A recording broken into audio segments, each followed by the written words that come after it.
Welcome in, everyone. We are back with Pillars of Eternity 2 Deadfire. Let's get back into it, shall we? Yesterday, I faffed about and did some bounties and some side quests. We're just trying to do what we do, you know?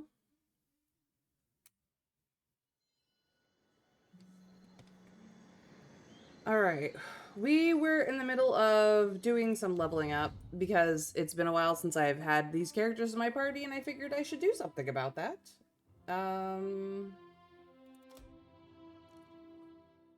Let me see here. I do like a girl who can intimidate.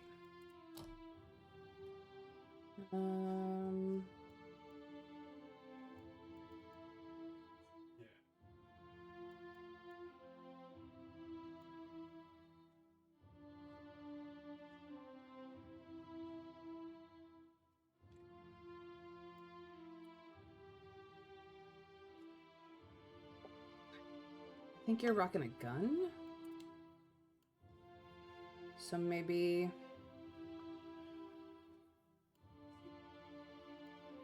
we go to Wizard. Rapid cast? Yeah. And then...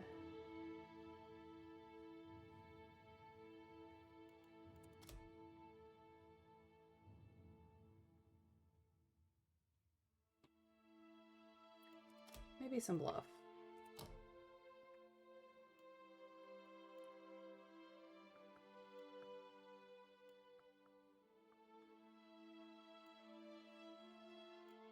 I really should do something about her companion. We'll do that.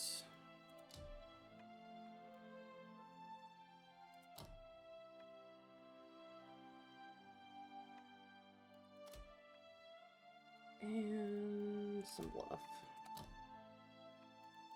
Let's just kind of get her companion a little bit less squishy. And then she also gets this, which means spell resistance. Nice.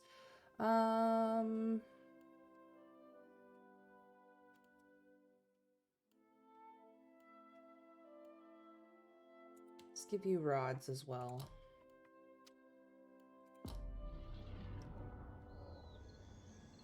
All right. Pelagina. Let's get you some Arcana and some Streetwise, maybe?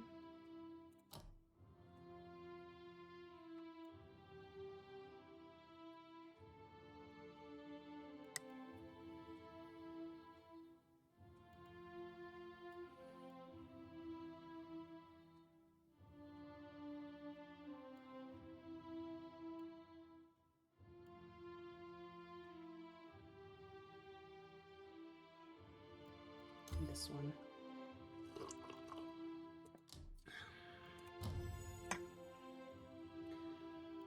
Okay, and Streetwise. Paladin class. Let's see.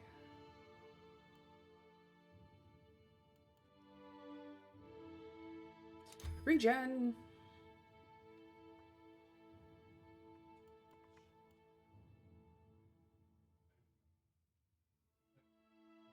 Yeah. Let's see here.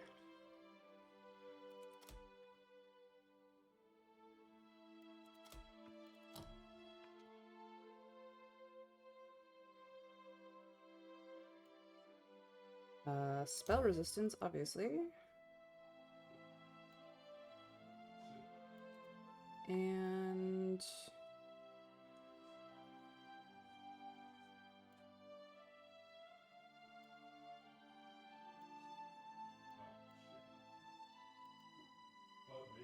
I guess Zeal would be good.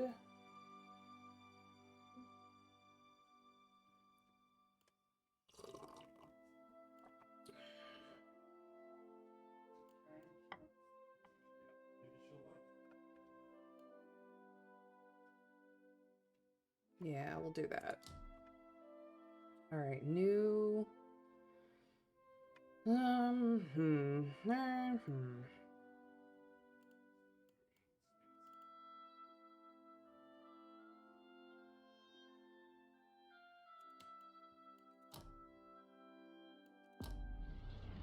Hey, Crafty Blue, thank you for the lurk. As one does, yes. All right. Let's give you some explosives and some bluff, I think.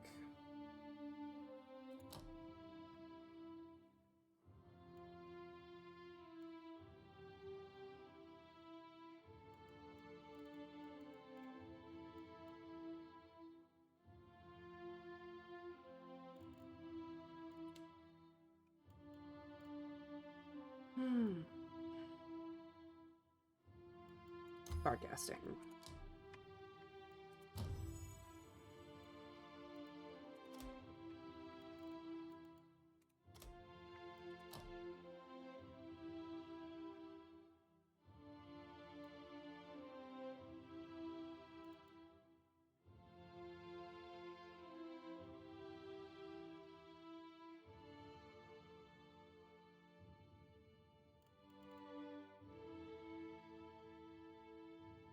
Okay, you are definitely our burn girl. Our burn girl. I'm gonna give you this spell. Actually, no. I'm gonna give you spell resistance, because that's... Well, no. I'm gonna give you this spell, and then I'm gonna give you spell resistance over here. Yeah.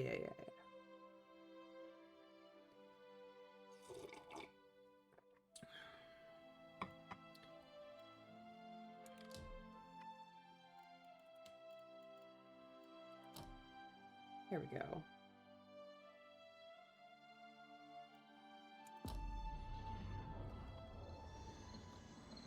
Last, but certainly not least. Get you some stealth. We are a stealth party. And also some survival. Dear gods.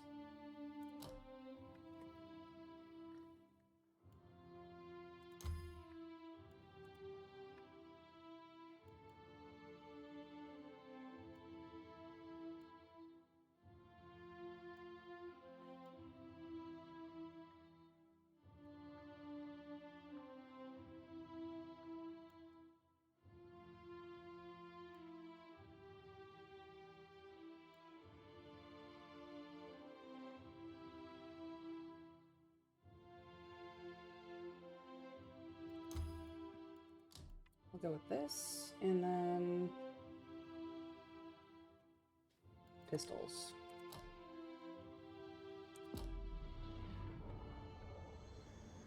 Okay. Good.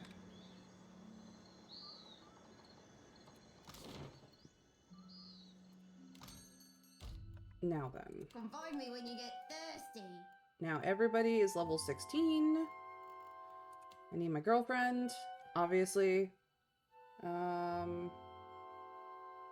like having Adar in my party. I want the new guy. Reki. I just want him. He's cool. Aloth and my girl do not get along. Takehu and my girl do not get along. Yadwin? Seraphim? Pasina? Yadwin. Yeah.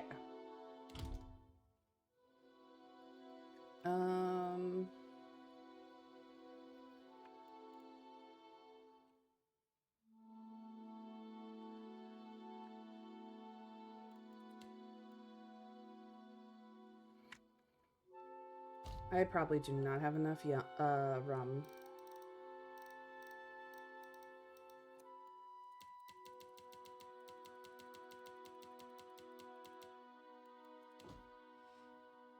So much money. Okay.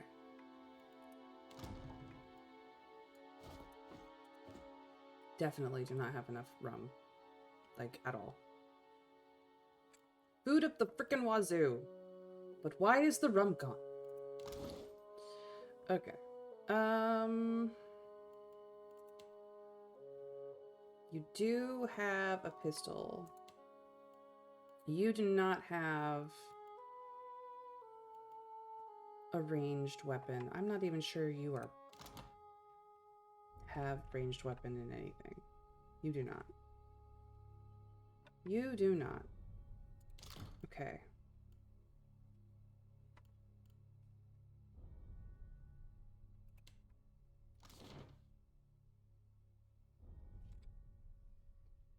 So, I need to move his position in the lineup, but other than that, it's fine. We don't have to do it right now. We need to go to places. I need to do stuff.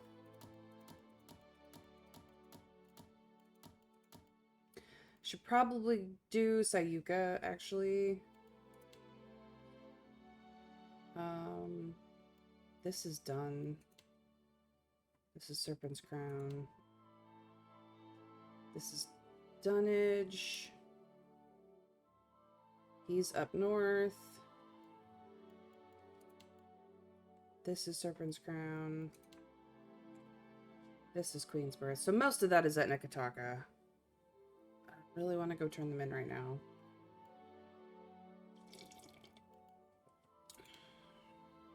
And this is Serpent's Crown. He didn't talk to us about this last time. We kind of need to do this. This is what I should do. I'm gonna go do this. I know I've killed some of their people, but... Go here, please.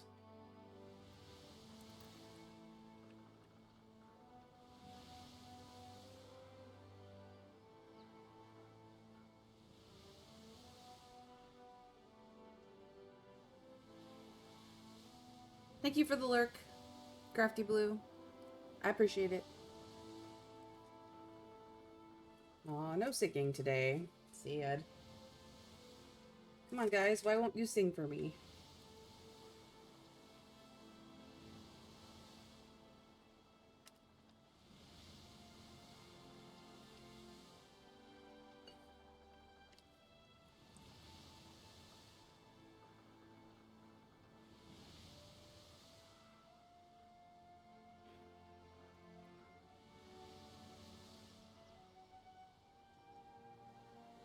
Who's this? No, I don't think I kill. I do not care. I do not care.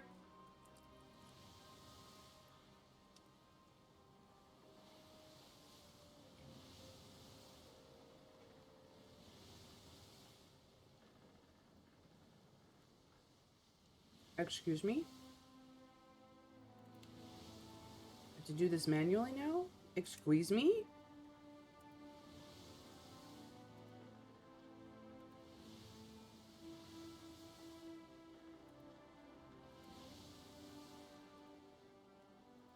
This is why you open up the map.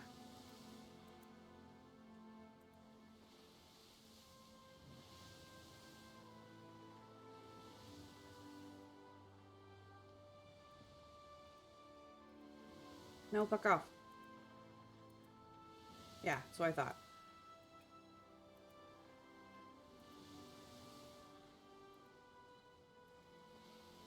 Guess we're faffing about and opening up the map some more again today.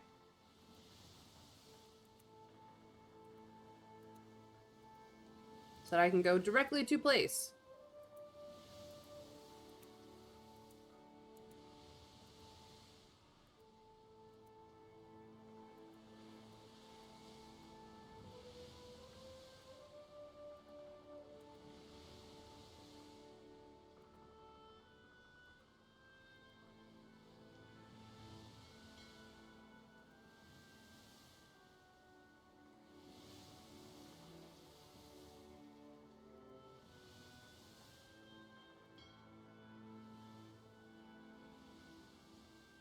Oh, more of you assholes.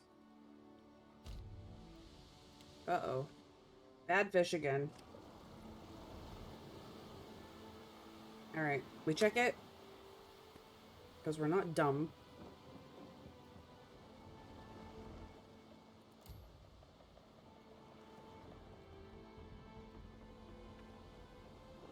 What do you think?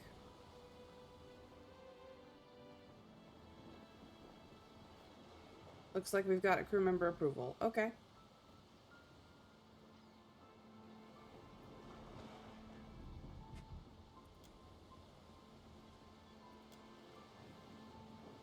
If these take on, Captain, there's every chance. Stow it.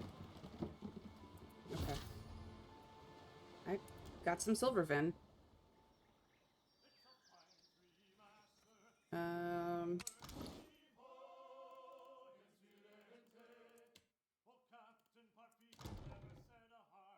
Okay.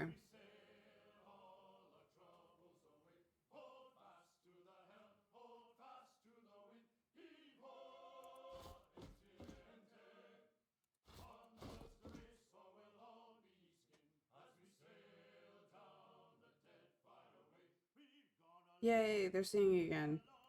I love it when they're singing.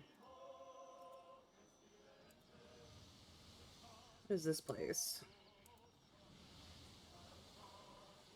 It's just a place? Okay.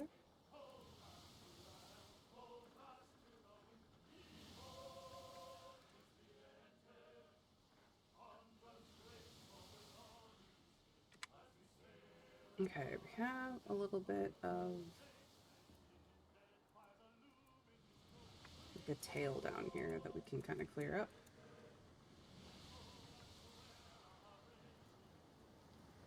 My crew is like, what the fuck are you doing? You're all over the place. Just sail in a direction, woman. I'm like, but there's blank places on my map and I don't like it.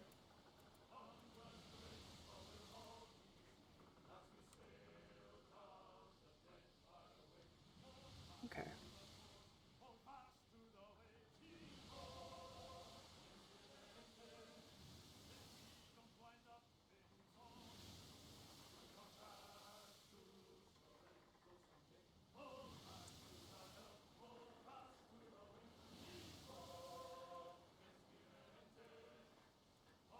Abram, they don't care.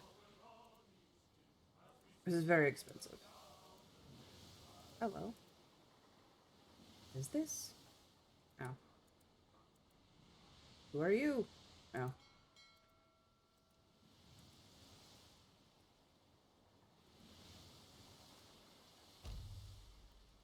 Yes, hello?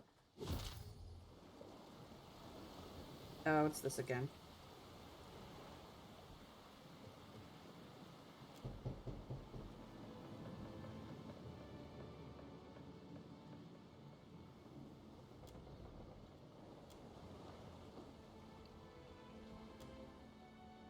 Oh no. I've lost 2. 2 morale. Which I will recover the next time they have rum. Speaking of which.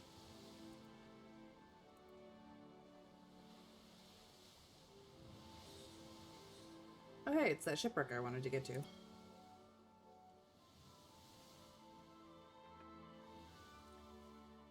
You stumble upon an ancient shipwreck. Its sails hangs from the main mast like cobwebs, shredded by cannon fire and vicious winds.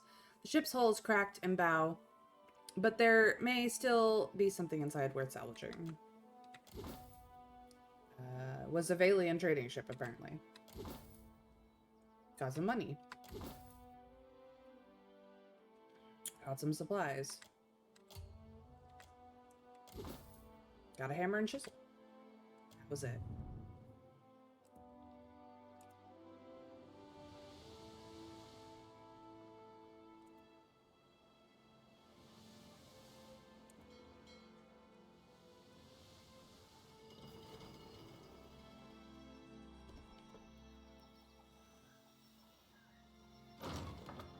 Oh, somebody forgot their ale. Or they all died. Hi, PP, thank you for the lurk. Do it manually like a peasant? I know. The blank sand stretched towards a thin layer of the thin line of the sea on the horizon, broken by occasion by jagged stone spires that jet from the earth. You notice movement among the jumbled rocks, among a jumbled group of rocks ahead. Wow, I can read. A group of Eoten are lounging among the stone pillars. One of the two-headed beasts drowses, its eyes closed, its chins drooping against its wiry-haired chest. A second sits upright in the sun, covering its legs in sand. It pats the sand, packing it with its heavy palm. Though it seems engrossed in its efforts, you suspect that its 4 eyes provide an excellent peripheral vision. A third beast scratches its back with a broom, yawning with cavernous mouth as the other snores quietly. You don't see any other Eoten, but there could be others lurking among the stone spires. Let's just observe them. The third Eoten's waking head glowers at its dozing head and slaps it with the broom. With a snort, the second head blinks to wakefulness and growls. The Eoten's free hand slaps the first head. The two heads growl at each other, but from this distance, you can't make out exactly what they're saying. Let's sneak up on them. Uh-oh. As Jyoti guides you towards the Eoten, one of the beast's heads snaps up towards the two of you, perhaps having caught the movement out of the corner of its eye. With surprising speed, the beast lifts a massive clump of sand from off its buried crotch and hurls it at Jyoti. Though the projectile disintegrates in the air, your compatriot still gets pelted in the face with Eoten crotch sand. Oh no, I've been injured. What did I get injured with? Swollen eye. Okay. Food! Eoten roars, drawing attention of its companions. The creatures stomp towards you. Well, it's the first time Sneak has eaten. Yeah, well, I'm in a combat. It's fine. Alright. No, I don't want you guys to move. Can we just all... Let's go. do this? I actually need you here.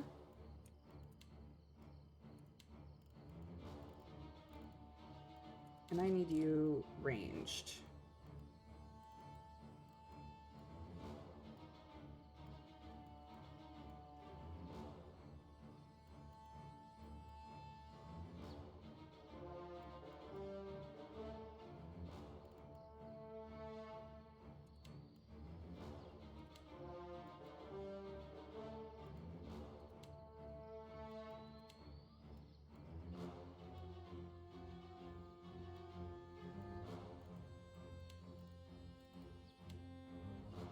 All right. Hey, that wasn't that bad. Next. Got it.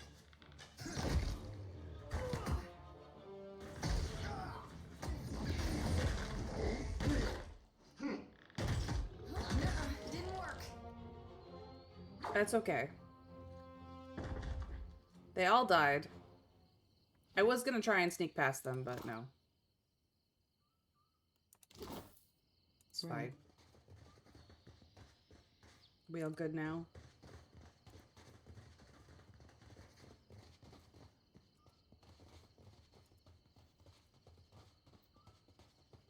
They all die so easily, it hardly seems dangerous.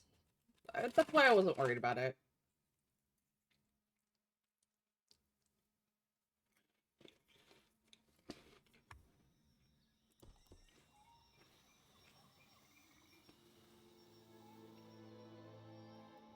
Come upon the site of an ancient battle. A ratty standard snaps in the breeze, its color bleached by the sun. We got a club. We got some shells. The blunting belt? What is that? Oh. Neat. And that was it. We have explored the island. Right. There's nothing up here, right? Oh, no, there's Kohopa's Fang.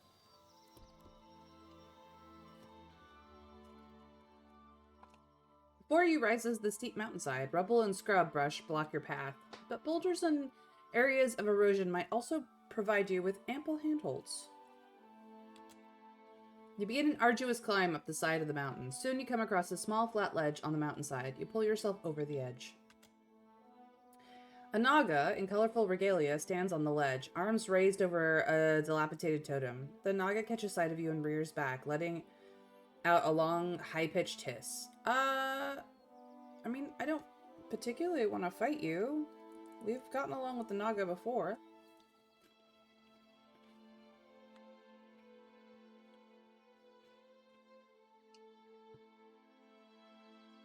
Am I bullying the monster population again? Kind of. Should we fight this, Naga? Who just is chilling out here?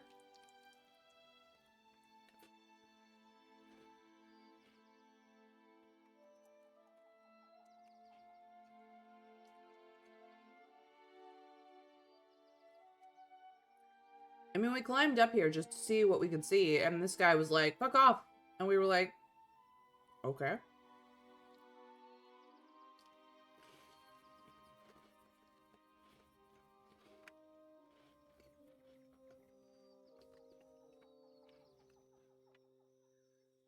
Fair enough.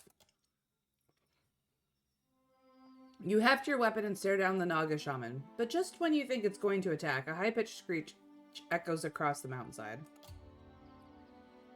A horde of bats bursts from small holes in the mountainside. Yadwin fails to duck in time and takes the bats head on. Yadwin tumbles to the ground and lands hard on a pile of jagged rocks.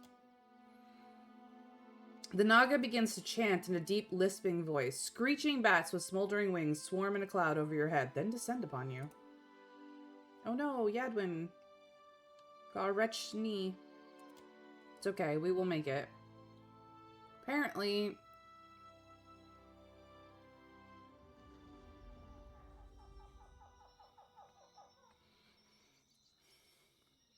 we got bats.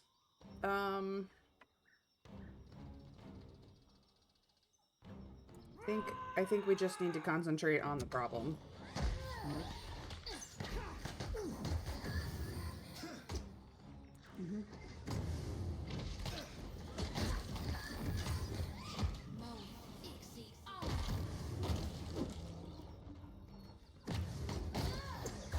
Take him down. It's beyond me.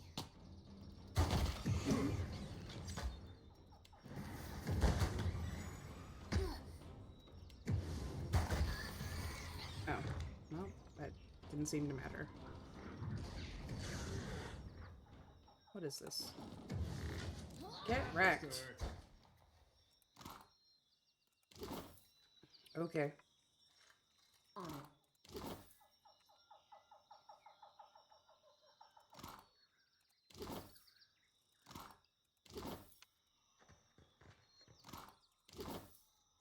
And that was that. All right.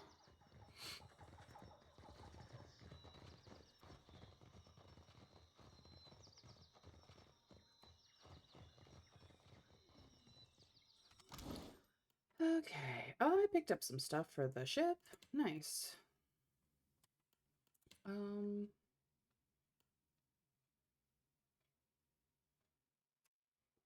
Nope, that's fine. That's exceptional, but can be upgraded. I don't think you can do flails. No, you can do medium shields. You only have the one-handed style, though. That's the problem. Okay. And you finally have a pet slot, so let's give you a pet. Let's see here. Reduces recovery time for armor. Attacks interrupt with melee weapons. I like that. Accuracy with melee. That's also good. I think you're getting Chloe.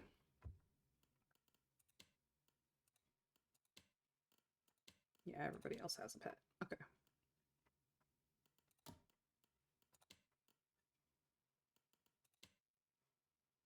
You do not have a cape yet? That's fine.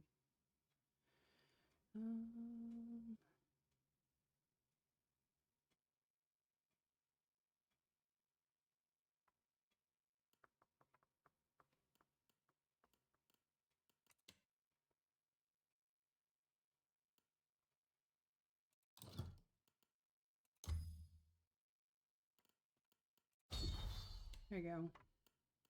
Spent money on you. Off we go. The mountain rises above you, so tall it seems to pierce the sky. Let us climb the mountain. You heave yourself onto the landing. A cave yawns before you. Great clouds of oily black smoke roll like exhaled breaths from the cave's mouth. We will sneak inside, because we're not stupid. You wade through the smoke, your eyes screaming and your lungs burning, and you make your way into the cave. Time to go exploring.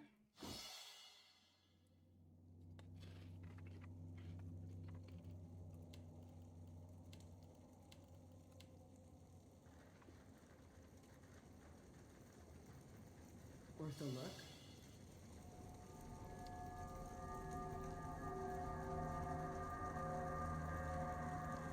The shadow comes to muddy the light. Will do.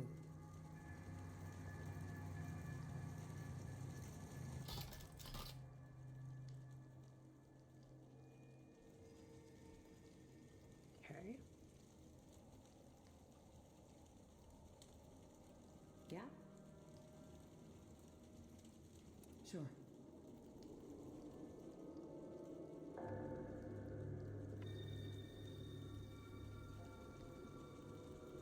Something I can do?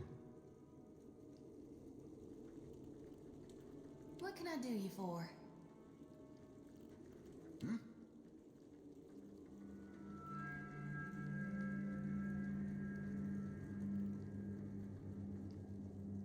Okay.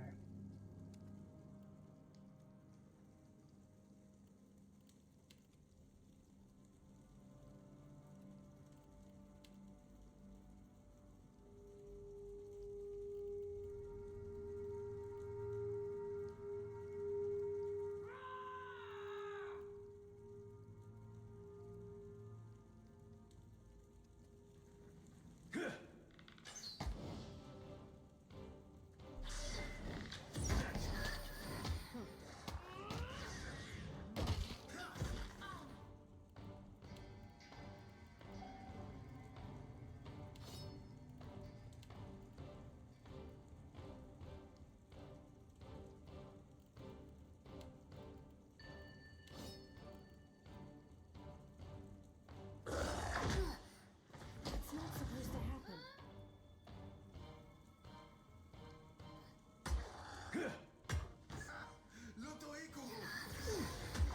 Let's go!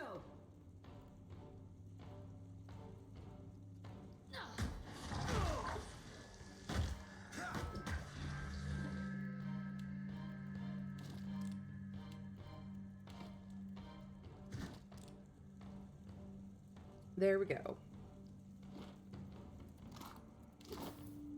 Easy peasy.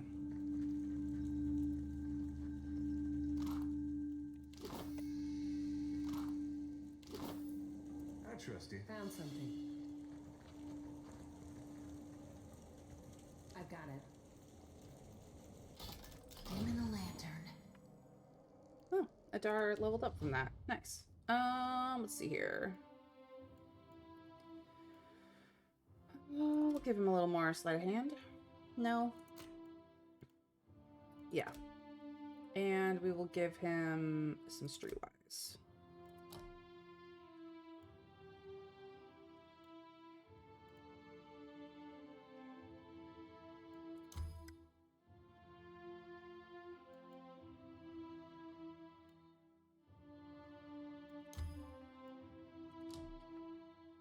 There we go.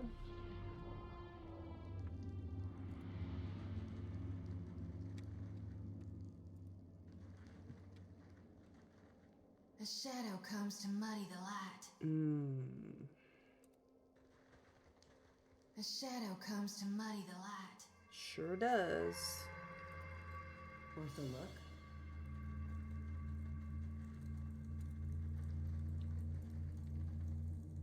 Okay.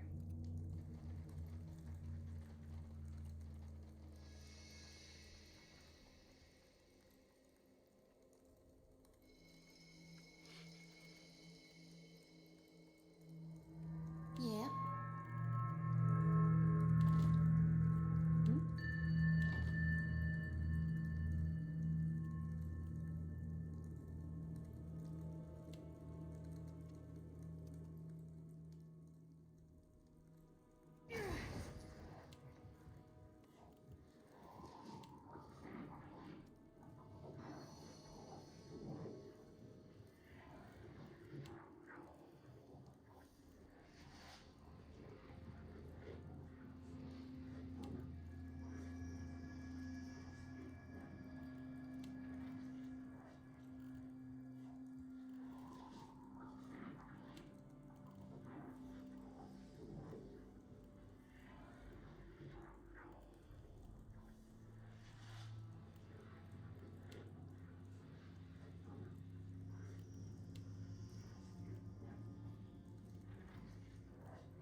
Okay.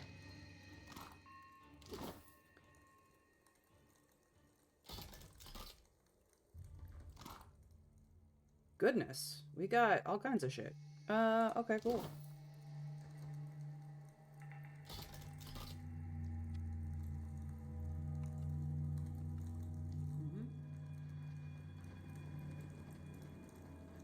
Heat radiates from the statue in scorching waves.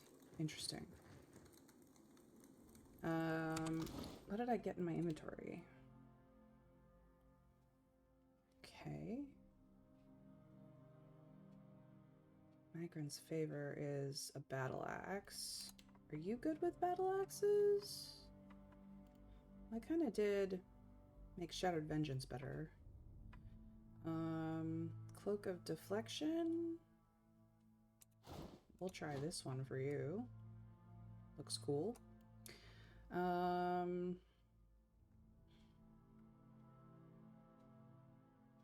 No, you can stick with Leap. You don't have any ranged weaponry, I don't think.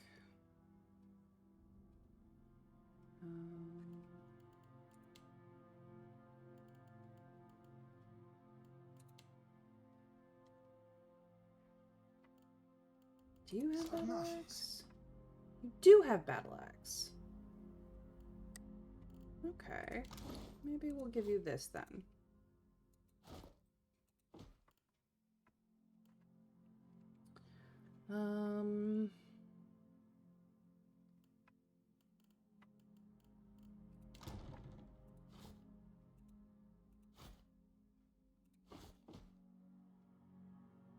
Better.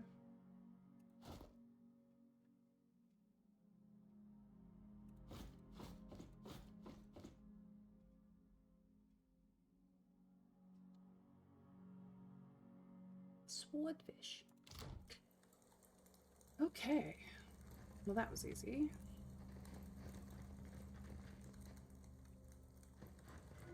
Is that all there is? Just these two rooms? And a guy that I just totally walloped? By being sneaky? Very nice.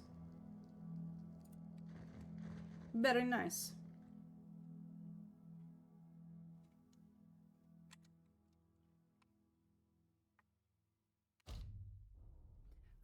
Oh, let's see here. Flame, Naga,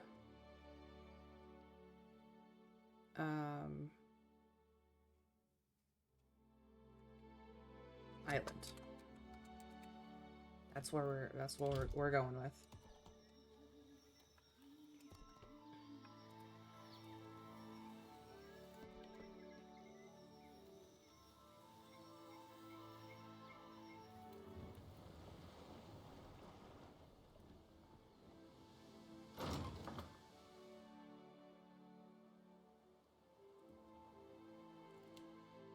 Ah! They caught me. Those bastards. Oh, no. I clicked on my ship. Apparently, we're just hanging out. I didn't mean to do that.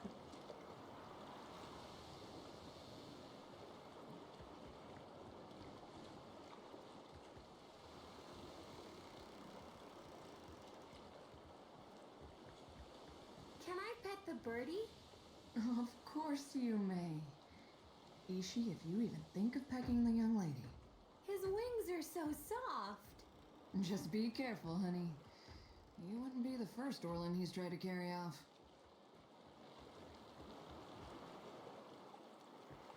Damn me, the cops run Troy. Sinter, but I must prepare for my work as Sayuka. All right, Takeyu, how you doing? Well, what do I owe the pleasure?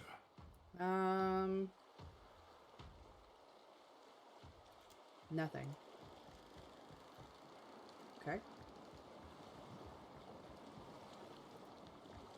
Speak your mind, Captain. Nope. Nothing there. Seraphim? Ahoy, Captain. What can I do you for? Looking for a good time. Verily, that I can be providing. Then fetch me the lash while you're at it. Aye, aye, Captain.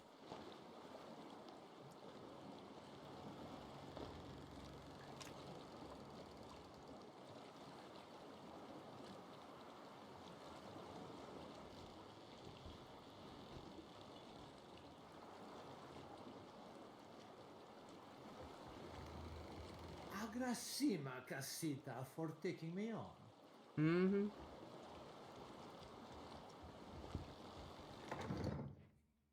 You're welcome.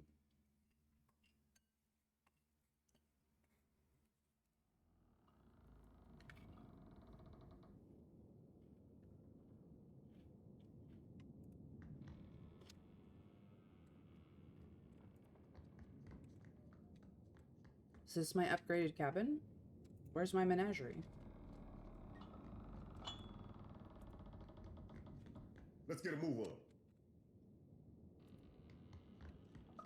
Ah, this I is my can still menagerie. feel those vines under my skin. But that will pass. Thank you. You're welcome.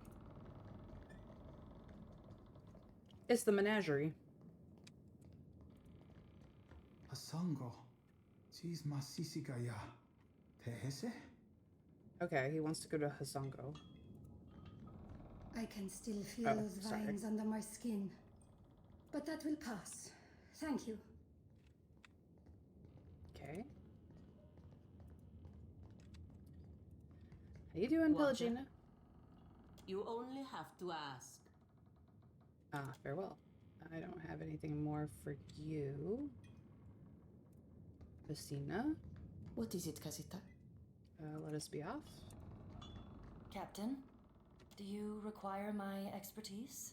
I wanted to ask you about your work as an animancer. My studies? I cannot promise a dissertation, but I'll happily discourse upon the broader strokes. So what do you hope to learn from your studies? The truth, of course. She smiling, she opens her palms to you. I'm sorry that I have no simple answer for you. Embarking on inquiry with an agenda. That is how mistakes get made. I don't want to be mean. This is the mean. Perhaps later. We've work to do.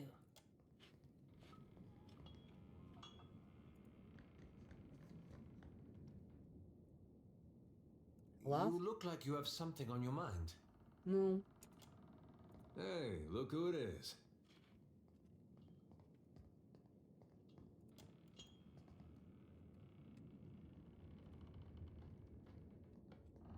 Apparently I am current on everything. What is it, Casita? Okay. We can go. Back to being chased by assholes.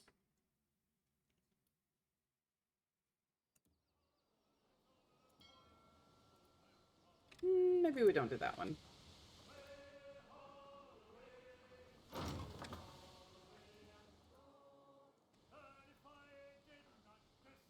Flagship.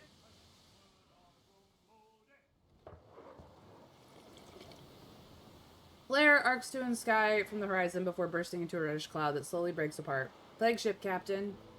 Looks like Rauatai and Junk signaling for assistance. Little Lucia and Gordy red-handed exchange nervous glances. She frowns. This far from the shipping lanes, it could be a trap. They might have fancy equipment, Captain, Eld Ingram chimed in. Just a thought. Even without a spyglass, you can espy a few living crew moving about the deck. Let us spyglass it.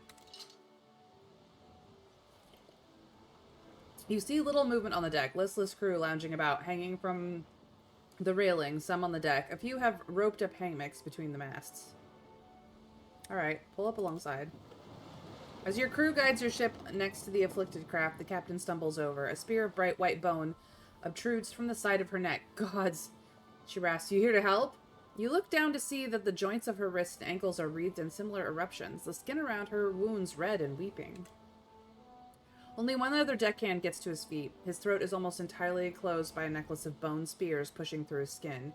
We can trade if you can. We've a pair of enchanted gloves, supple and quick. He leans heavily against the mast. His breath comes shallow and fast to the strange bone growths. Captain frowns. Thank you, Oroko. I know what those mean to you. The mate dips his chin. An heirloom's not worth much to a corpse. What are your people afflicted by? It's Rhymbian Stuja? The Bone Frost. It's already claimed the lives of half my sailors, and I worry we won't be able to treat the rest.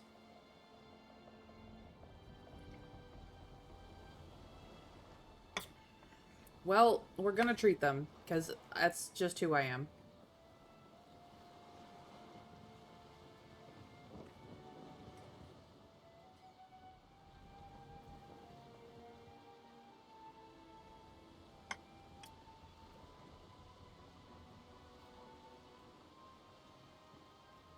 No, we're gonna try and save them. Have you gone mad? It's Bone Frost, the scourge of sailors from the white that wends. It'll sink our ship for sure if we catch it. You heard me. The sailor shuffles from the plague ship to yours, and your crew clears a broad path, some making warding signs or prayers to Room Grand, while the sick man passes. Can't thank you enough, the captain says. Without your help, who knows how long we would have been here. She offers you a small box. No, keep it. I have a very good surgeon on board and a crap ton of medicine. We will be fine.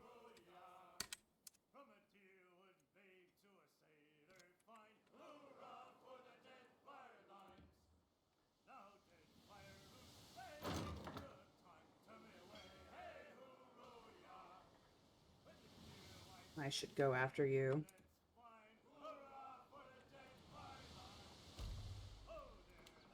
Hello? You are rounding a rocky islet when you see a ship drifting on the horizon, its sail luffing in the breeze. A rough symbol has been painted on it. You pull out your spyglass and peer at the symbol. It's crudely drawn, but it looks like it could be a war club or a sword or a key. Other than the flapping sail and swaying lines, you don't notice any movement.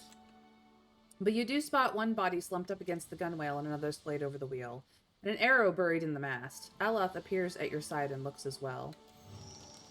That symbol, it looks like a variant of the Leaden Key's insignia. Aloth lowers the spyglass. You think you're their Leaden Key? Or attacked by them, perhaps? Leaden Key members rarely announce themselves in such bold fashion, but we won't know until we look, Aloth says. Well, here we go.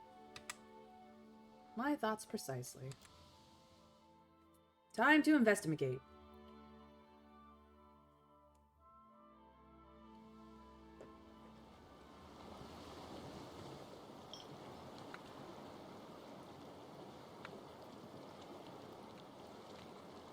I've got it. Painting must on the mast resembles the symbol used by the Leaden Key.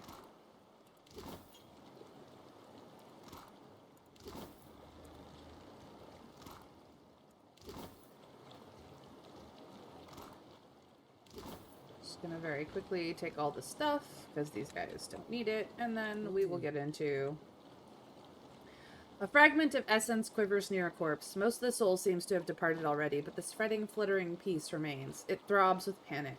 Even standing this close to it raises your pulse. As you let it wash over you, terror thins your blood. Your heartbeat becomes the galloping of hooves. You fight to keep yourself from vomiting with fear, if only to avoid the noise. This was supposed to be a quick trade run, up to Nekataka and out in a few days, but you got lost in that fog, and the next thing you knew, arrows were flying through it. So you hid here, between some of the crates, where it's dark, where the screams on deck are just a little quieter. You'd thought pirates were the greatest danger for merchant ships like yours, but the shrieking warriors butchering your crewmates don't seem like pirates. One of them is up in the rigging, painting some kind of symbol on your sails. Light spills into your hiding place, an Amawa warrior, one of the Huana, you think, stands over you. Foreigners shall corrupt our lands no more. You are looking up towards the glare and the Amawa silhouetted against it when pain lances through the base of your skull. Well, at least it was a fairly quick death. Can we not go inside? No. Okay. Did you find something? You have that look again. They were merchants killed by Juana who said something about foreigners corrupting their lands. Well, that's a start. I found some unusual stains. I don't think they're blood, but they are rather odorous. He wrinkles his nose at a streak of something the color of a fresh bruise. That's Koiki pulse. So it is. But what would that be doing here? The Haki hunters smeared themselves with it. We're near their island, Oreo Koiki. Of course.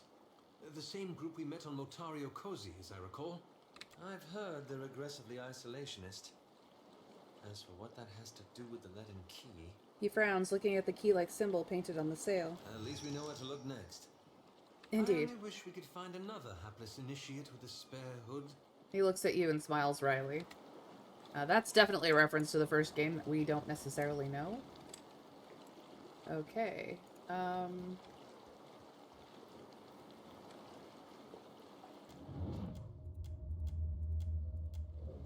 Can my girlfriend come do something about it? Why are you guys all out of order? Mm-hmm.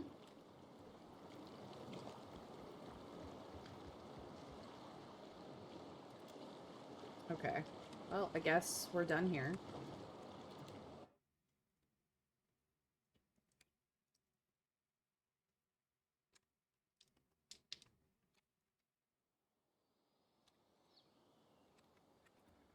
Okay.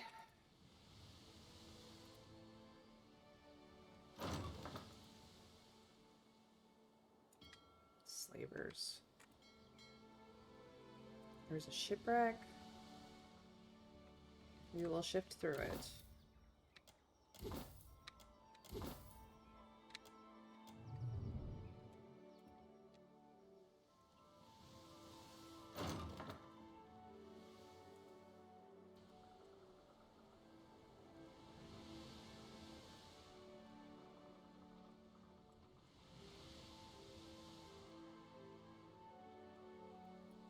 Okay.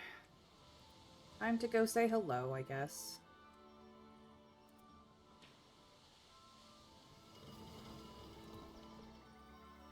Fresh fruit. Water.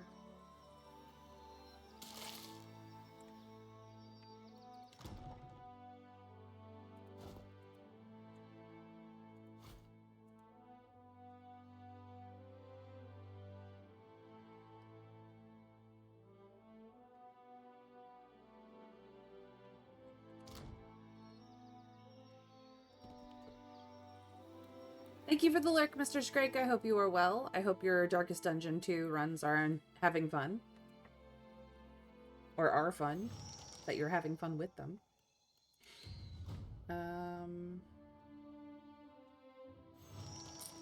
What do I want?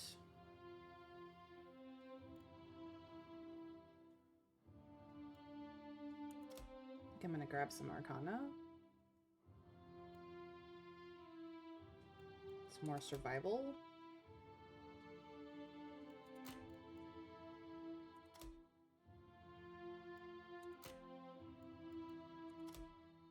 There we go.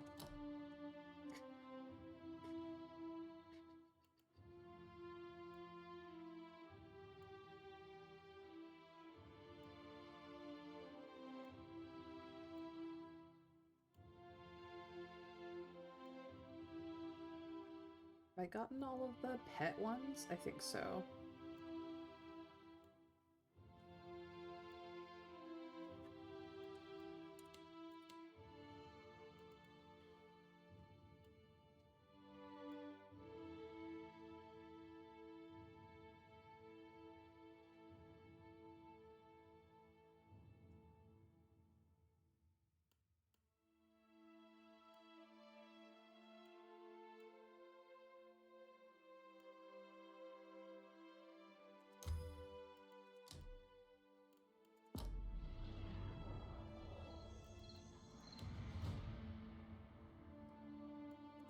Athletics and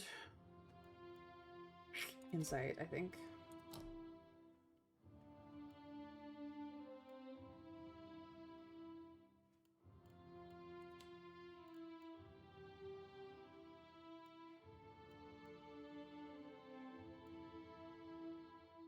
Longer distances.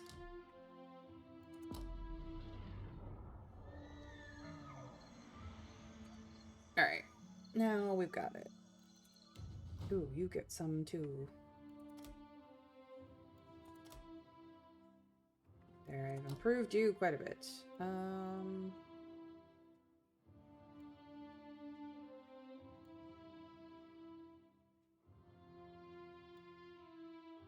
rapid casting. Yeah.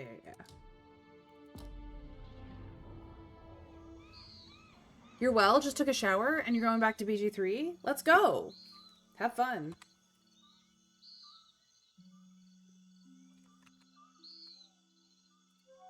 This place looks nice. Painting on the post resembles the symbol used by the Leaden Key.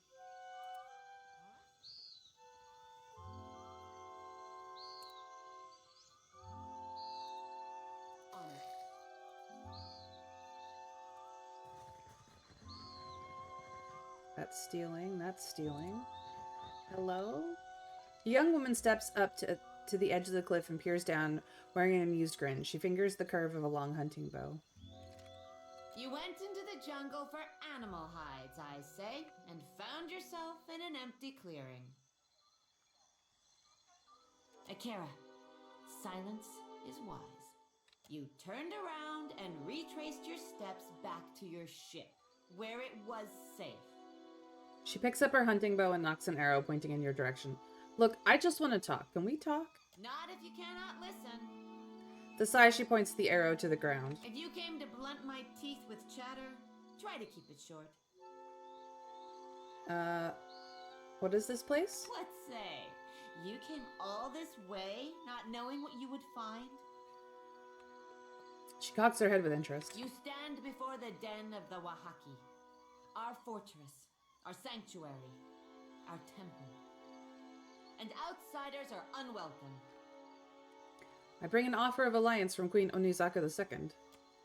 Her bearing abruptly straightens as she regards you anew, taking you in from head to toe. We remember the old compact with the Nekataka Queen. Do you have her treaty words? Over crumbling mountains across blighted seas. Akira, the Queen must be desperate to send you, I say. Almost level 8, yet I'm yet to deal with Minthara and Ragzlin. Well, I see that you have done all the side quests. Good job. Rasare will be expecting you inside. She gestures for one of the cliffside guards to lower the lift. Seeing as you've earned your way up from nuisance to guest, find me if you feel like trading. Kapiha folds her arms and strolls away from the cliffside. Nice. Level 20 mod moment. Nice. Okay, well, we have the lift. This is stealing, that is stealing. That is stealing. I'm just looking around.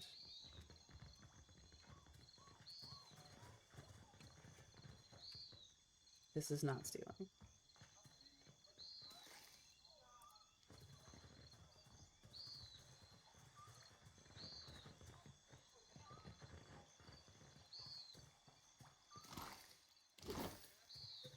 It had fallen.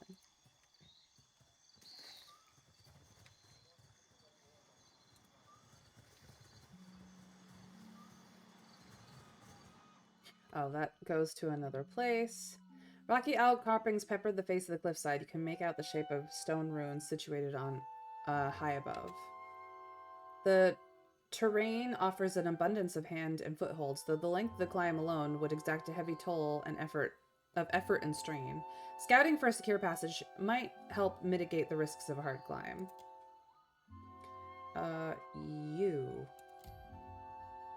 Riki squints up the rock face and points at dangers which eluded you until now. You note that a crevasse, which would otherwise have proven a useful foothold on the journey up, is home to a bulbous and pulsating nest of wasps. Higher still, a prominent ledge stands out as an intimidating obstacle. You note no other dangers of significance. Alright, we're not going to climb it, but it's good to know that it's here.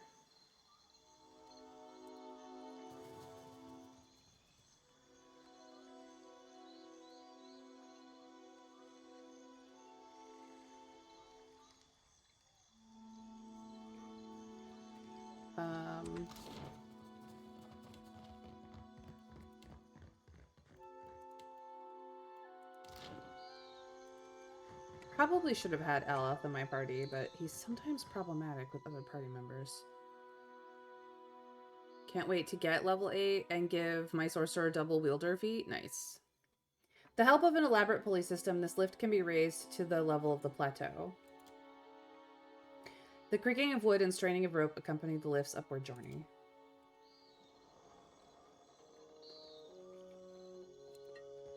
Hello, buddy. That's a scout with companions. That's a shaman. That's a scout.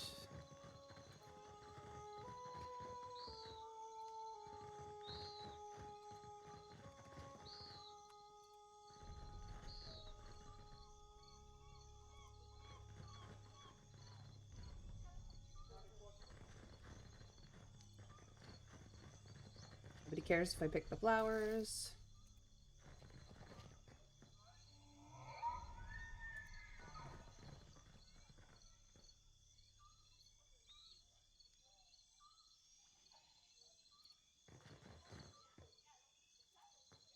Keep out of my way, outsider. Okay. Aparo. A round-bellied man stands at ease before a cluster of hardened fighters, their fists balled and brows furrowed. Murmurs of tense discussion slow to a halt as a woman at the head of the crowd steps forward, clutching a spear. Maybe the spear's a gift for us? Yeah. Silence. She grimaces at Adar. The outsider must leave. Oreo Koiki will not be parceled off and bought with foreign lies. She sweeps her spear tip to gesture in your direction. Ruasari would never let that happen. Where is your confidence in Arranca?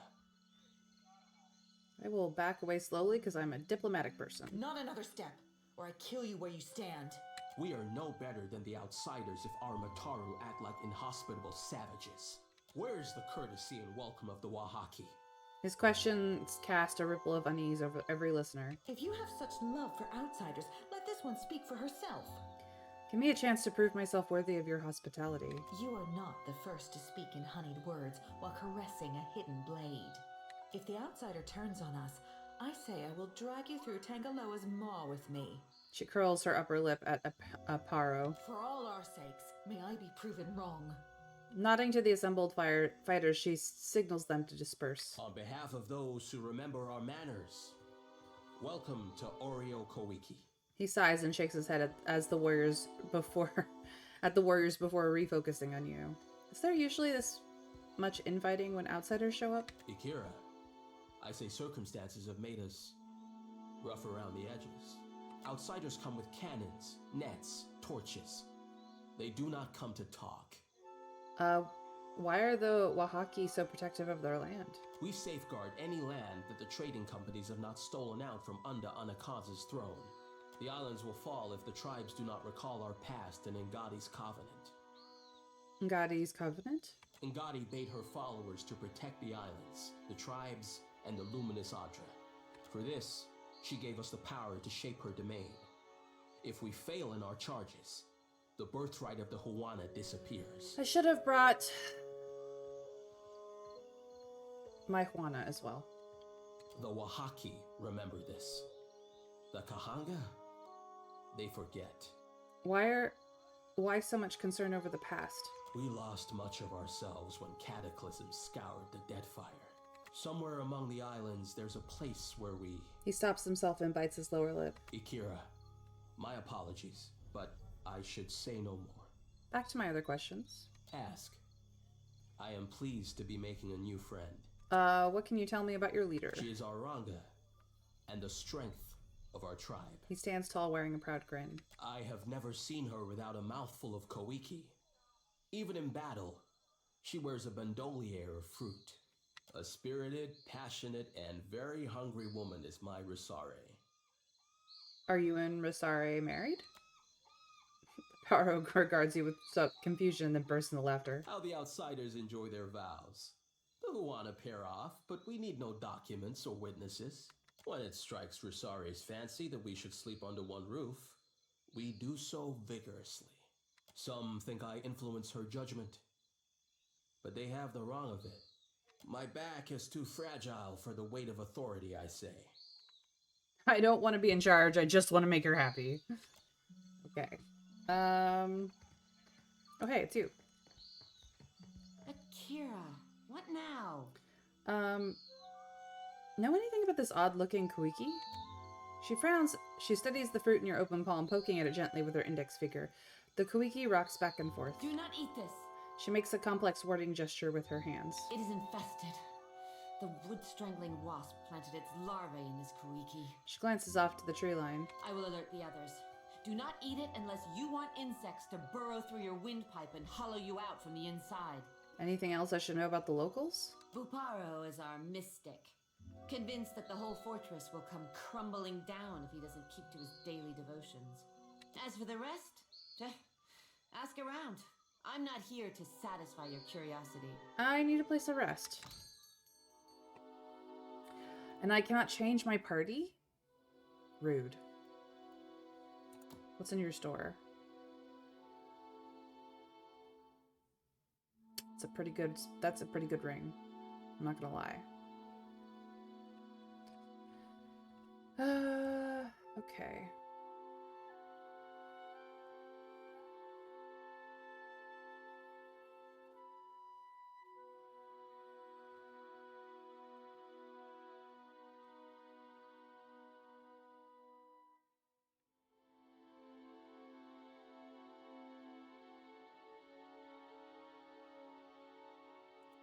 I will take it. But also, I would like to get rid of some crap.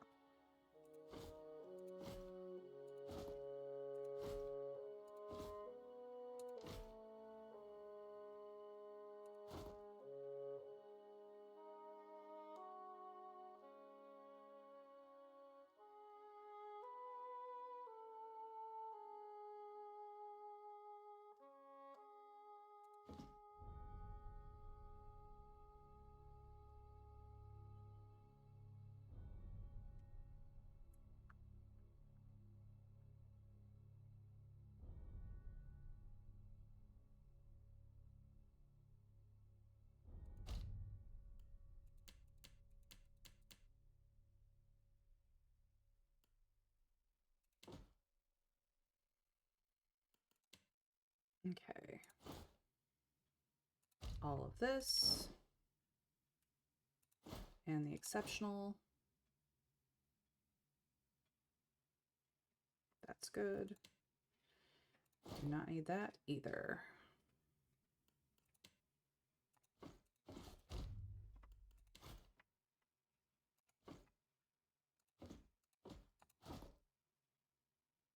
That should do me. Pretty sure I got rid of all my doubles of the books. I don't necessarily need 2 spyglasses, actually. I may never run out of lockpicks.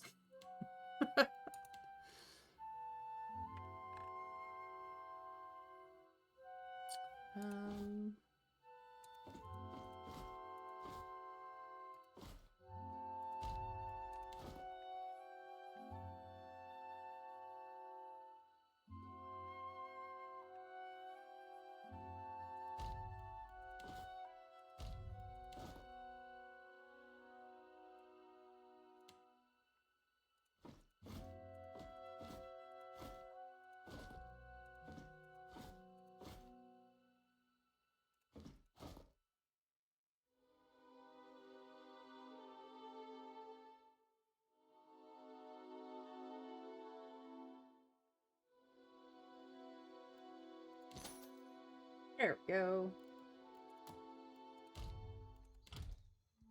Get rid of some of our injuries. I'm wondering whether this infected fruit needs to be taken away and disposed of by a trained professional. Her, out of sight. Fair. Alright, that can go there. That can go there. This can go here.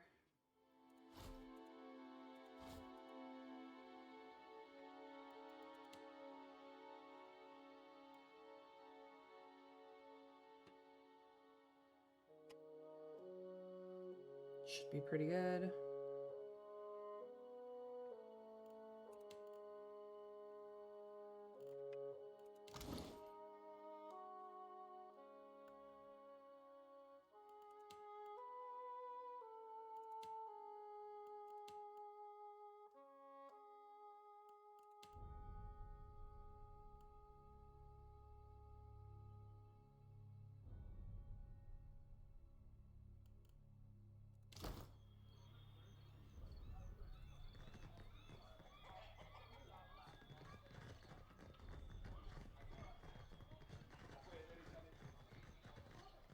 Pick the flowers.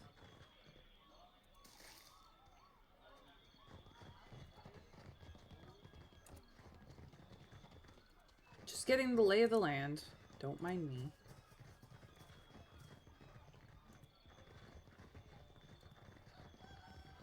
Okay, and then we're back here. And the boar that was stuck is no longer stuck. Okay. Just a villager going about their day.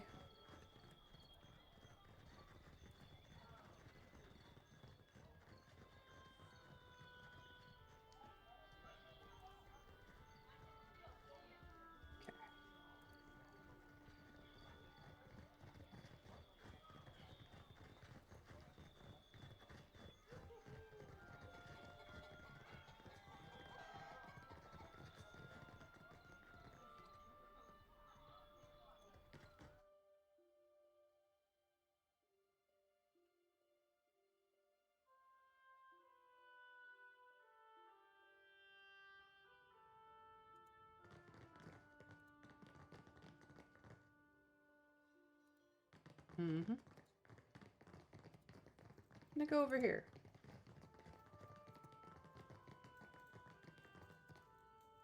Copper brazier reeks of ashes and burnt hair. A layer of soot and detritus line the blackened cavity. Well, let's just examine it. Among the ashes, you find charred fruit pits, scraps of parchment, shards of pottery, animal bones, and matted bundles of singed hair. Nothing else about the brazier stands out to you as interest or relevant. Why would I place a bomb in the ash? That seems silly. Preparing table for burnt offerings reeks of spices and gore. Mural is quite faded, but you still recognize the distinct silhouette of Theos. Frickin' Theos.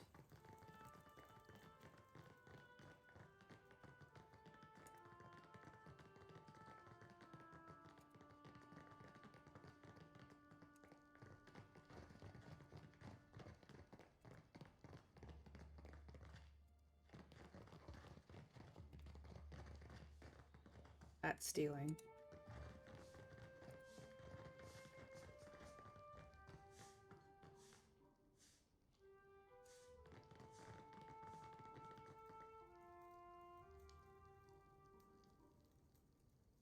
Okay, found the library. Always good to know.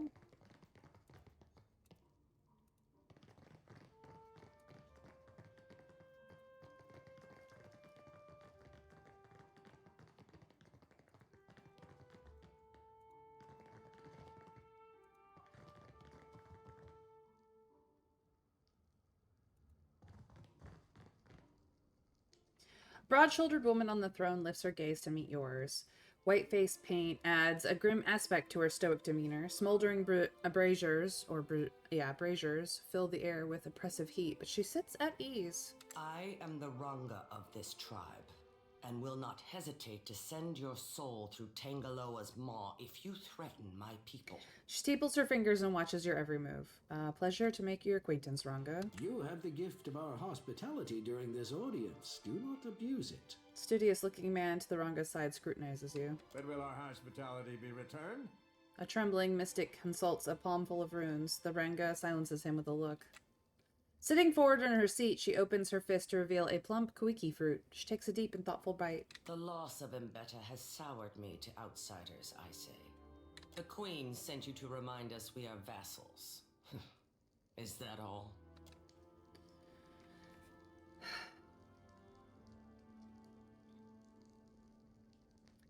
Queen Onizaka II proposes an alliance with the Wahaki. Queen, I am thinking you are very free with this meaningless outsider word. Foreigners hold the islands upside down, shaking them to loosen their riches. Onikaza gives them comfort. Akira, these are not the actions of a queen. You don't think she's just biding her time? Bah! Then she never should have let the foreigners take a step onto Deadfire soil. You think the queen is cunning, but she is on the brink of losing her power. Sorry, makes a disgusted sweeping motion with her hand.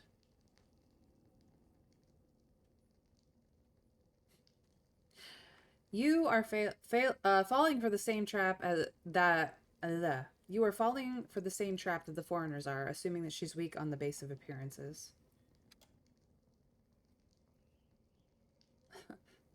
The chieftain opens her mouth to speak out against you, but stops herself. The Kahanka queen shows her belly so that the enemy will overlook her claws. She nods to herself. This is a worthy tactic. Velia and Rawatai are foolish enough to fall for it. Before I agree to Onakaza's terms, I must deal with a pest of my own. Not as large as the trading companies, but nearly as vicious. You are knowing that the purchase of foreign slaves is allowed in the Deadfire? A shadow falls over Rosari's eyes as she lowers her brow. Why only foreign slaves? Trading in Huana is a crime that even Onakaza could not ignore. She snorts, flaring her nostrils. To buy and sell kith is the work of monsters. These slavers hunt the waters around Oreo Kuiki. Like cowards, they shy away from the deeper jungle.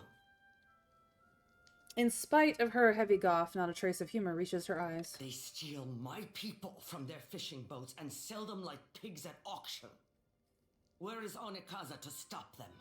She opens her arms and searches left and right. Someone must teach them the meaning of Wahaki vengeance, I say. Why do you need outsider help for this? Need? No. Want? Yes. She narrows her eyes, crinkling her war paint to a predatory visage. My people risk themselves enough. For someone to earn my favor, they must put the tribe first. They must risk everything for the Wahaki. Well, as much as this isn't my fight, allow me to consider. This is a poor beginning. But I cannot compel you to action.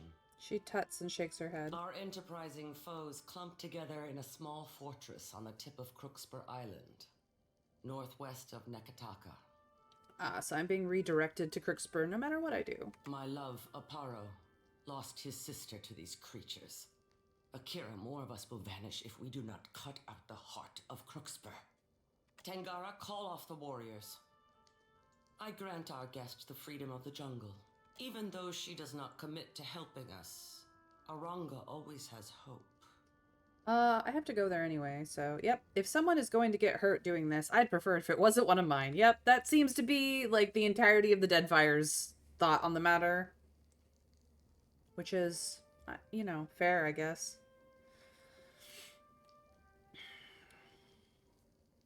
She tips her head in your direction, leaving something unspoken. As you say, Ranga. Tangara makes a discreet hand gesture towards the entryway, and a figure in the shadows scurries off. If you would come and go on Oreo Kuiki, prove yourself a friend of the Wahaki. Well, I have no choice in the matter. I have other questions. This Ingwithian ruin makes for a cozy hideout. Do not speak the name of those who felled mighty Ukaizo. Their spirits are unwelcome. She narrows her eyes and studies you closely. We do not hide. We are protecting a way of life that others would trample under their boots. The trading companies would strip the land that the gods gifted us and unmake the works of our ancestors. There is much to protect in the Deadfire. Too much for any single tribe. She sighs, rolling her shoulders to release some of the tension. What is the significance of your face paint? The Wahaki show outsiders that we know their deceitful face. She spits on the floor. My ancestor knew this face well. She recalled its every hateful curve to the Wahaki histories. We wear the bone-white grimace of our enemies and take power from it. Do you recognize the name Theos or the Leaden Key? I know only that they clang and clash like foreign names. She frowns, yet something in her soul sparks like kindling held to flame. There is an ancient presence there with its own memory. Ooh. You reach into her soul, chasing that spark of recognition. You feel hundreds of births and deaths within her, forming and disappearing like bubbles in boiling water. You sift past them all, focusing your overwhelmed senses on the memory of a strange foreign man. When at last you seize it, you find yourself in the very same throne room, but the condition of the place and the memory of your host suggest that this is many, many hundreds of years ago, if not more. You are seated on the dais. A man is brought before you, dressed in stifling black robes. He reminds you of a corpse dressed for a funeral. He reminds you of something else, too, but one of your attendants leans in and interrupts the thought before you can follow it. She tells you that this is the man you asked to see and that his people have been harassing yours. He calls himself Theo X Arcanon. Explain yourself, stranger. He gives you a smile that sets your teeth on edge. Your Excellency, I come to warn your people. Your presence among these ruins is an affront to the gods. You must remove yourself, lest you face the gods' wrath. Indeed, the man is even a greater fool than you have been told. The gods surely take their time. We have lived here 200 years and they have yet to raise any objection. The timeline of the gods is not for mortals to understand. But even their patience shall wear thin, especially after this warning. You certainly feel your presence wearing thin. Who is he, this foreigner, to send your people from their halls and homes? And who is he to tell your people, the survivors, about the wrath of the gods? What ungrateful guest evicts his hosts? Our ancestors built these places centuries ago. We will not leave. For a moment, his Anuctus facade melts away, and he blinks at you and your attendants. You get the impression that your response has surprised him. Your people cling tightly to their history. His jaw is tight as he speaks. He swallows hard as if gulping something unpleasant. But where are these designs among your arts? Where is the carved Adra in your wooden huts?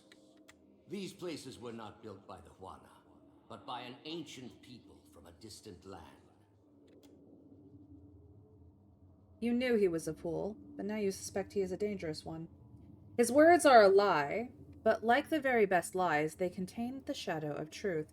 Everyone knows foreigners once lived among your people as guests, but they have not been seen in 200 years. What prickles the back of your neck is the question of how he might know this, and why he brings it to you. The murals in these places and the stories of our ancestors tell it differently.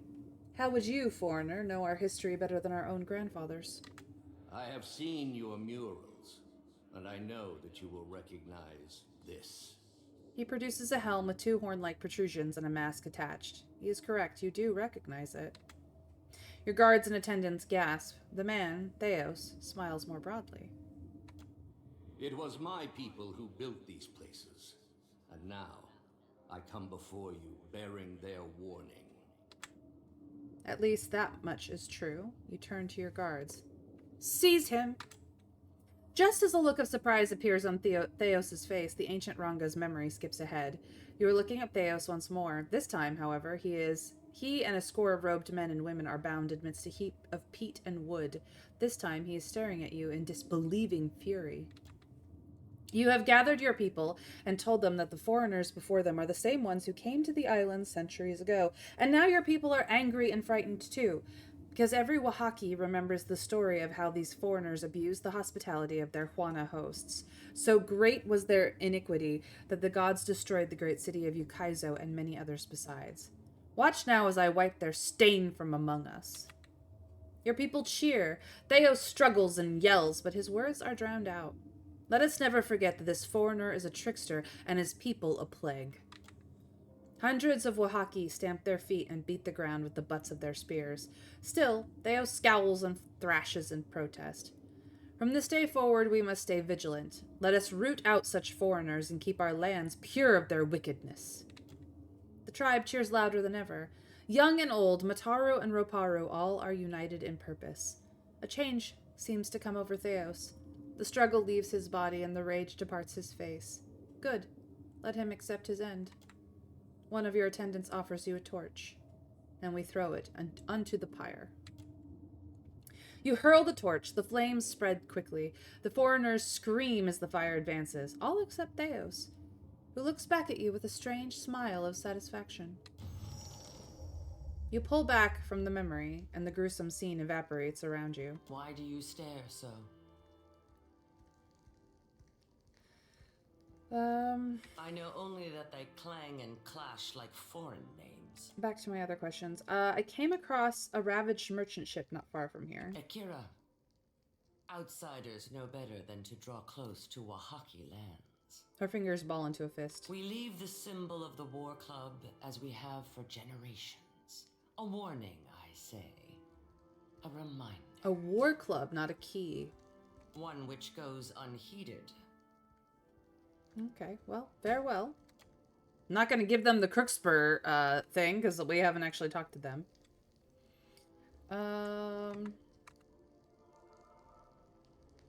Is there any named person over here? No, just her. All right, bye. Okay, so why is it saying this is whatever? This one is definitely too high for us. We do need to deal with that.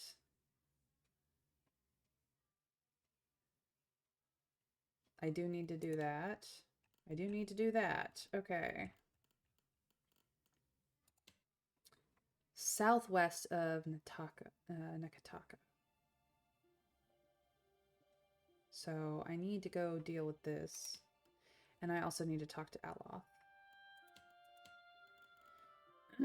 Okay.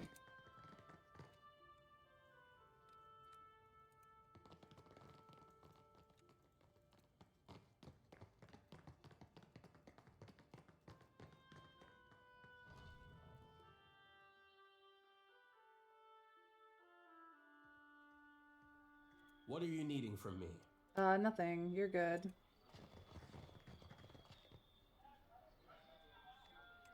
Where is... Oh, she's over here. Wasn't she? No, she's not there now. There's you. Keep out of my way, outsider. I am not your problem, I promise.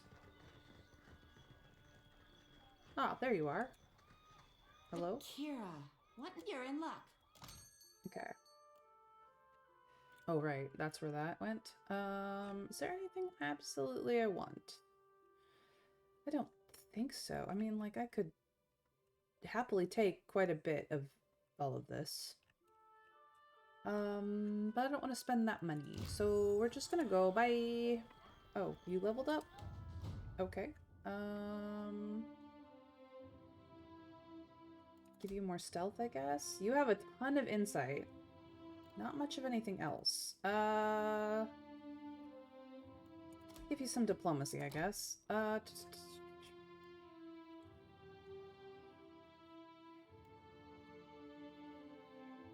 do this one. Actually, no. Let's do this. Because spell resistance is very good.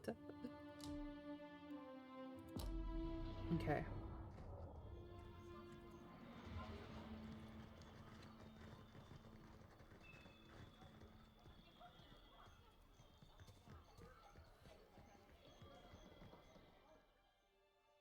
Take the lift down. Thank you.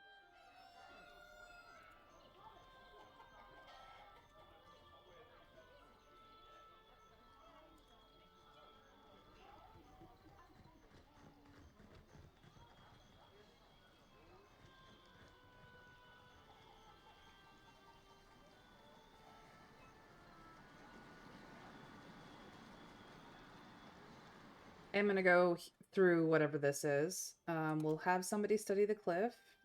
It's still gonna be you. He does that. We climb up. We begin the climb, alternating your attention between your footing and any less obvious dangers. Narrowly avoid the crevice supporting the wasp nest and continue your ascent. You come upon a ledge that commands like the cliffside. The outcropping looks like it could support an adult's weight, though it would take a nimble outdoorsman to plot a safe course. Let us send someone up for the safe route. 6 and 4, 9 and 9, 10 and 7. You. After scaling the cliff with the mountain goat's alacrity, Ricky waves you down at you and signals the optimal path. You make for the summit of the cliff, panting from exertion and grateful to find yourself once more on stable ground. Oh. Okay. And we are here.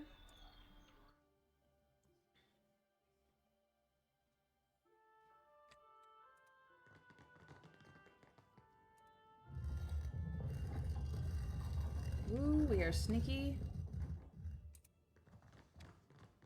We got into the bedroom.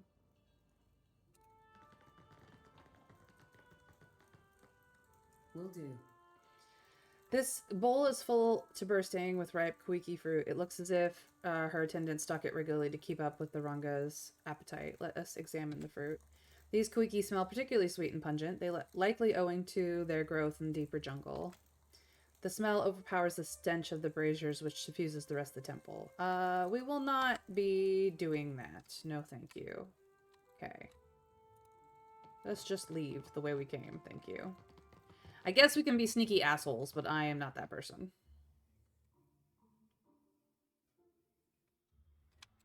Okay. Time to go down. Climb down.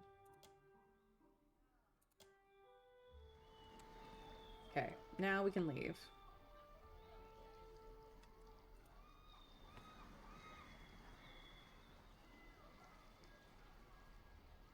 I will just leave that door open and let them put some, some, better security there, because that is definitely not good.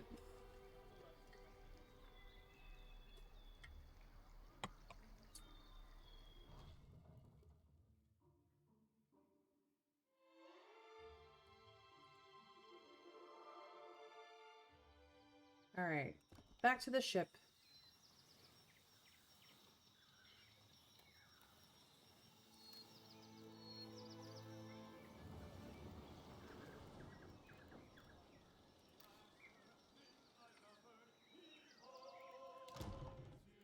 No, this is fine.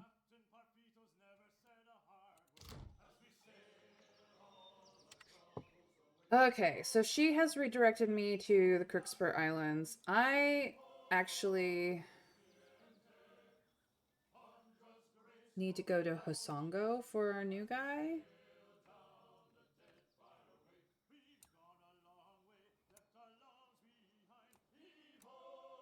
Where do you need me to go for West Wakara Reef and Katangi Islands? Far to the southwest, west of the Wakara Reef and the Katangi Islands.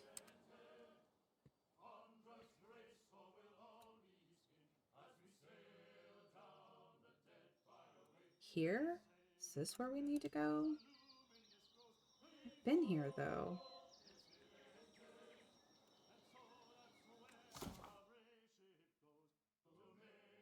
West of the Wakara Reef and the Kentucky Islands.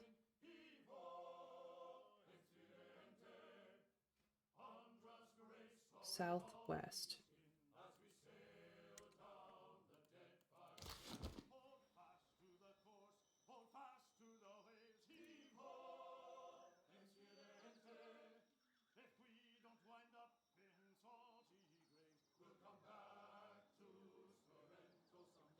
I suppose I haven't done the Steel Preacher. Is it just this area? Yeah, I think it's just this area. Okay. Well, let's go to Hosongo for a moment.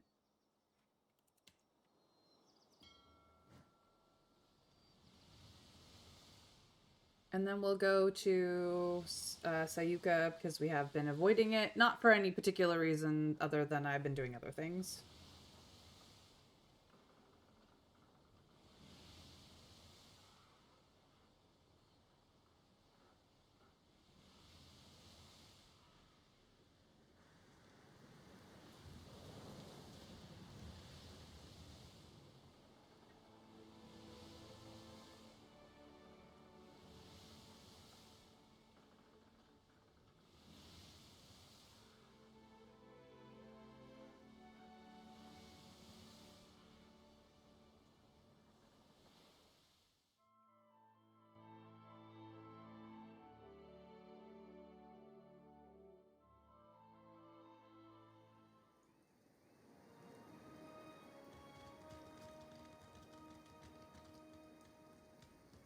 Not in much of a mood to talk, if you don't mind.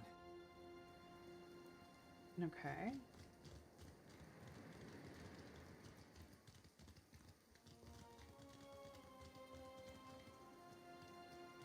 Once reinforcements arrive, we'll rebuild the walls and double our cannons. Lash esegan kikiwa. Ta. Kedete elahiza. Ta. Lash esegan kikiwa. Okay. Nothing here that he seems to care about.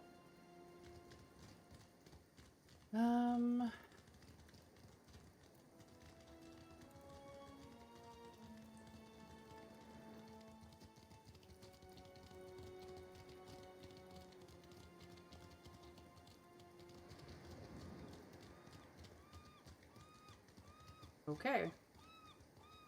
I was hoping I would get something from him by going to Hisango, because he mentioned Hisango, so here we are, and it didn't seem to proc anything, so off we go. There may be nothing that I can actually do with this guy. So I need to go here.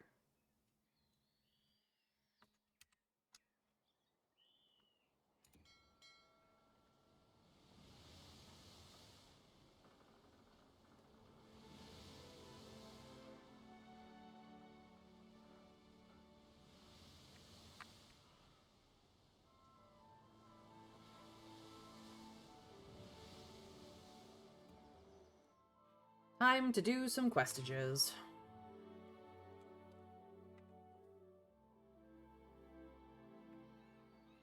Sayuka at last! I must go. Discovery awaits. Agrasima, Captain. See you later. Have a good day. Clear skies indeed, my dude. Welcome to Sayuka. Take all of this. I will take all of this. Tebe. You are welcome in Sayuka, traveler, as surely as the winds stir the sea. The young Juana woman gives you a sunny smile that shows every one of her pointed teeth.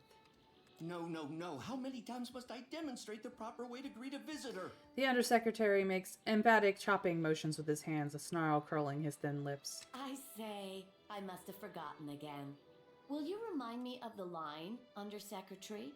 We say clear skies, traveler. Simple, elegant, and no smiling. Do you understand, Greeter Tebe? Can you repeat it once more? I want to make sure I've got it. Tebe turns wide, innocent eyes on the undersecretary. Oh, she is playing him like a fool, and he is a fool. The undersecretary opens his mouth to speak, but his expression abruptly clouds. He shoots a scowl at Tebe and elects instead not to dignify her joke at his expense. Questions, traveler? What can you tell me about Sayuka? Sayuka, known to my people as Ribiri, is a colonial outpost of the Royal Deadfire Company. Tebe makes no effort to hide the boredom in her voice. The island of Sayuka is the Royal Deadfire Company's center of engineering research and development in the archipelago.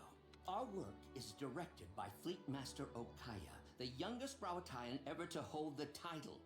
Best of her class at the Naval Academy in Tokoa, and a brilliant engineer, our Fleet Master.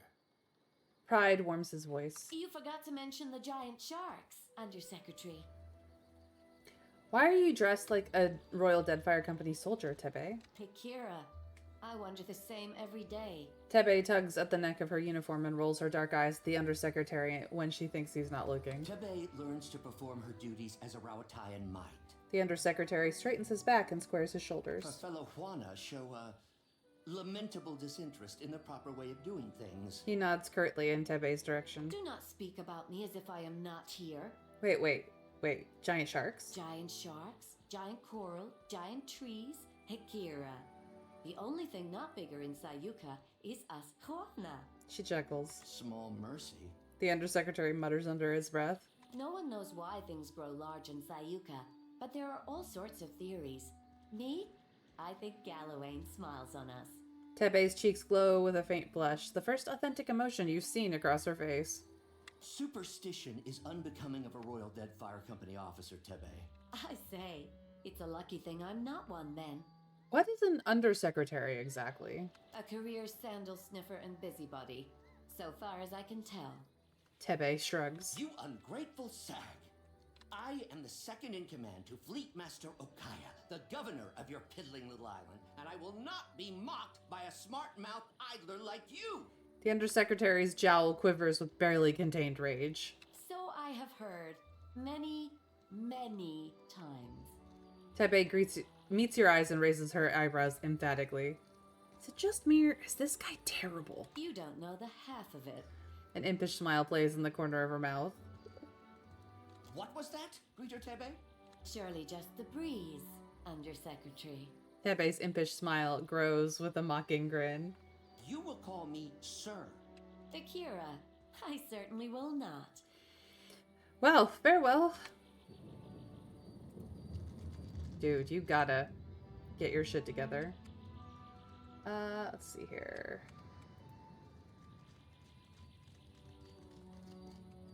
What is over here? This game board is scuffed and scratched from frequent use. Nice. Nice. Okay. What's this? Subtle markings on the fish's hide suggest the lamprey of an unusual size haunt the waters around Sayuka. Hey, nobody cares if I take this, right?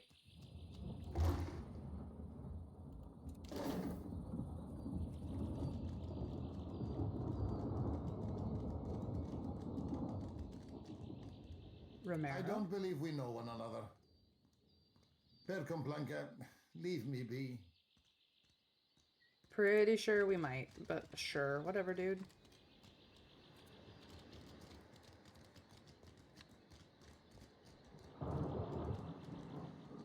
You find a man dressed in torn, dirty leather armor. His long, scraggly beard is encrusted with salt. His curling hair has clearly not seen a comb in some time, and the toenails of his bare feet are cracked and torn. The only thing of any value that he carries is an amulet. Oh, greetings. He hesitates a moment before saying more. Might I help you with something? Tell me about yourself. I suppose. He looks at you quizzically, perhaps unsure why you've asked him such a personal question. I was a proud man once. A Gold Pack knight. Then I took a job and it went poorly. I could no longer stay with the Order after that. His eyes take on a faraway look as he remembers. In the years since, I have wandered the length of the Deadfire, dedicating my life to self-discipline and abstination from worldly distractions. It is only through suffering that the soul becomes strong. Do you understand? That's it. Well, I am waiting for someone. But I do not know when they will arrive or who they will be when they get here. All I know is that they are a seer, and they seek me. So I wait. Then how will you recognize them? I will not, but it does not matter. I have this amulet here, and I yet draw breath. That is all I need. Can I have it? No? Someone is coming for me, and they will know my amulet.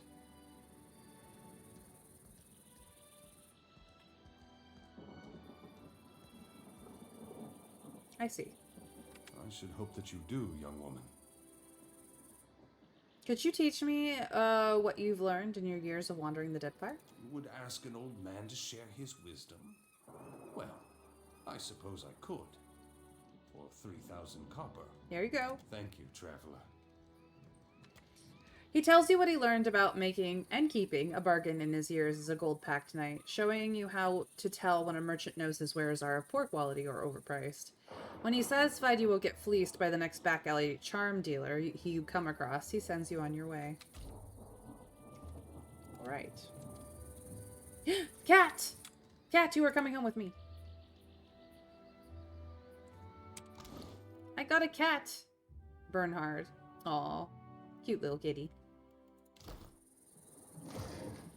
Fish. Alright.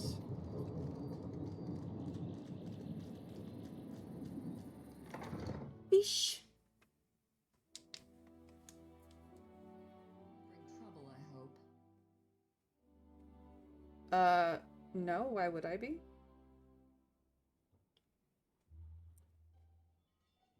Very odd to think that I am in trouble.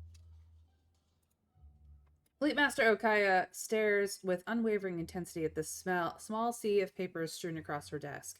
She holds a pencil lightly in one hand and absently taps the tip of it against her lips. After a moment, a low hum escapes her throat. The sound ends with a harsh scoff, then she flicks her eyes to meet yours. Artillery trajectory calculations. Terribly tedious and lamentably imprecise in a storm. As she chews on the end of her pencil, her gaze grows distant, like she's watching something behind you. Ah, but the numbers distract me. Where are my manners? You must be the watcher the Hazanui sent. You found me with a rare spare moment. Who are you? Did you not read the name on the door before you came in?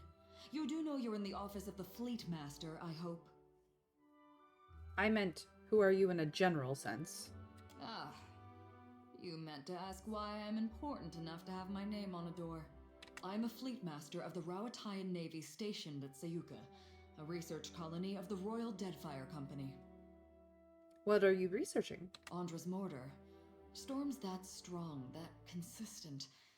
I suspect they're not natural. Impressive title. To one unfamiliar with the Rawatayan Navy, perhaps. But mine is an administrative position.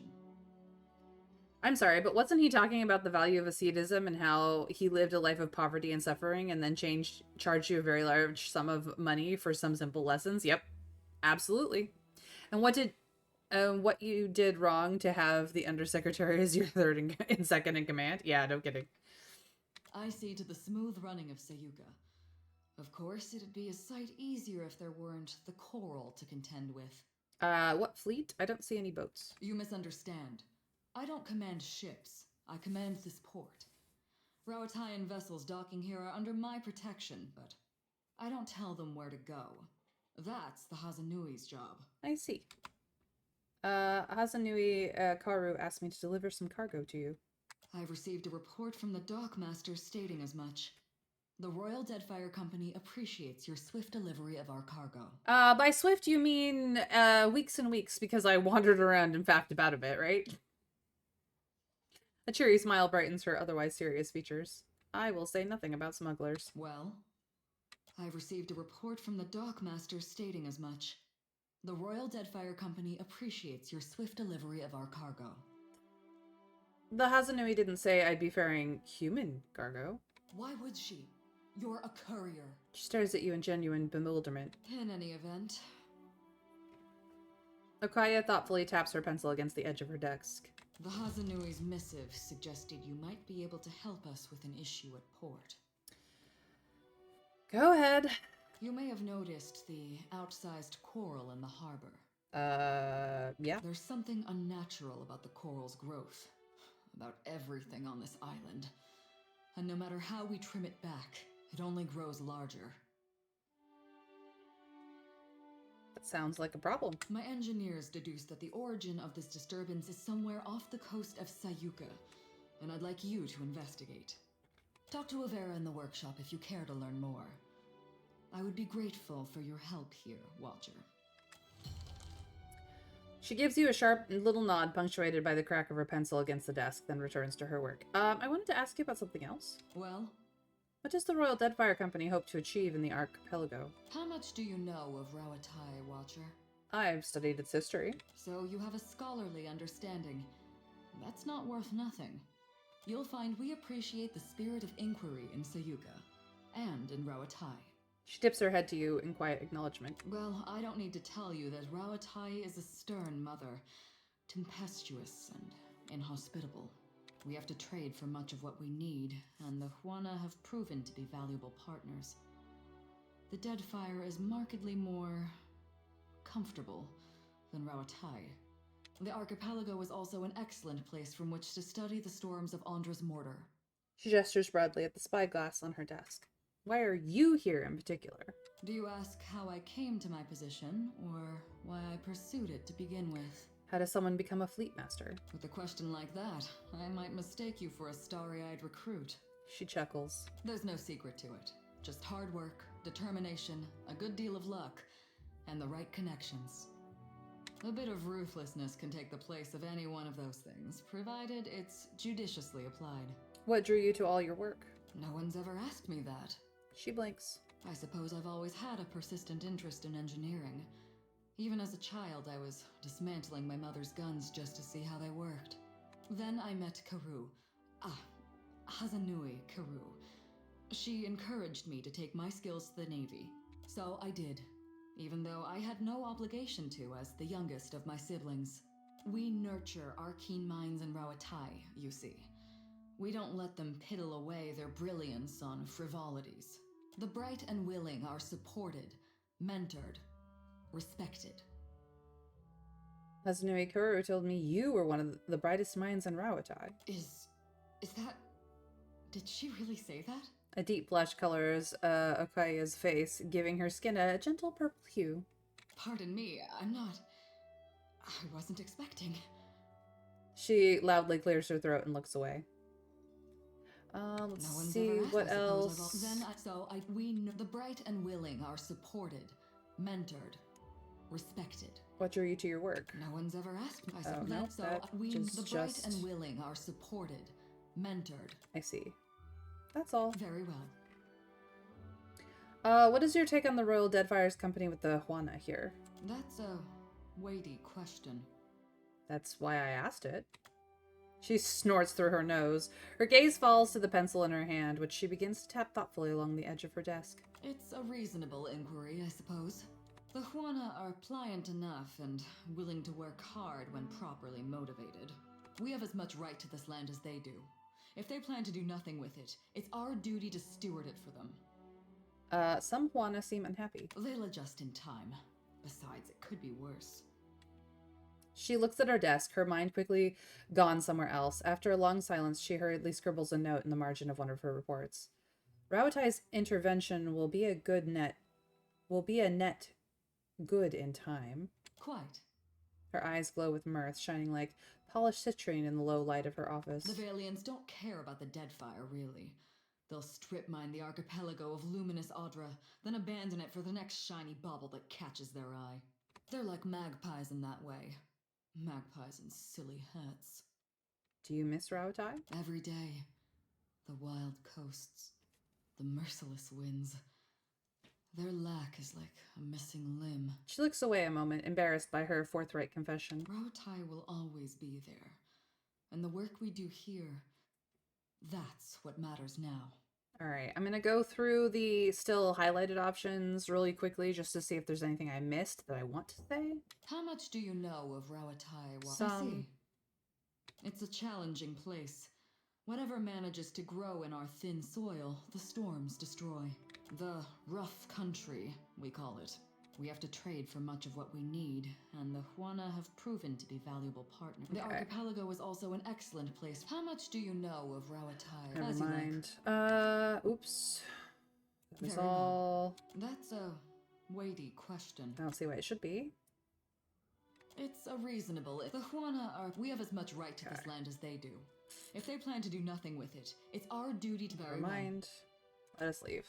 Alright. What do we got? These books' spines are cracked and their pages much dog-eared. These papers are covered with figures, snippets of poetry, and letters to home. A carefully curated selection of Rawatai's finest spirits.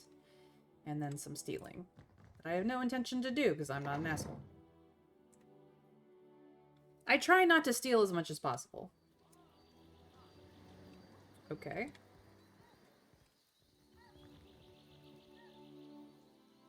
Let's go wander out about here.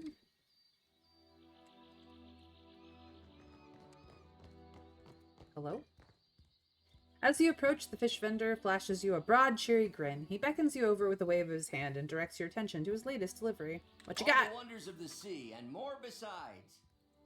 He directs you to a display selling the day's catch. Cool. Oh, luminous lobster. I will take all of this, and all of this, and all of this, because it's cheap, and all of these, and all of that.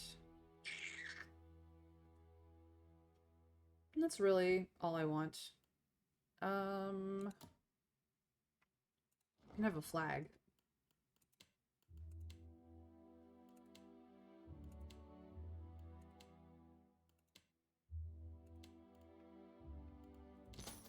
Cool. Enjoy the flag. Alright, this needs to go in here. Let's see, intellect and perception.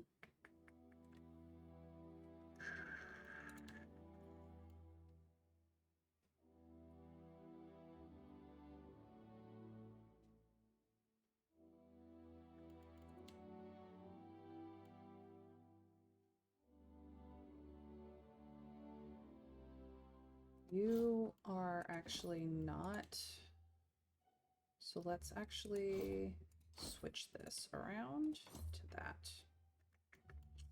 This, I think, needs to go to one of my, like, Aloth or my other wizard or something. If I can remember to do that later. Let's do this.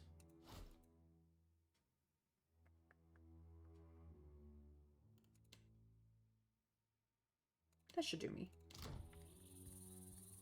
Hello?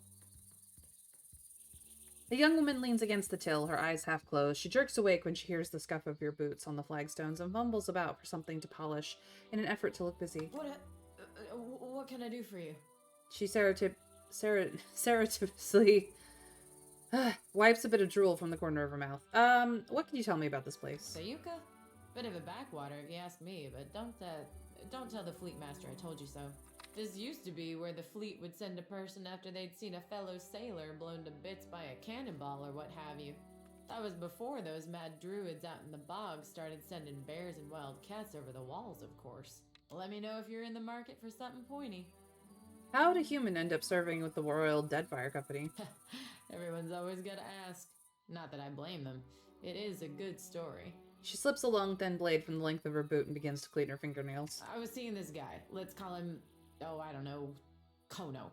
Kono and I had been carrying on a while when I started making noise about wanting to move in. Frightened the boy so bad, he went and joined the Royal Deadfire Company in the middle of the night.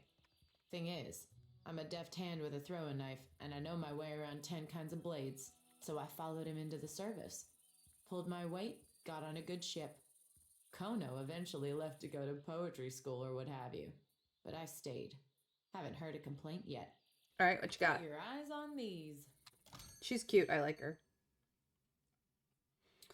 Spear, greatsword. I don't actually need any more lockpicks. I have so many. Bunch of exceptional stuff that I don't really need. Okay.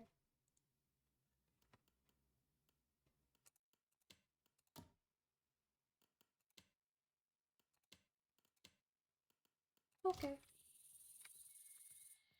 What is over here? A lonely dog! You're coming home with me. Hello, Sheba. Very nice. Fish on these rocks have grown many times larger than their species usually get. Yeah, no kidding.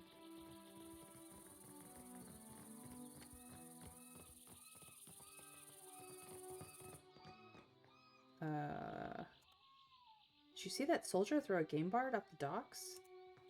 I hate to see Tippa and Wedo fight.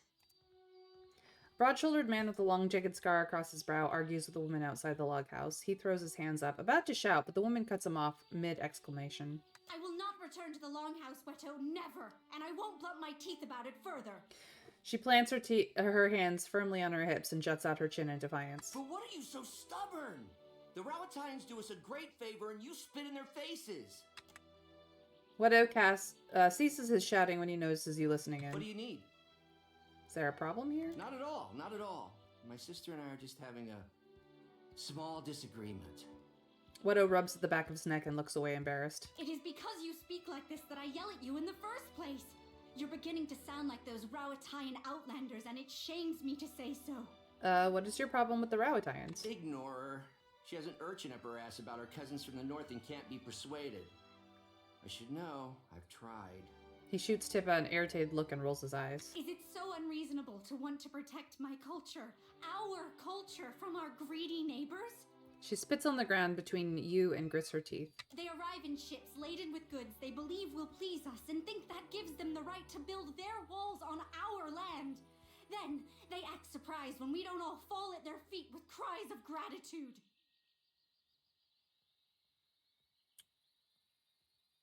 She has a point. Akira, don't encourage her. I will never hear the end. We are no strangers to the menaces of the Deadfire. Pirates, colonials, Nagati's children. We have bested all of them before. We don't need them or their walls to keep us safe, and we surely don't need their longhouse. Weda, why do you support the Rowattians? We are no strangers to storms. But last year we suffered many powerful ones in quick succession, and our harvest of PoEII fruit was destroyed. Prize share was rationed, famine loomed, and then the Rowattians sent ships, load after load of food, enough to see us to the next harvest. They could have left us to die, but they didn't. It was only a ploy to make us dependent on them, Akira. We took their food and helping hands, and now we sleep in their buildings and watch the sea from their walls. What does all of this have to do with the Longhouse? Another of the Rowattians' tricks. When our huts were destroyed in the storms, they did not rebuild them like they were as we requested. They built this longhouse instead. Are you not one people? They said. Why do you live divided, each cast apart from the others? They believe they know what's best for us, but how we live is not their business. The Fleet Master says we are weak because we don't work as one. She doesn't see that it's our differences that make the Huana strong. She doesn't want to see it, lest it put the lie to their enterprise here. The Huana and Rowattians are both Amawa. Why not be allied? Under whose banner? Rowatti's? Then we cease to be Huana as surely as if they conquered us. We have the land and resources Rowattai needs, and they have the military might we lack. We share a common ancestor. Why not create a common culture? Together we would be strong. I say, if you truly believe that, then you're a bigger fool than I thought.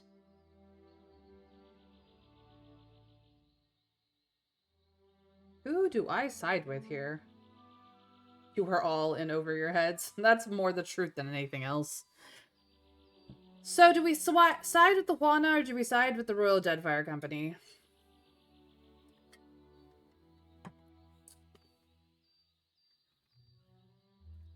There's no real right answer here.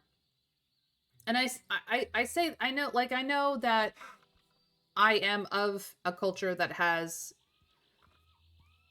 come into indigenous lands and overrun them. That has imposed a culture upon indigenous people to the detriment of said indigenous people. Like, I am bog standard white American, and I get that.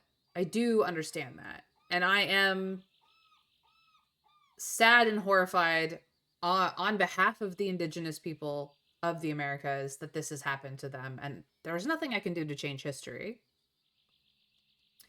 But I do know that any people who is unwilling to learn of other cultures and to consider change when change occurs, when new things come to them, is a people that is going to be wiped out in some way or another. Like, I'm not saying that one should forget the traditions of their people and the history of their past. What I am saying is that change happens. And being unwilling to change with it when it happens means that you will likely not last much longer. Traditions not changing with the times becomes toxicity. But that doesn't mean that they have to be forgotten. Once upon a time, the Greek gods, for a singular example, were worshipped as gods, but now they are considered to be mythology. We have, to some extent, made them much more minor in the way of everyday life, and yet for some people they are still very much a valid ideal or entity to worship. It's just that what was once done in temples has been very much shifted to a more personal singular private thing. And their stories, the understanding of them has changed, but also has stayed prevalent through a swath of history. And there are people who have been wiped out, whose histories and stories and the things that they believed in are gone. There are many indigenous people around the world whose histories and stories and traditions are being wiped out because those people who would grow up in that place are seeking out a more modern way to live because of the changing of the times, and are refusing to learn about the traditions of their people and its past because they are inconvenient to modern times. And I feel like that's sad, because as much as change is always going to happen, not having respect for where you come from is the surest way of losing all of it. I guess you could say. It's the person in me who fell in love with mythology and history and goes, I really hope that they write those things down, that they try to save them in some way, that they try to share them with other people to be understood and respected by a larger group of people than just their own. Because those perspectives on the world, those stories can be a source of inspiration, be a source of, this is what our people told the stories of to explain how the world worked, and this is our perspective on how that world works. Because I feel like every perspective should at least be considered, even the bad ones, so that you know what the bad ones are. Like, I know it's difficult to walk across a perspective that is so anathema to you that it makes all your hair stand up and you want to hiss at it like a cat. But the fact that it makes you want to feel things is kind of important too. Like, I know this is going to be a controversial saying. I'm not saying that I agree with the fascist way of things. I don't agree with fascism, but to understand the perspective of fascism and why I feel it's wrong is important to know, so that I can say, this is wrong and this is why I feel it's wrong. This is why I think it's wrong. This is why I feel that this is the wrong way to live.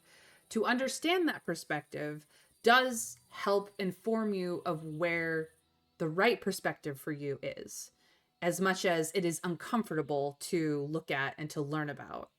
You need to know it so you can understand why it's bad and thus avoid it. Exactly. So, like, I believe that all perspectives are valid to be understood, but to really do what is best for all people, you can't please everyone is very much a valid way of life. But there are ways of life that I feel are far more likely to cause contentment and understanding and community than others. And fascism, I don't feel, is one of them. As effective as it can be, I don't feel it is one of them. But that is a personal preference. That is my perspective on the matter. And I just feel that learning about these things is very important. Following what is best for you is also very important. But what is best for you as an individual also needs to be balanced and tempered and weighted against what is best for the people around you, your family, your friends, your community. Because all of these levels are also valid things in their own right. And if what's best for you is actively negative or toxic to your family and your friends and your community, it does not help other people around you feel comfortable and safe and to live good lives, then perhaps what you are doing as an individual is not good for you either. I'm not saying that we should blindly walk into whatever the local community decides, but I do feel that there should be some amount of give and take and balance to this. Now, that all being said, complicated, layered as it is, do we side on the side of the Juana, who want to stick to more traditional means, although Onikaza is attempting to bridge between the traditional means of how the Deadfire Juana tribes have lived for a very long time and the incoming modern influences of the Valians and the Deadfire company coming in for their own various reasons? Or do we side on the Rowattians, the Royal Deadfire Company, to say that this is progress and this will keep them safer? That this is alliance and this change is positive? Because both have their place. And I feel like there could have been a little bit more of a balanced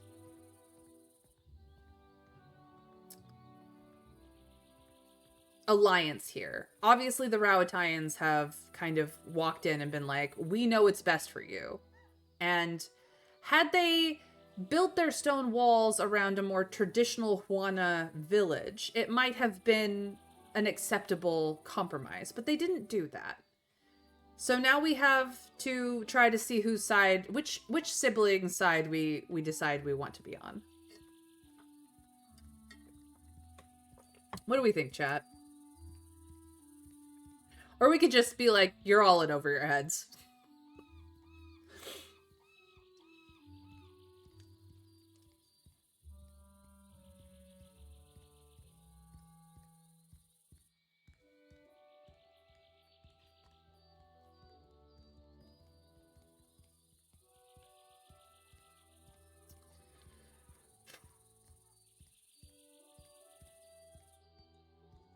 See, we're both being honest and diplomatic, and regardless, I suppose I could reflect on which one I have more positive. Can I get back to this conversation? Let's find out. Reputations. Let's see here. I'm 5 with the Juana, 5 with Nekataka. The Principe we're at 4 with. 1 with the Royal Deadfire Company, 5 with the Valians.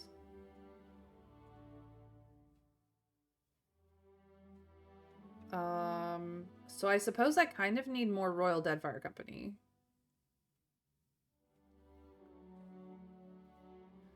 We're at a net 0 here? Weird.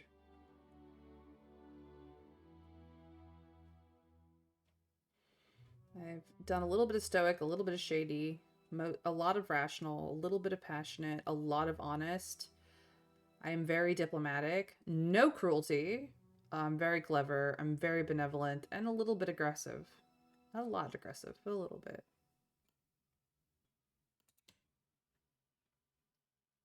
She does not like him or her because of these things.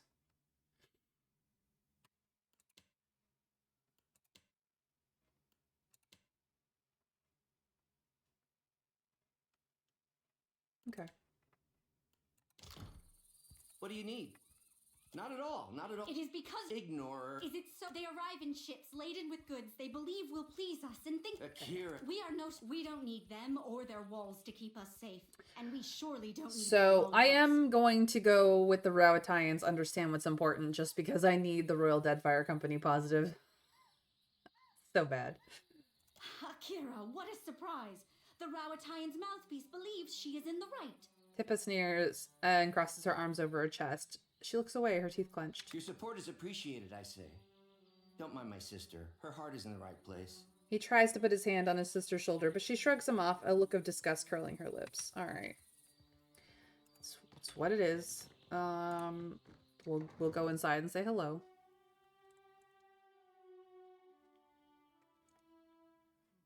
Hear my prayers over all this noise? Maybe. I don't actually need it, but okay.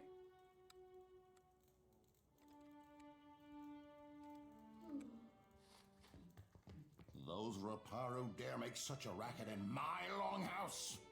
What were those royal Deadfire fools thinking? Large Juana man glares down the length of the building, his fists clenched tight.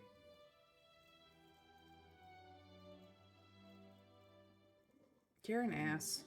You'd feel the same if you knew anything about the Juana. The warrior grunts, a sneer lifting his lips. What do you want? Your room's much nicer than the others. I am Mataru, a warrior. The best quarters are mine by right. And yet I cannot display my most precious possession, my grandmother's warhammer, for fear the Raparu might steal it. It is absurd. Why would the Reparo steal your stuff? They know no better. A Juana soul is not born into the Raparu without reason, after all. He can hardly resist rolling his eyes. How did the Royal Deadfire Company come to control Sayuka? Not even the greatest Mataru can stand against a fleet of Rauatayan warships. Warrior speaks with a bitter shake of his head. Okay, well, you're an ass. Over, then under, then twist. Good. Akira, it looks so easy when you do it. A middle-aged Karu woman raises her brows in question when you approach her. Her hands too full with braided ropes of dried reeds to greet you properly. Besides her stands an elderly Reparo man awkwardly grasping his own bundle of reed rope. Oh, hello. Come to watch me tie rugs, have you? Asaro here has been teaching me. He indicates the woman beside him with a dip of his chin. The corners of his mouth twitch like he's trying to hide a smile. What say, traveler? Isn't it unusual for a Kwaru and a Reparo to do the same work? It is, as you say. But I have always admired the beautiful rugs Osaru makes. And Nadunga can fix anything. Is it not reasonable we should learn from each other? Though she smiles as she speaks, Osaru's words hold a defensive edge, as if she's had to explain their unusual arrangement many times before. Akira, especially if we must suffer Waturi together. A sly grin spreads across the old man's face, and he elbows Osaru playfully in her side. Just so. Osaru swats his arm away with a small laugh, then, her thoughts returning to Watari, she makes a face like she's bitten into an underripe kuiki fruit. Is it stressful having all the case living together in one building? It's not so bad, excepting the nights Waturi gets into the palm wine. Akira, but that man does snore loud enough to call down the rains. She snorts, and Nagunda beside her smothers a raspy chuckle. There is hardly any space to tie my rugs, to be certain, and I haven't had a moment to myself in weeks. But there are also new friends to be made. Gunda finishes her sentence with a warm smile. Can you teach me how to tie a rug? It's not a skill one learns in an afternoon, but should you wish to spend many months here in this longhouse, you're welcome. A deep, throaty laugh rumbles through him. I say, we have the room. So long as you do not mind sleeping like so many scrolls stuffed in a shelf. Osaru shares in Nagunda's laugh. Well, farewell. Carry the winds with you, traveler. Oh, thanks. These guys are nice. I like them. I will take that. Rum is expensive. These near-identical beds are well built, but offer a little privacy.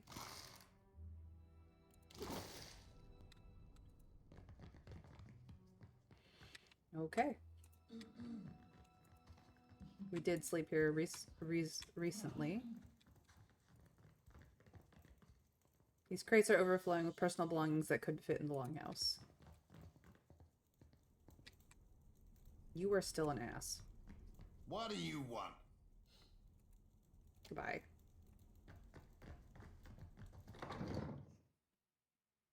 He's really selling the superiority of the traditional case system. Yeah, no kidding. What an ass.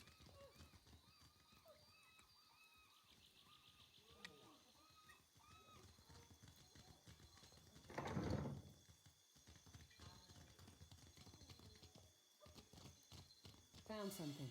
Aha. I've got it. I will take both.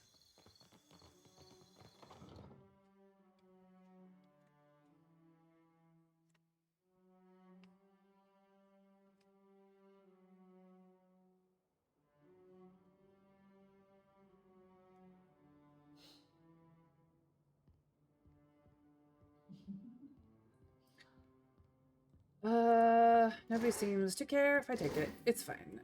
Engineer. He's somebody I can talk to. Is this insert? The glass inset in this strange dome is very thick.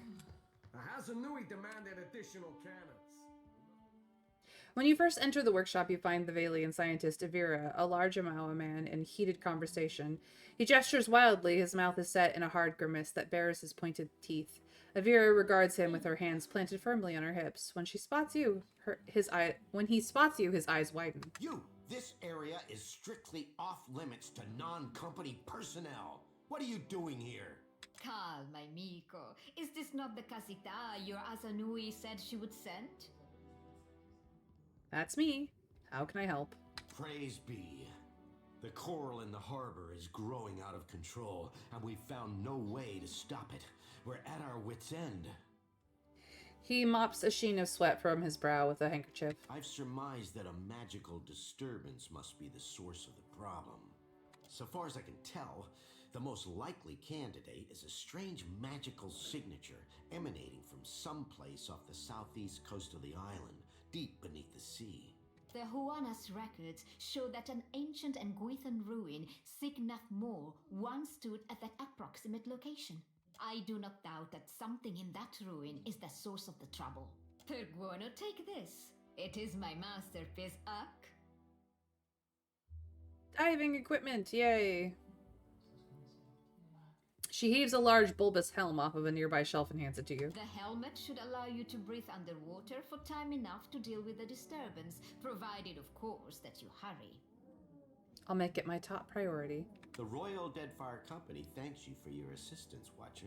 And your bravery. Aura Taugori! Good luck. Or golden wishes. Cool. We cannot spare the weight. Already the ballast is overtaxed. Increase the size of the ballast then. And store it where? Then we must increase the size of the ship. Take your concerns to the Valian. This mess is her responsibility now.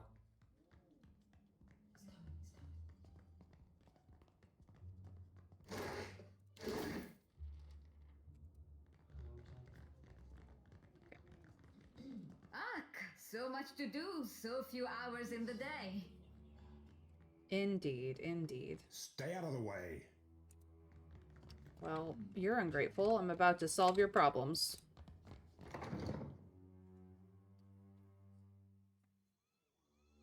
We're under attack. Hold them off while I tell the others. What are you talking about? I have to warn the engineers. Okay. Apparently it's hunting season.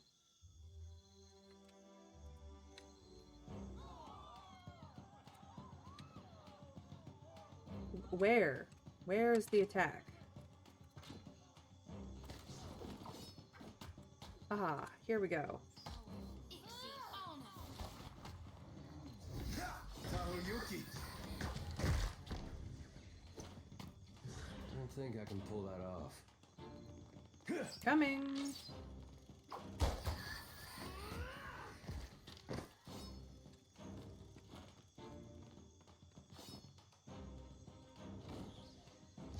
Where?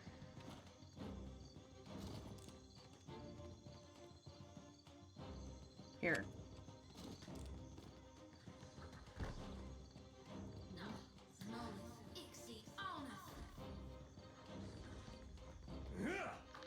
Take that.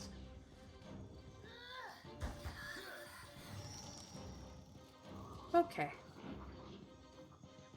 We saved the city.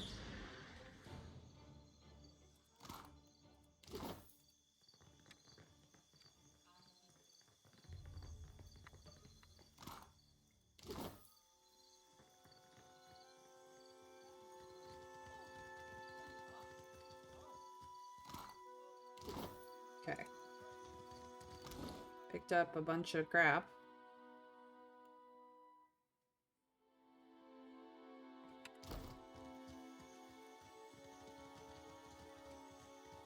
Nope, you're not there. Okay, hunting season.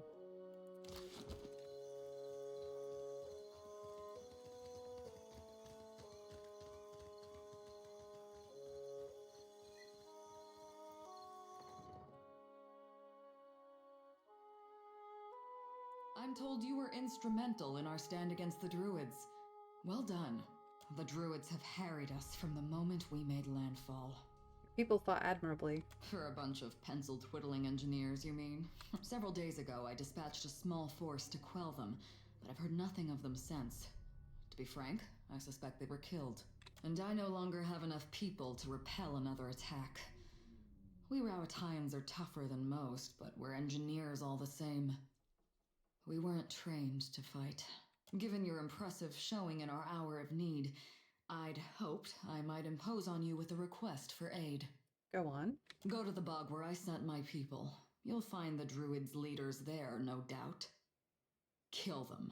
Should you do so, the Royal Deadfire Company would stand in your debt, and I would be immensely grateful. Well, I'll see. I hope your effort to resolve the coral situation... Yeah, we're working on it.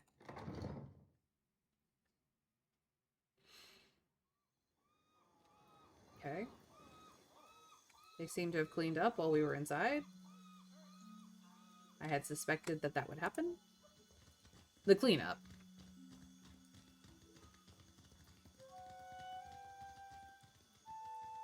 Let me know if you're in the market for something. Put your eyes on me. Alright, let's get rid of the crap that we just picked up, shall we? Not this, not this, not these. Not, oops, no, that can come back. I think that was all of that.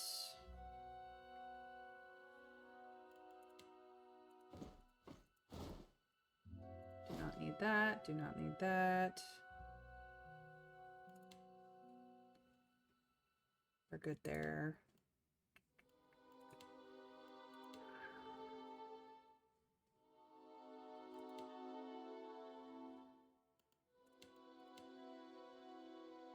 Cool, cool, cool. Thank you.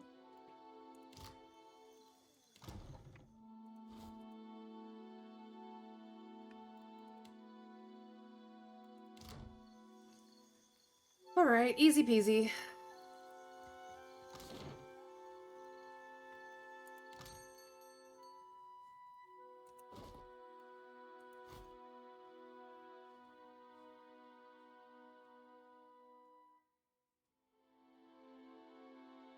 Do I need anything? Not particularly. Well, I might pick up a load of rice wine, actually.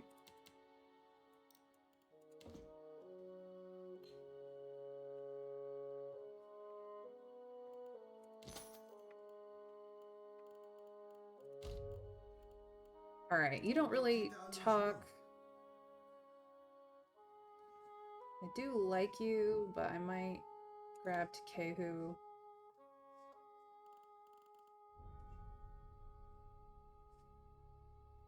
I will need you when we go back to a place. If you want for company, look no further.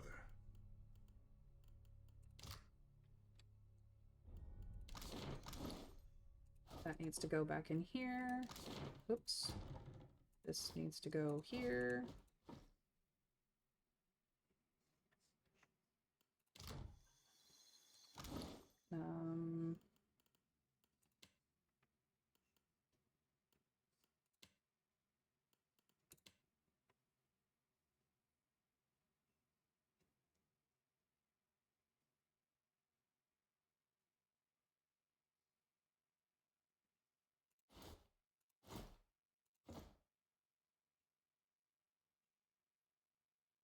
No, that's good. Okay.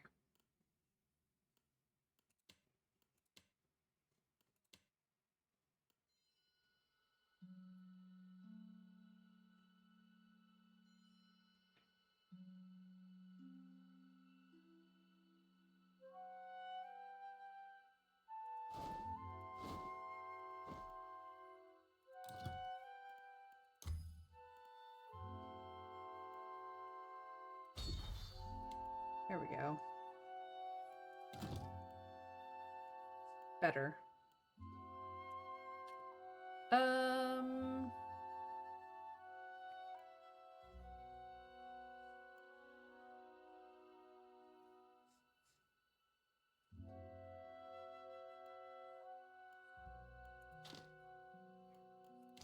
Okay.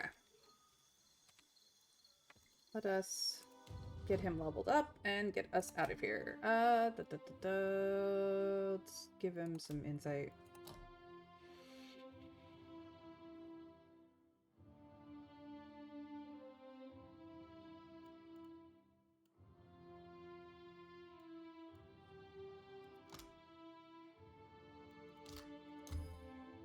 That one. Yours to command, Captain.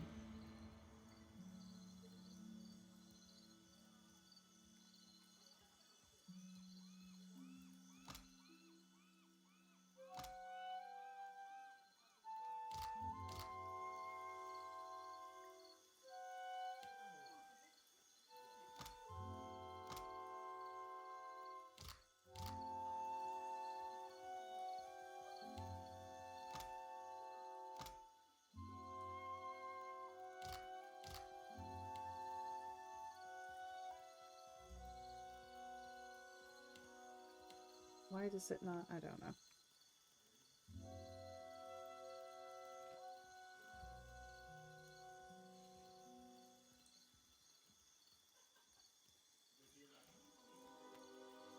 Okay. What say? Now we're off. We are off. There's nothing else in the city itself, so on foot.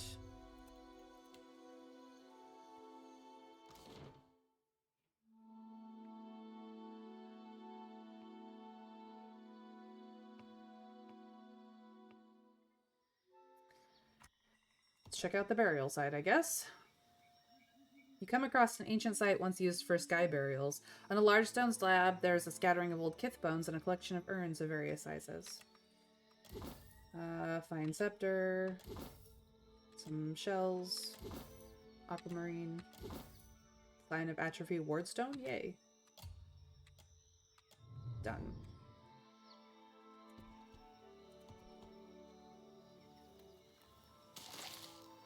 Nice. And then to the bog.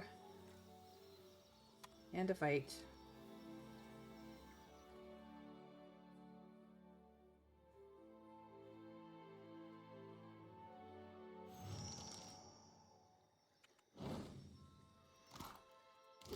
Well, I think these are the people that was sent. Oopsie poopsie.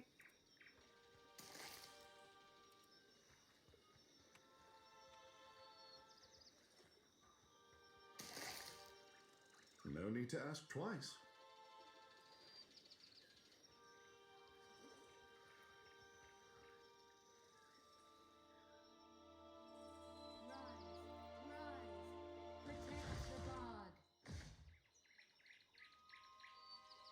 Okay.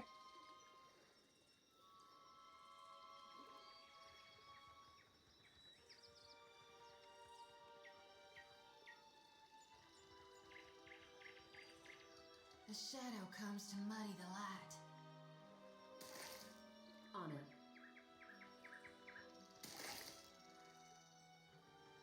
You guys don't know we're here. Fuck off.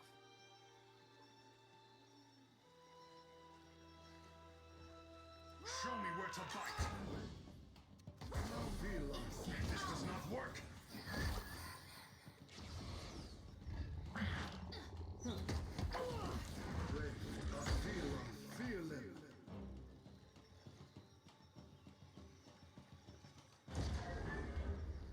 What's over there? Do.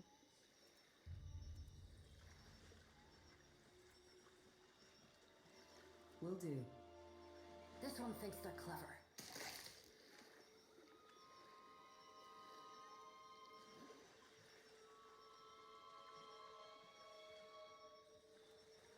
Kitty!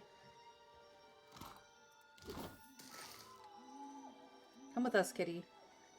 It's gonna be okay. Twix! Oh. Twix. So cute.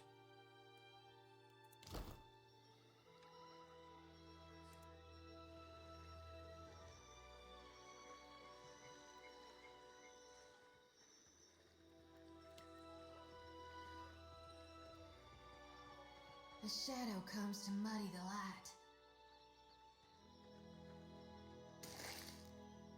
Let's go.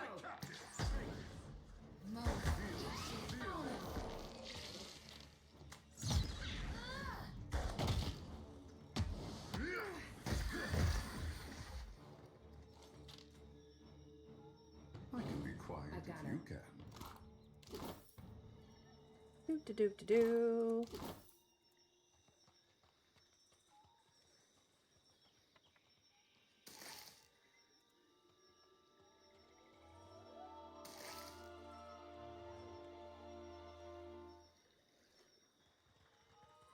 A shadow comes to muddy the light. It's a Bogbarian. Take him down.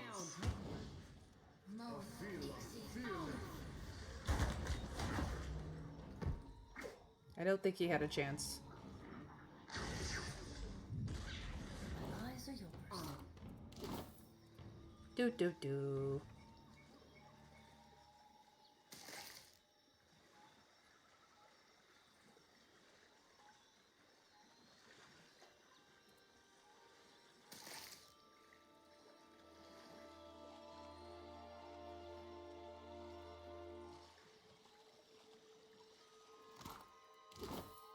Will do.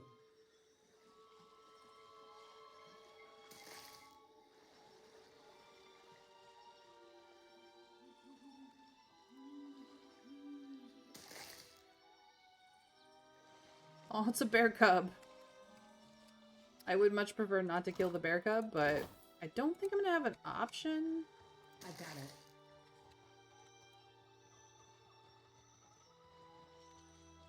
Wait, look there. Time to lower down.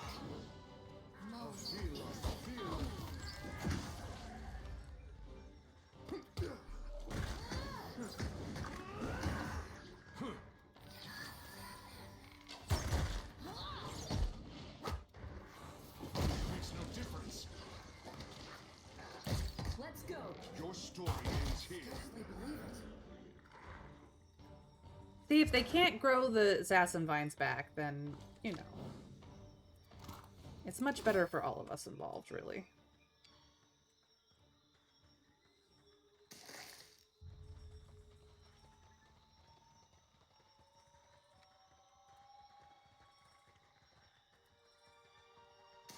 Will do.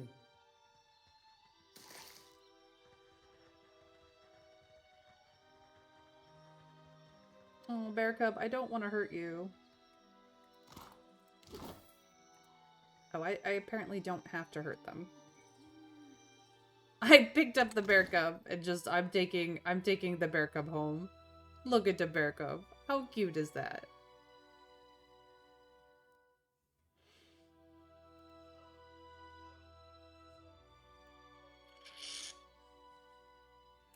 Hi. You get a bear cub. Because I think it's cute.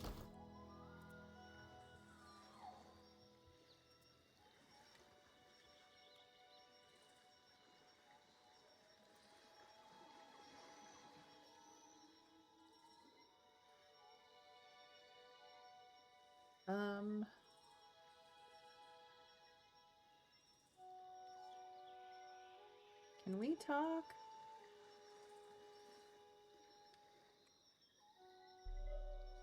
Okay, this is definitely a talk situation.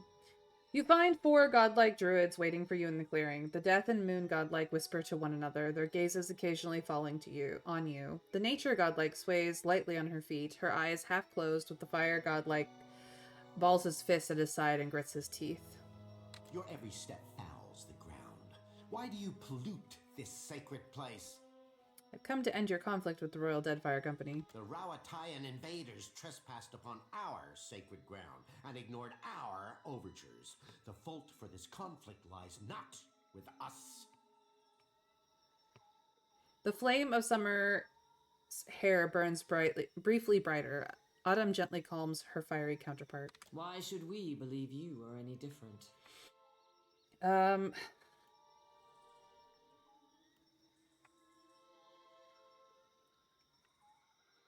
You need only look at my animal companion to see I'm a friend of nature, not foe. Eloquent though your words may be, they will build no peace between us and the invaders. They or we must leave this island, and we shall not be moved. I refuse. I knew you were a charlatan. Kill her. Oh my goodness, they did not have to do this. Okay, you take out that. You take out that. You... I don't know which one's gonna be worse, honestly. You two go here. I'll go here.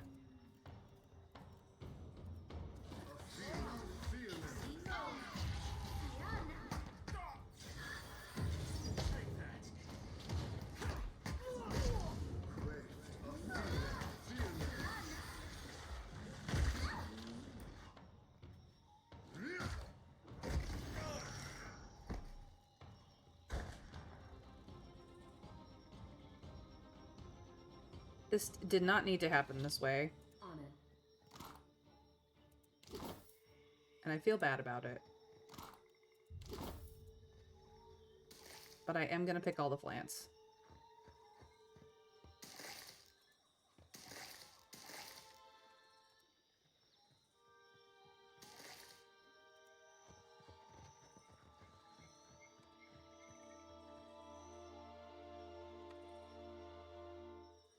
Ay, ay, ay.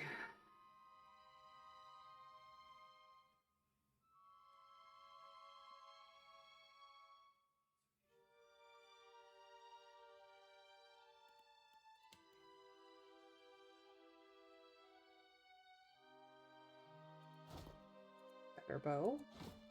Yes, please. That will help him a lot.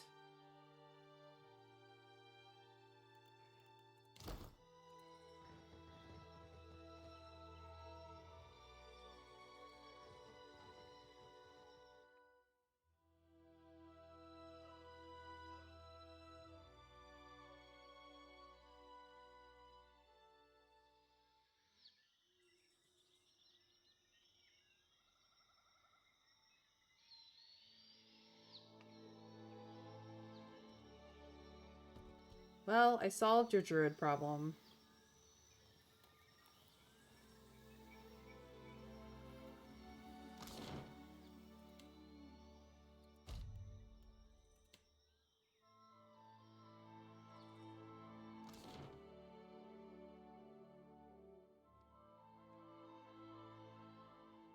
I hope your effort to resolve the coral situation is meeting with success. Druid leaders are dead. Excellent. You are as dependable as I've been told to expect. Now we can begin logging in earnest. Regarding your reward, we seized a cache of weapons from a gang of pirates we caught sniffing about Sayuka. Of course, we only use regulation weaponry here, so I'd appreciate it if you'd take these off my hands before one of my engineers does something foolish with them. We gained some stuff. I think this is a pistol? You found me with a rare spare moment. Farewell. No, it's a blunderbuss. Are you rocking a blunderbuss at the moment? No, you're rocking a pistol. I do not have my blunderbuss people on me. Okay. Now I gotta go do ship things.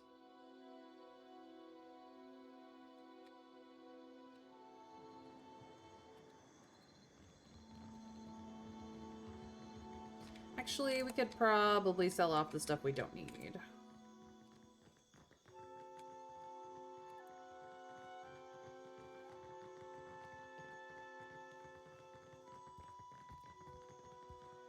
Let me know if you're in the market for something to put your eyes on. Alright. Don't need that. Don't need that. I don't need that. I don't need this, or this, or this, or this, or that, or this, or any of these. Nope. No thank you. That solves that. Don't need any of those, or this. That solves that. This hat can go too.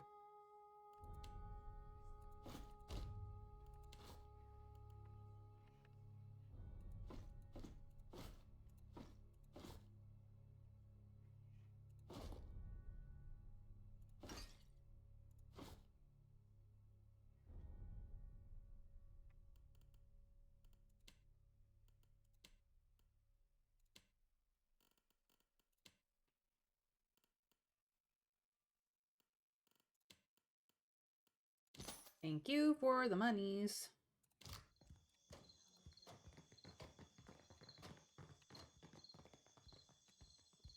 Okay, now we can leave.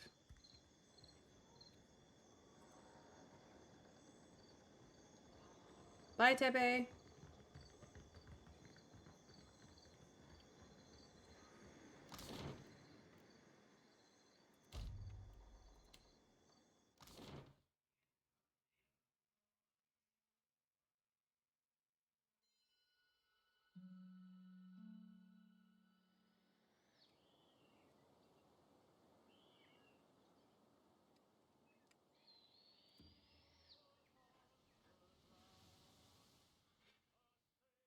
You arrive at the location off the coast of Saika with the coral that the coral mason told you about. You peer over the edge of your ship and see a faint glow in the waters far, far below. Time to go below.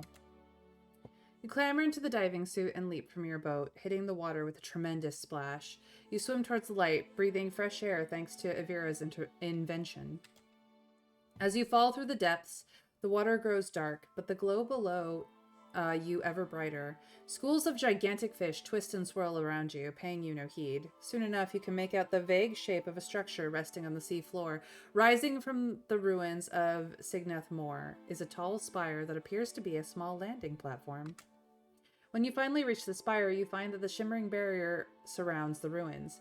You pass your hand through the barrier and feel nothing but a tingle like static electricity across your skin. You walk through the barrier and discover the interior of the ruins aren't flooded, as you might have expected, but dry. You remove your helmet, take a deep breath of fresh air, and walk into the ruins of Signath Moor. Here we go! Time to dungeon crawl. Hold my breath, but something about that pool makes me want to.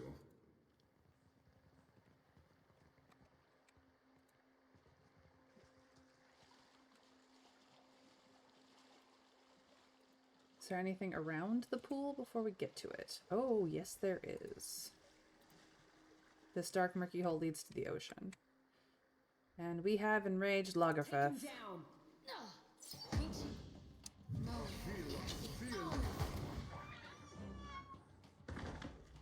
We got fish people. Dim in the lantern.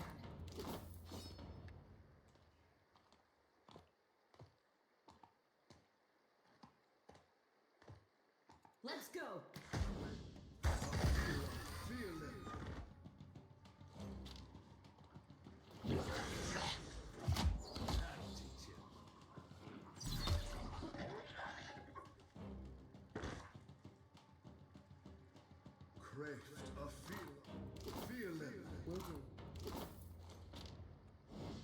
Let's take a look. Okay.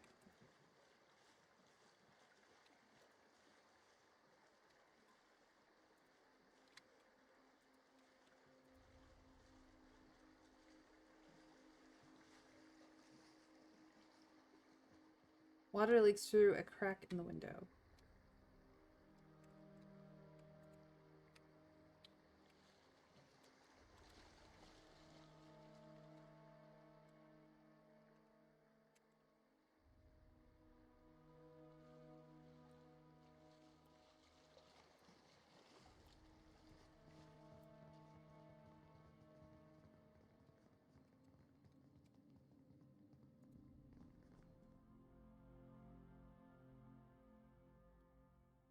Down into the depths we go.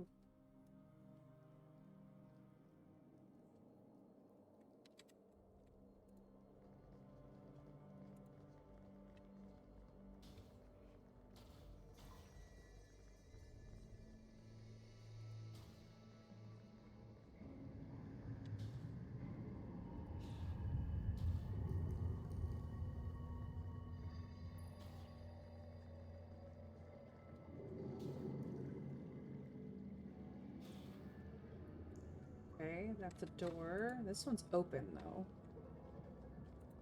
Oh, okay. Maybe we go this way first.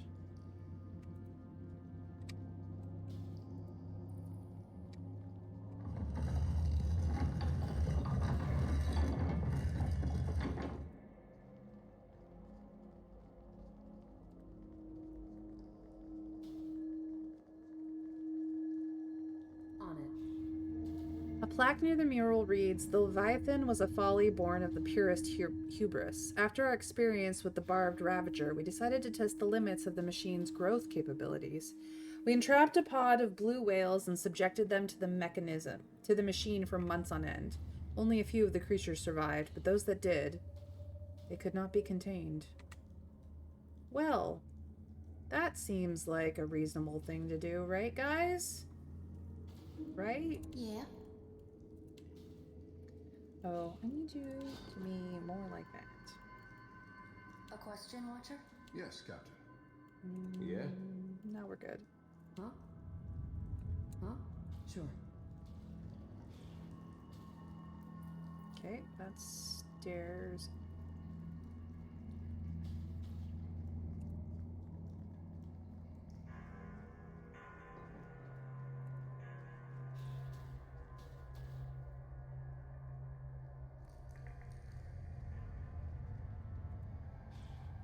You find a small machine sitting on a dais surrounded by a spinning ring. It appears to be of Angwithian origin. Let's examine the machine. You note the speed of the ring's rotation and the subtle pattern of the machine's humming. After a bit of prodding, the pylon's workings make sense to you. Just deactivate the machine.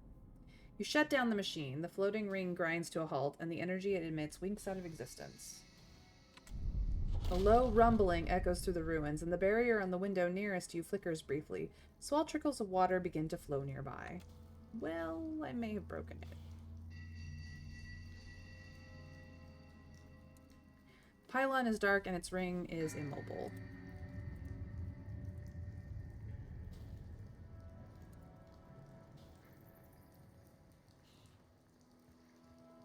I can't seem to turn it back on. Doesn't bode well.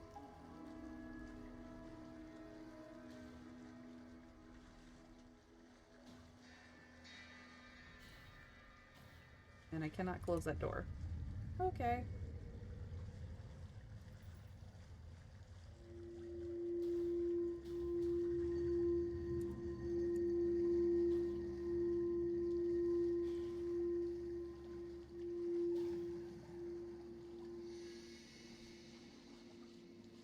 Sure. The shadow comes to muddy the light.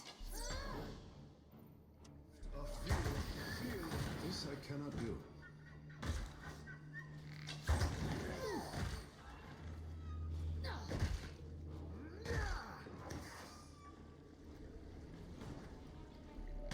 Hardly seems fair.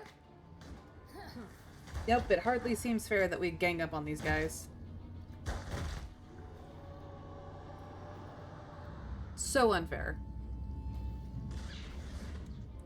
Real quiet now. I got it.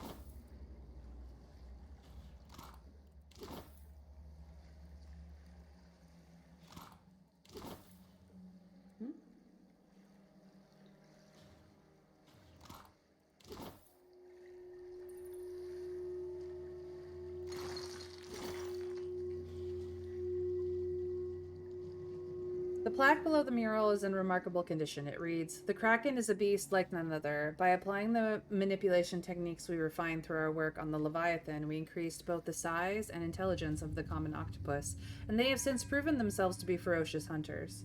There was one unfortunate side effect, however. They also became quite territorial."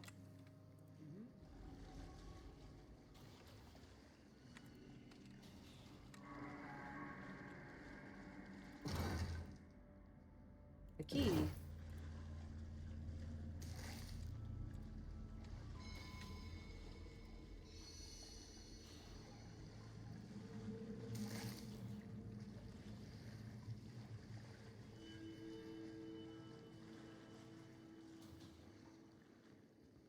Will do.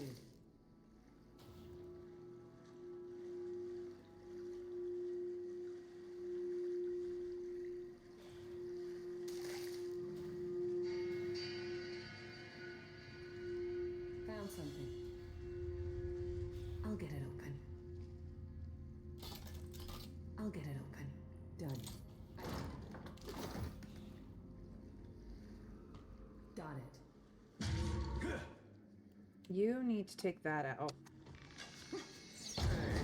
Thank you. Wasn't that bad?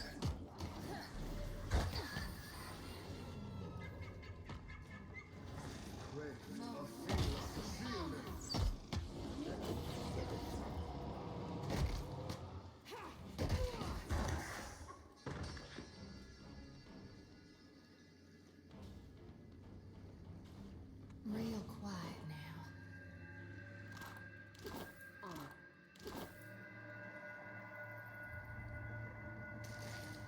Do.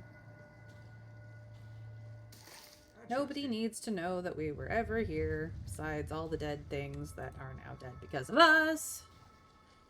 Hee hee. Okay, back here. Will do.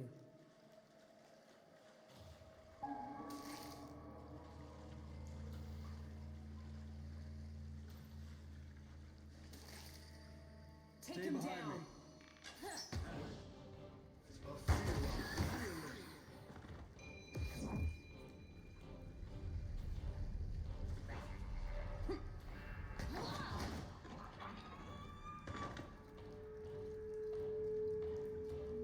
Looks like trouble. A feeling.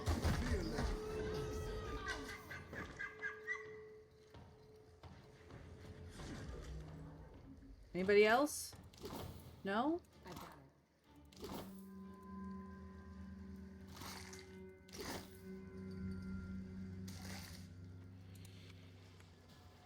What's over there?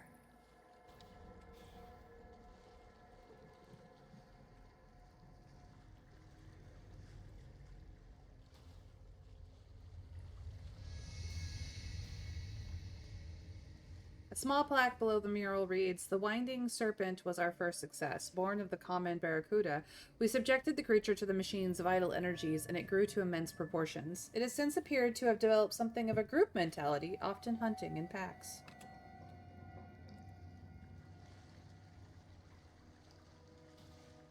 I have the key. On it.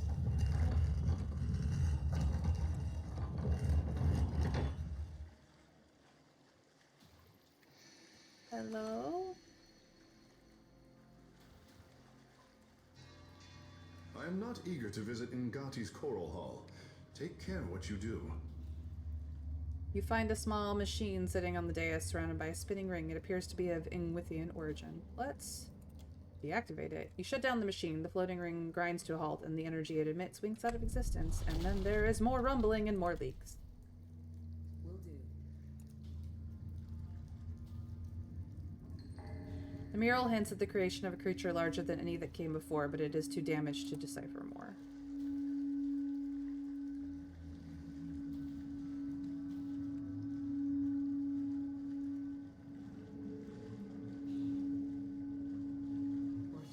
A low hum reverberates from this machine and makes the inside of your ears itch.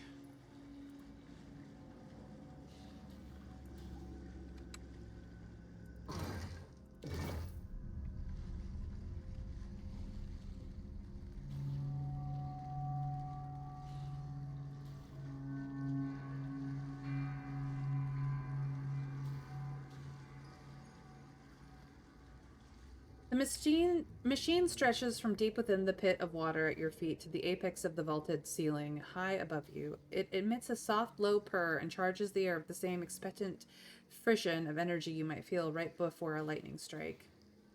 Let us study the machine.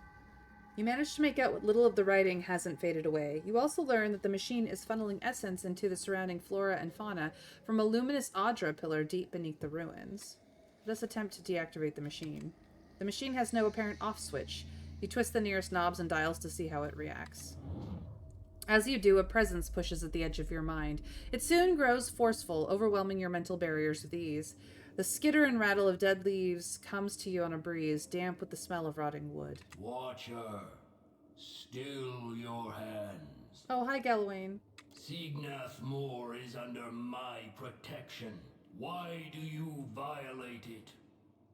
Is this machine the source of the giant coral in Sayuka's harbor? Indeed it is. The Engwithan's fine creation siphons essence from a vein of Adra deep within the earth, and the creatures of this region drink deeply of it. They grow strong, ruthless, and in so doing, worthy of my regard. Should you want to gain my regard as well, you would destroy this place to protect my machine. Then none will have the means to threaten my work here as you have. Why should I do as you ask? Because I am your God Watcher, and I reward my loyal followers. You would do well to think twice before crossing me. Isn't that counter to your philosophy of trial, Gallowayne? Cleverness should hunt always beside strength, Hound of Aethys. What do I do, folks? Do I obey Gallowayne? I mean, I kind of already started to flood this place. Do I deactivate the machine by breaking it so that the coral stops growing? Or I should say, everything stops growing ridiculously large in this area of the world?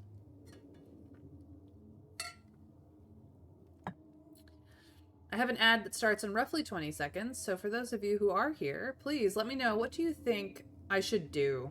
Should I appease Gallowayne, or should I help the people of Sayuka?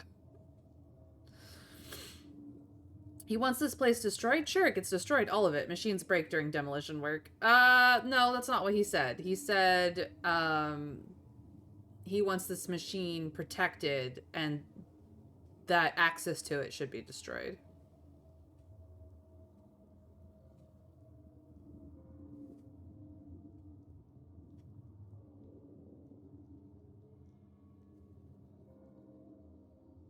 Oops, Butterfingers.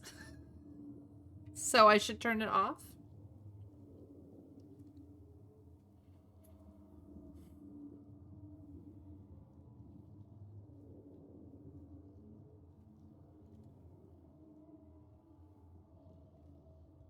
I'll consider it. Decide quickly, Watcher.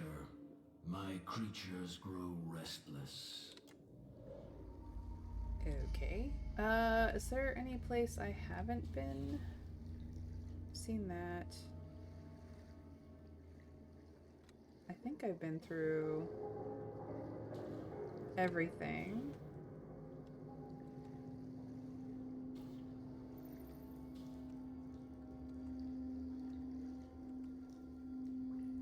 Don't think I went here. Did I? No, I don't think I did.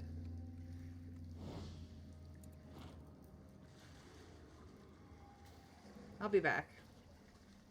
We'll deal with this in a minute. Why are you so fast?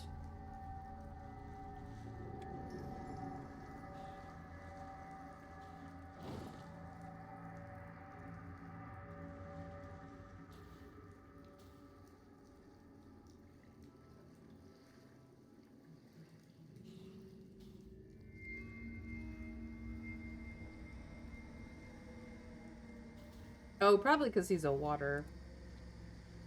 Ngati. Okay.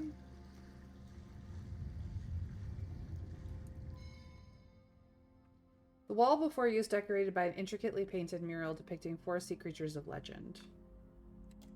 The mural features a kraken, a shark, covered in wicked barbs, an enormous whale, and a knot of 3 serpents with the heads of barracudas. The images are offset somewhat from their frames as if they could be pressed. Okay.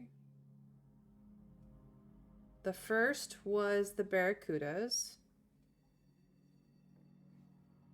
The knot of serpents sinks into the mural with a satisfying click. We haven't found the shark one. The shark one, I don't think. Yeah. Let's go this way.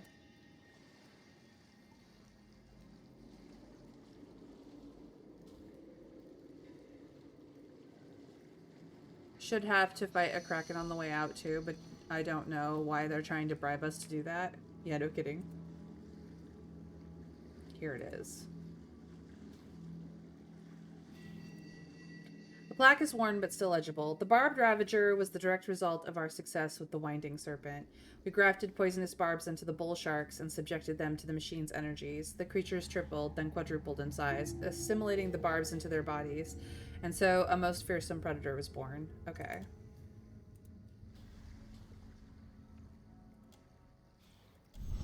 The entire structure shakes so violently it nearly knocks you to your knees. The barrier flickers, then disappears with the pop. Water floods into the ruins. You have just enough time to pull your diving suit before the water crests your head.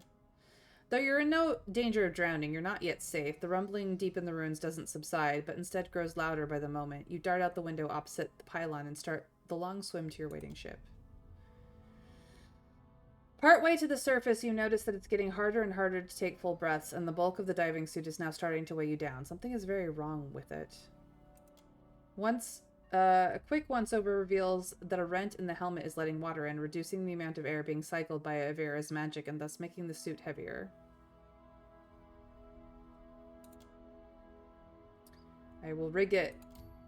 With no time to spare, you tear off a piece of cloth from your suit and quickly wrap the damaged portion of the helmet. Water continues to trickle in, but at a much reduced rate, and you eventually make it back to your ship fully intact. I didn't have to do that, but that's where we are at. A familiar presence pushes against the boundaries of your mind. How rare a thing it is, a kith who does as they're commanded. Behind his words hangs the profound silence of a forest blanketed in deep snow.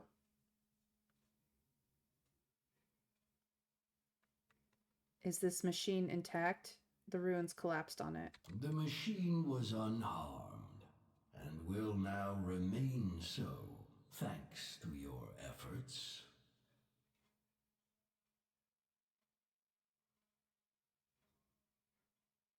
I didn't do this for you. It is your actions that please me, not your intentions. How bold you are to speak to your god thus.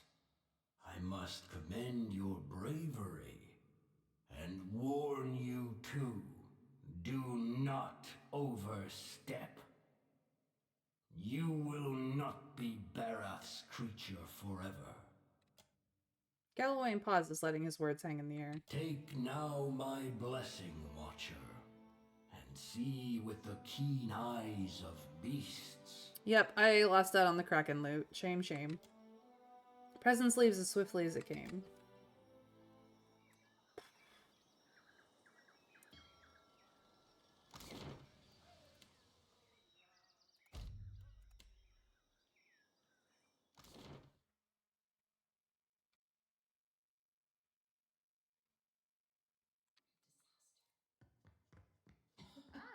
So much to do, so few hours in the day. Where is...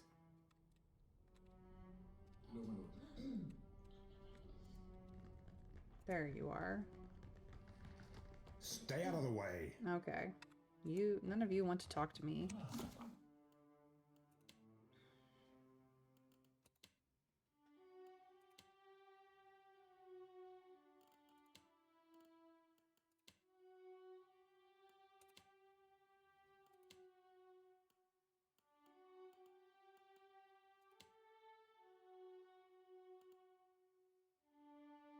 Oh, right. Seraphim wants to go talk to him. I need Seraphim in my party.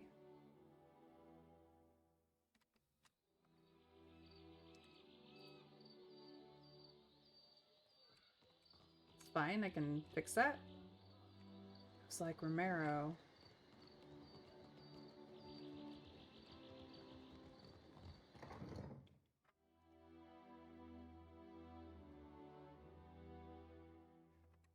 I hope your effort to resolve the coral situation is meeting with success. I wasn't able to resolve your coral problem, and now the ruins are no longer accessible. Ukaya grits her teeth. A vein in her forehead pulses so intensely it looks like it should hurt. Then she balls her hands into fists, closes her eyes, and releases a deep sigh. I can't say I'm not disappointed. Now we'll have to make do without proper coral defenses. We'll be vulnerable. At least the coral will be as inconvenient to any actors as it will be to you. People have cannons, Watcher. She narrows her eyes, searching your face for a hint of the joke you must be telling. Ah, before I forget, Atsura would like to see you at the Brass Citadel. Atsura usually does. Kaya pauses, her hand outstretched like she meant to pull you aside, then reconsiders. With a shake of her head, she continues. Though he appears placid on the surface, Atsura is not a patient man. I will be back there when I'm done. Oh my gosh, everybody's so crazy. A helmet that gives you a bonus on attacks from stealth. They inflict 4 damage per 6 seconds for 30 seconds. Cower before its awesome might. Also something about +1 power on poison abilities and a poison cloud spell that causes weakness. I will live without. Oh, and a Kraken Eye, which is useful to upgrade some things. I will live without. Alright, I need... Seek your horizons, and I shall seek mine. Seraphim. Almost ready to ship off.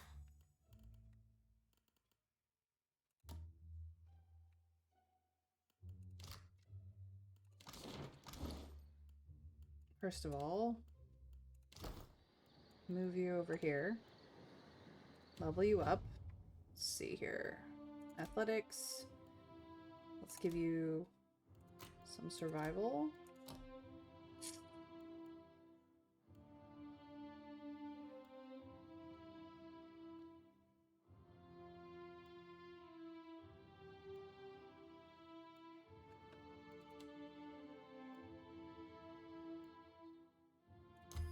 Rapid casting.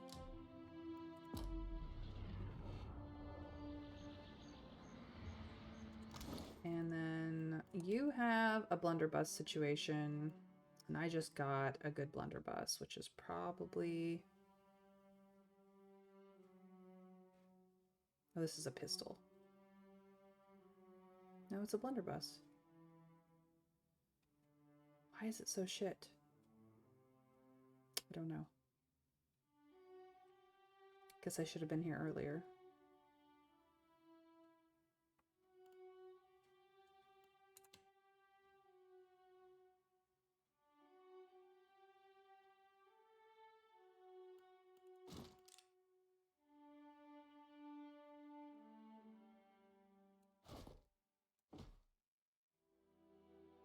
There we go.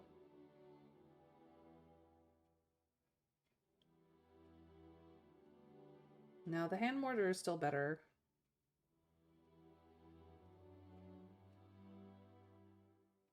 Then he was using a one-handed battle axe. What else you got?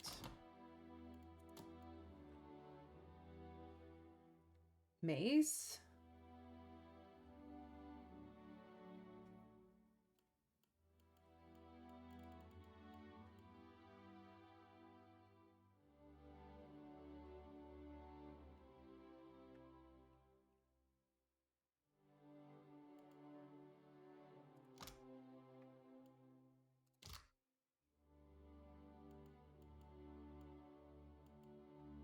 Hmm.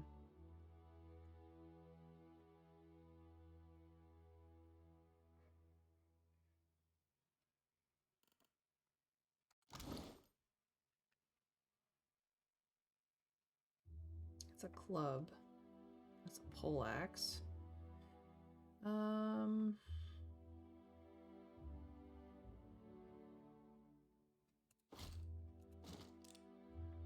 I'll do that instead then.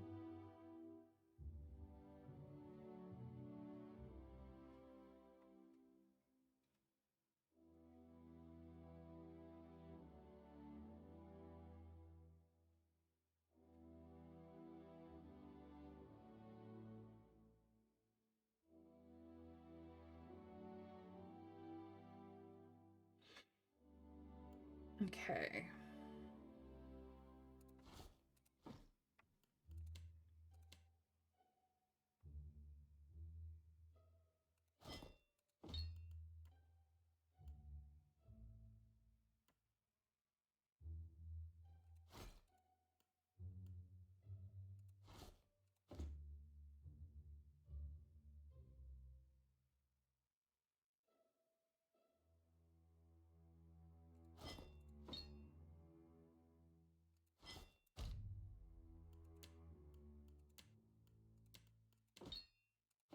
we go. Better. Um...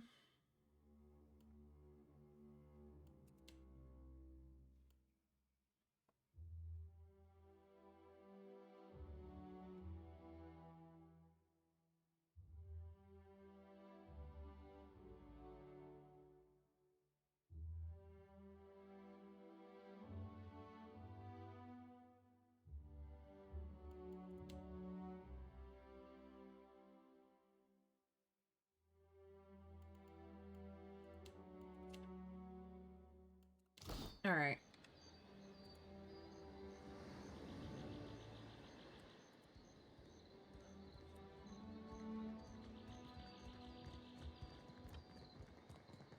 Oi, Cap. There he be. There be Romero. Sure as my arse be blue. Seraphin runs to meet an old white-robed man. I wish you'd not come, my lad. Pleased though I be to see you. Even Aldi's anarchists spare no mercy for mutineers. Seraphin breaks away and peers up at Romero. Aye, but you, a traitor? The very thought of it be ludicrous. He spreads his open palms wide to either side. Return with us. I'll be protecting you, and we'll be seeing of your fair judging. The slow shake of his head Romero swallows. I can't, Blue. Much as I loathe to leave. I'm dead to these waters, and they to me. Seraphin gapes and sputters before finding his response. Break my biscuits and call me Swabby. You've gone addled in your dotage, ain't you? The Orlan looks at you, lower lip twitching. Captain, unsheathe that silvered tongue of yours and talk some damn sense into this old sort. Why did you leave Fort Deadlight? You might have been safe there. I couldn't bear to remain, sheltered or no. It's a hopeless feeling, bearing witness to the slow decline of something I once held such pride in. There still be pride to be had. Honor, too. Things be changing sure as shit, but you can't thread them narrows if you ain't even at the wheel. I hope I'm wrong, if only for your sake. I don't think the Principe can survive as is, and I can't watch something I devoted my life to sink into ruin. Why would you leave the Principe? The Principe have changed, and not for the better.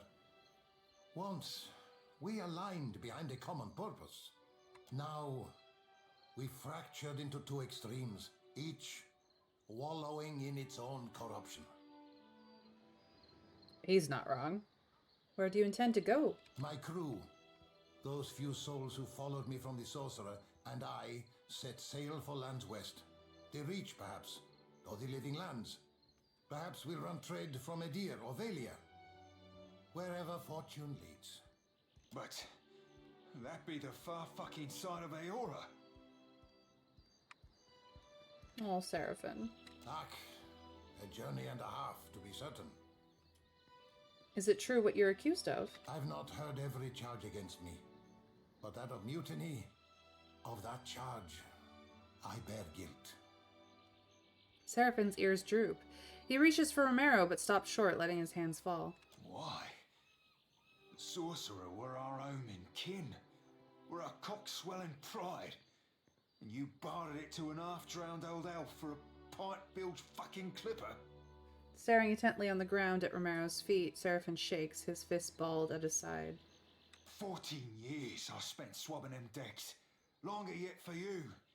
Captain Bastion trusted you. I trusted you. His eyes rise to meet Romero's eyes. Ach, bon amico. Romero's mouth opens briefly before closing again, and he swallows. Sientere, Seraphin. I've disappointed you, hurt you. No words can justify my actions.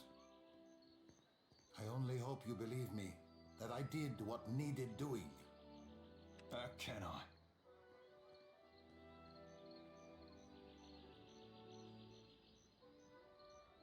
You're hiding something.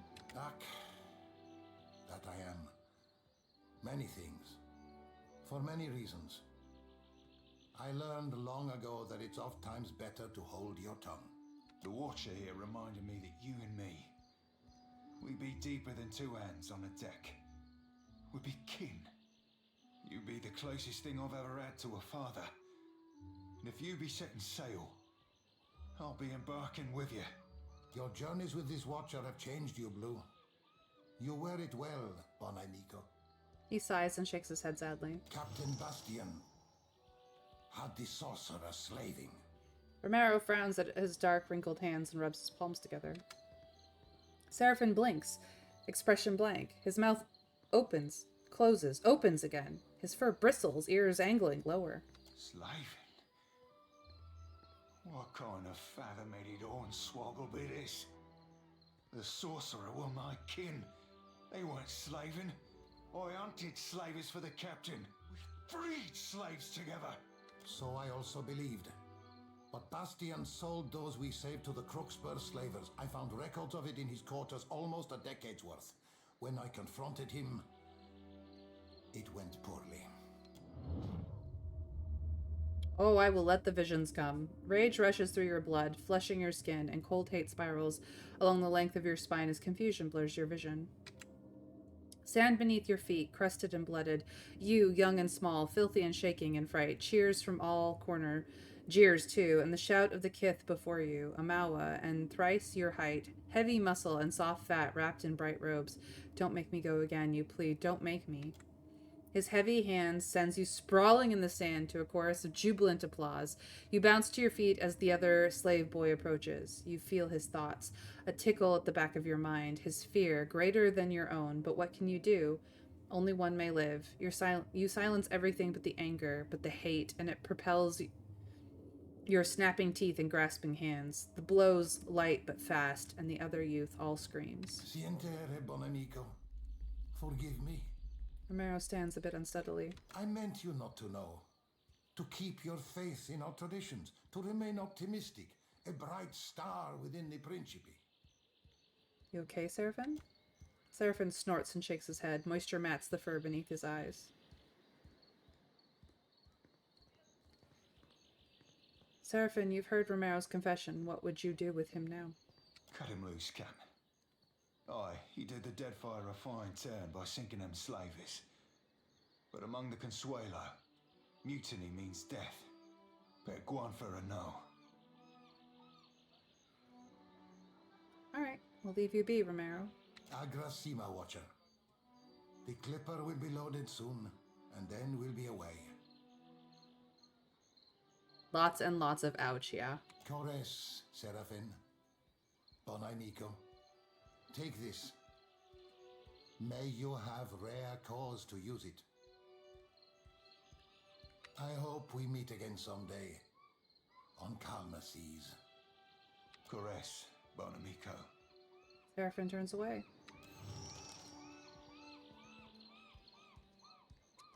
Oh yeah, we are giving him that immediately.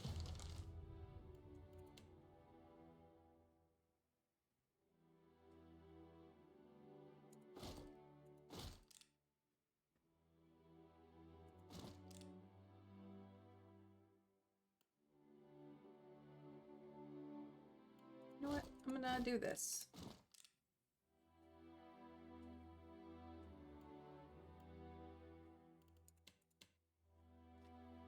I have a better pistol. I think I gave it to somebody else. Not sure he can use Autobus. No, I didn't give him that. Okay. I think we're good where we're at, though.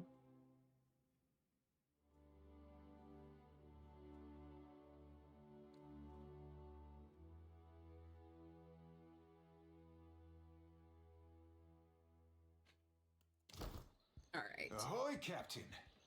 Seraphin snaps to salute, a wide smile splashed across his face. What are you so happy about? Most everything, Cap. Truth be told, I've not felt so cozy in a crew since my tour on the Sorcerer. With Romero and the lot. Good times and an half, that. Our ship is a family to me, and I consider you a brother, Seraphin. No. You're a valuable member of my crew. By way of expressing my gratitude, I've a tribute to be presenting. It's meant to be worn by a great captain. I think you rightly qualify. And I think you'll look right spiff in it too. Where did you get this? Romero gifted it to me when I took leave of the Sorcerer. He had this notion I'd make captain myself someday. Does that mean you don't want to be a captain? Mayhaps I coveted a captain's quarters when I were a wee swabby.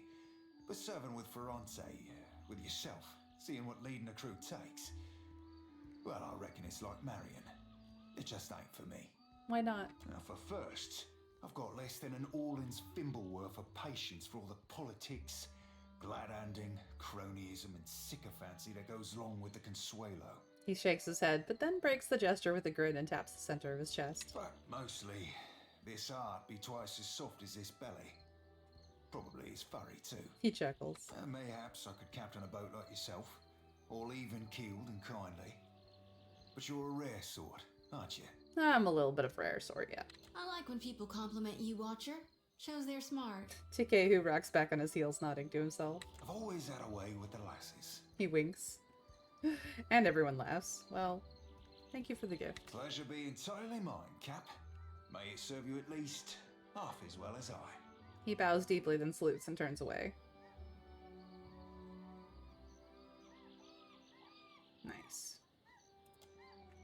I think that was, yep, a hat.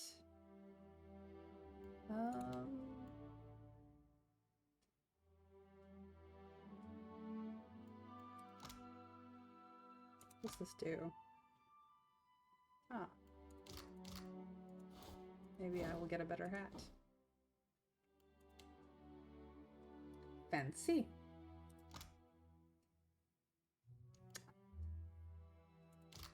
I'm currently with a saber. Yeah, it does do sabers. And I will give Seraphim my old hat. Because I can. Because he didn't have one anyway.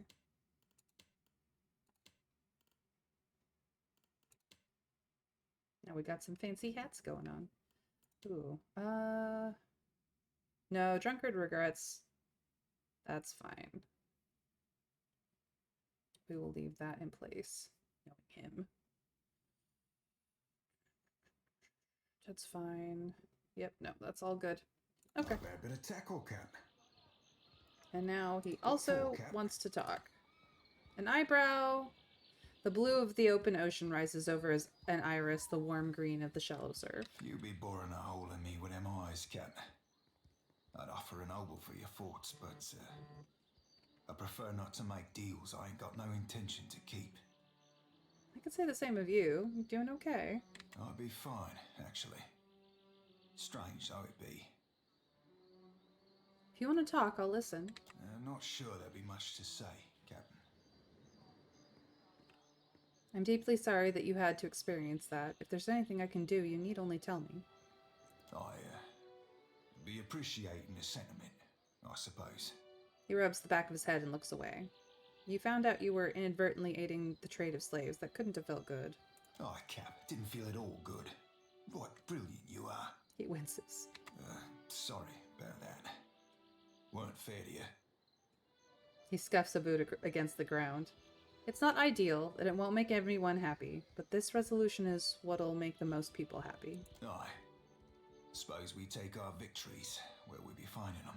He sighs and turns away. Oh, poor boy. Alright. We can leave now. Done everything we can here. Missed out on a Kraken fight. So sorry, you guys. But that just means that when you play the game, you can do it differently. Alright, who do I want in my party? I like Seraphim. I do.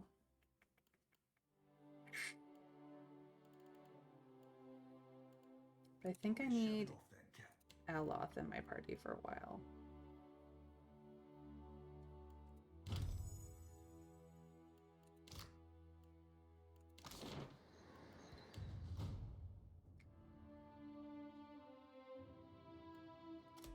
And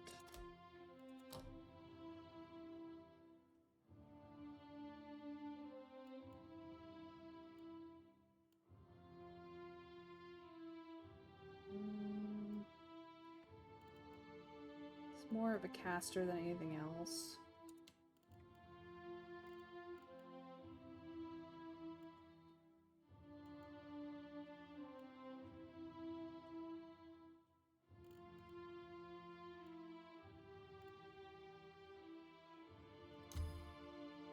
Like that one.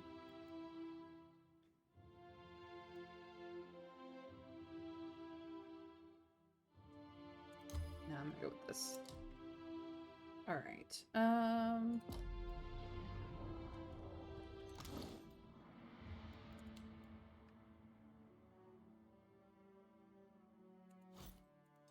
There you go.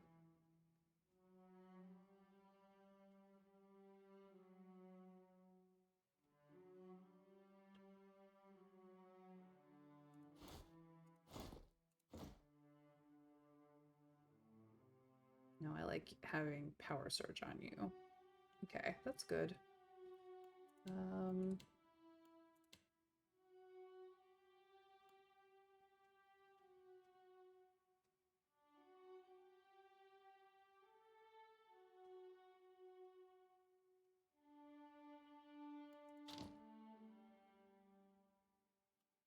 Yeah, you have better than that these days.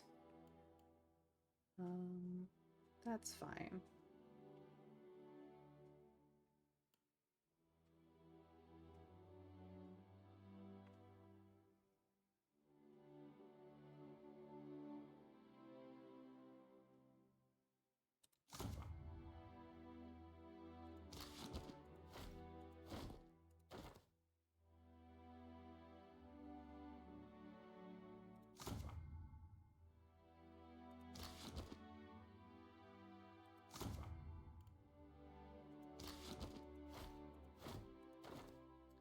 Okay, we're good. Let's go. I see, please. Poor Seraphim.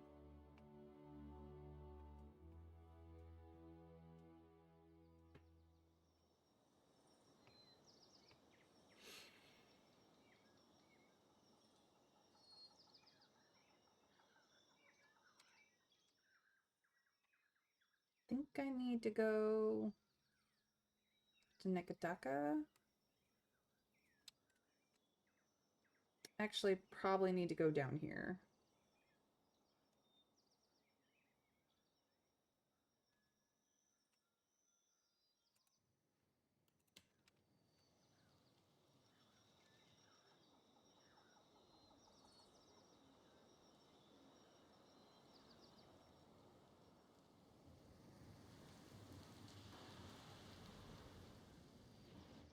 Let's go there. Hello? You've barely cleared Sayuka Harbor when a sleek half-galley appears off your port bow. It rides high in the water and fast. It keeps its distance as it approaches land. Then the ship turns to pursue you. You recognize it as Malna's ship, the Misery's Delight. Its cannons don't seem primed, and it aims to come alongside rather than set up for a broadside run. As the Misery's Delight comes alongside, Malna stands on the railing, one gray-furred hand wrapped tight about a thick hemp line. She bows low, doffing her hat, and then tosses it to one of her deckhands. Oh yeah, she's pissed.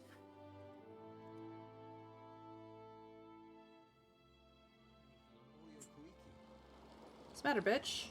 Didn't like that I lied to you? Oh, you land-lubbing bag of bilge bile. You owe me 400 pounds. A ship and your cog swabbing life. Weapons drawn, Melna and her people aggress. Well, you are not a problem. Let's go. Not exactly my area of expertise. Don't pick on my people.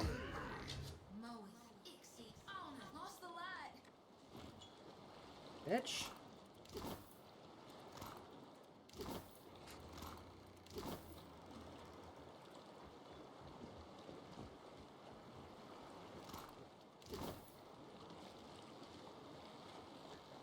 Anybody else want to complain? Anybody? Y'all good? That's what I thought. She was not... Like, I sent her in a wild goose chase. Sorry, but was there a fight just now? I saw someone start to aggress, and then it was kind of over. Yeah. Yeah, it was kind of over. She was a dumb bitch, who got sent on a wild goose chase and didn't realize that I was, like, quite literally just saving her life from me having to kill her right then and there. If she had not pursued me, she'd still be alive right now. Instead, we sunk her ship to the bottom of the sea. For being stupid. I got better things to do than deal with dumb shits.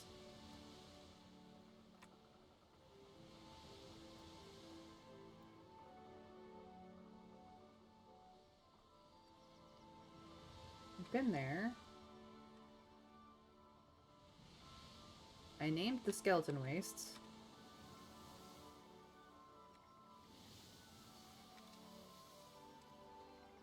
Pretty sure we've been there. I've been here. I've been there.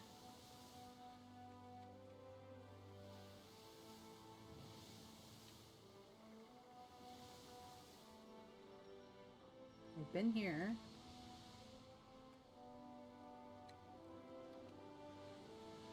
He was scary for a while.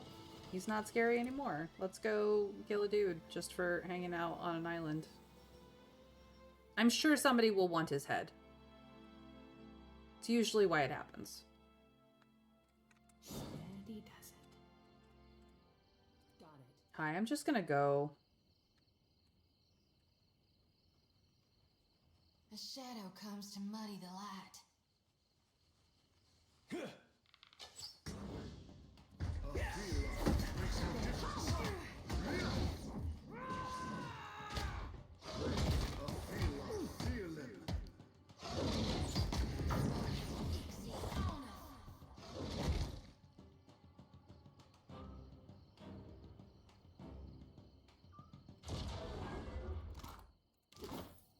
Do.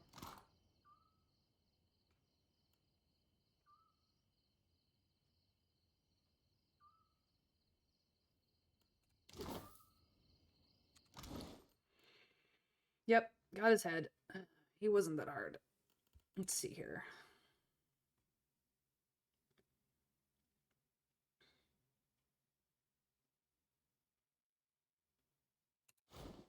Let me give those to you. I think that you will do well with them.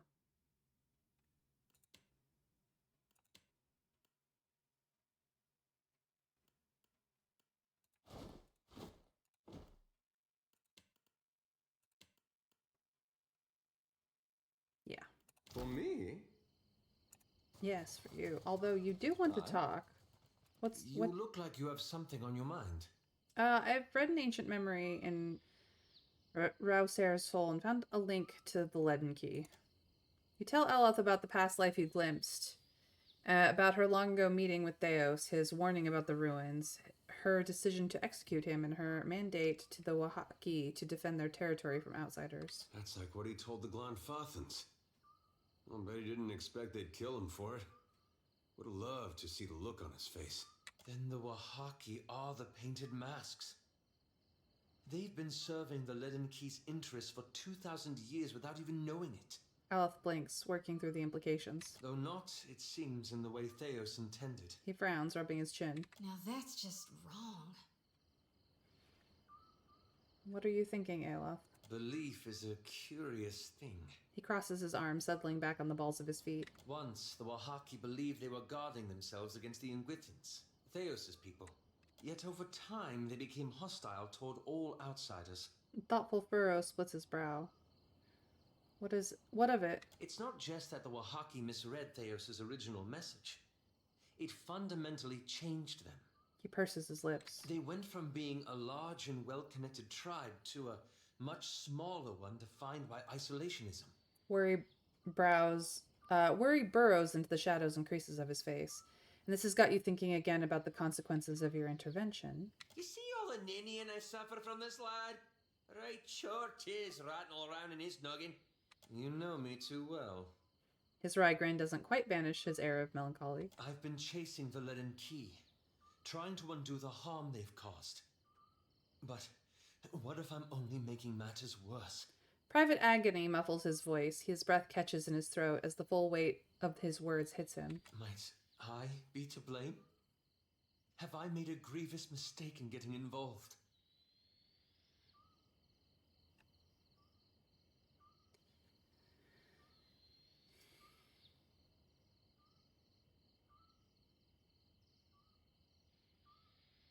No one can know everything, so we've all got to do the best we can with the resources we have.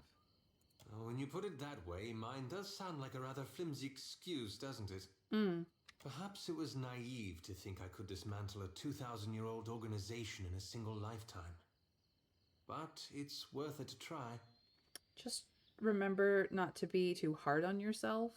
Indeed not. I've got Isilmir for that. The strange thing is, this whole ordeal has given me some sympathy for Theos. Not that I condone his actions, of course. He quickly clears his throat. But I can't imagine he thought he'd destroy an entire generation either. Well, not in the beginning, anyway. He clasps his hands and presses his lips together, trying to formulate a thought. When he opens his mouth again, he speaks as if he's choosing his words carefully. What I mean to say is, he thought he was doing the right thing. Even at the end. Theos was wicked. His actions were proof enough of that. I worry things aren't so simple. Still, perhaps you're right. At any rate, it will be a relief to move forward. It was always too comfortable to leave the hard decisions to others. To simply follow along. He cocks his head in reflection and inclines it towards you. I only wonder now what sort of decision you'll have to make when we finally confront Aethys.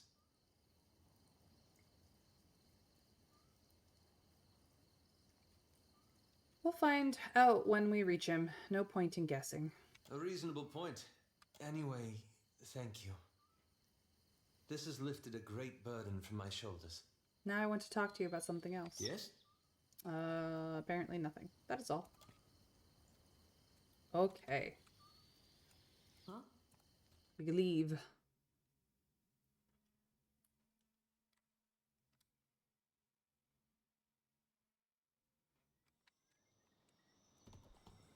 Okay, that's done.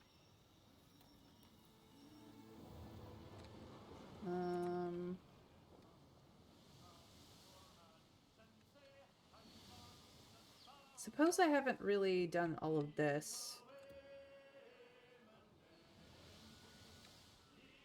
I think this is part of what I need to do. It was kind of dangerous for a while, and now it's less so. Let's go for the fruit.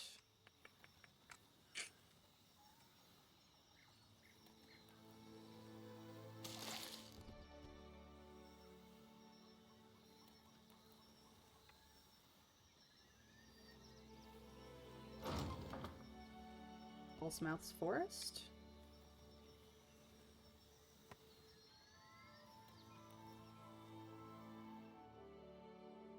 You smell them before you see them. Lagerfeth's corpses litter the area. Some are burned beyond recognition, while others have been crushed so badly that they're little more than a greasy smear on the ground. Let us hide in the undergrowth. A large group of Lagerfeth are headed your way, their hulking broodmother in the lead. They don't seem to have noticed you yet.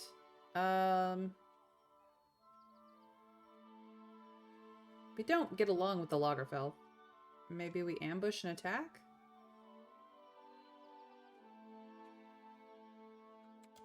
The Lagerfeld let out an undulating cry and charged. Okay. I could have ambushed them, but I decided not to. It's fine. They're not going to be that big a deal.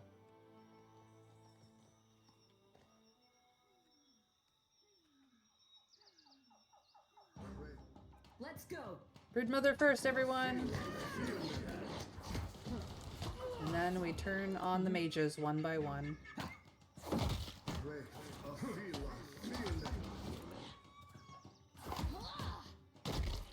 Goodbye.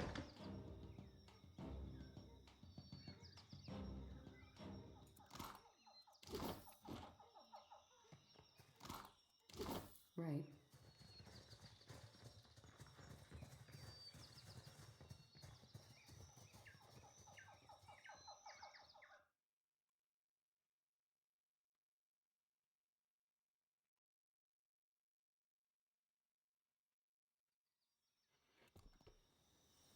No.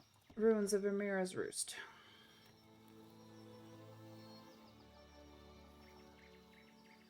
Dungeon crawl time! Several Lagerfeld corpses lie strewn across the entrance to the ruin in broken and boneless heaps. The blood dashed on the ground is bright red, still fresh, must have died recently. Don't worry. We will be fine. Okay, that's nothing that way.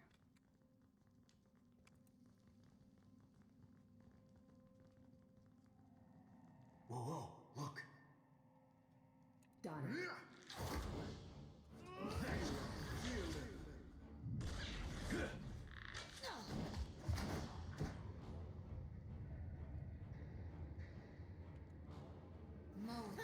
Be quiet if you can.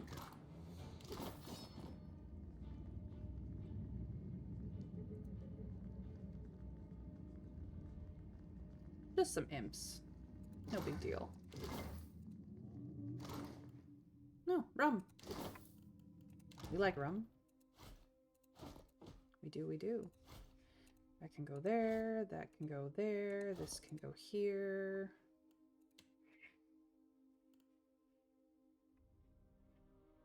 This can go here.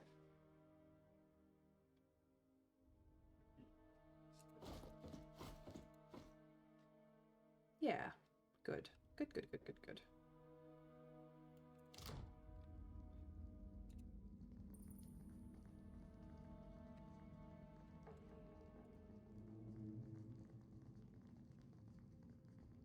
Trouble up ahead.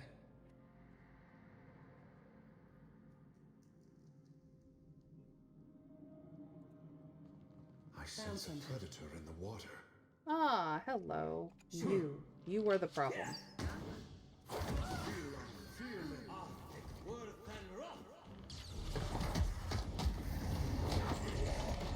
No good. That's it.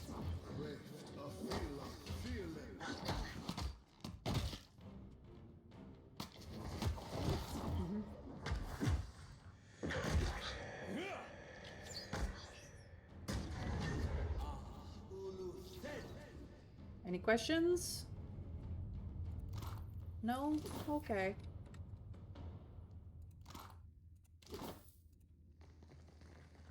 Worth a look.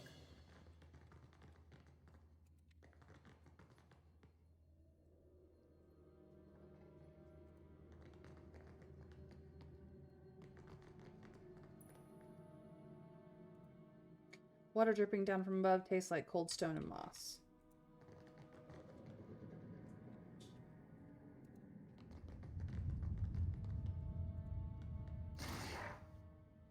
Amira's wing.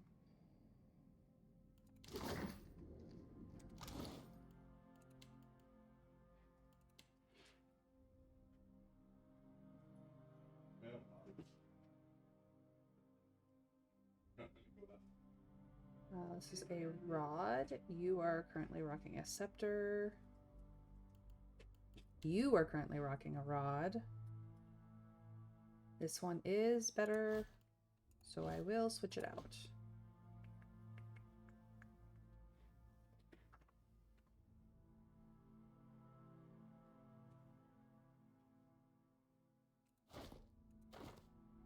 Ah, okay. No worries.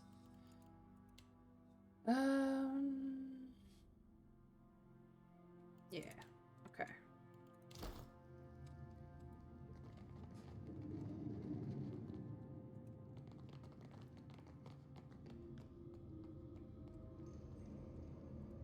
Don't need to know.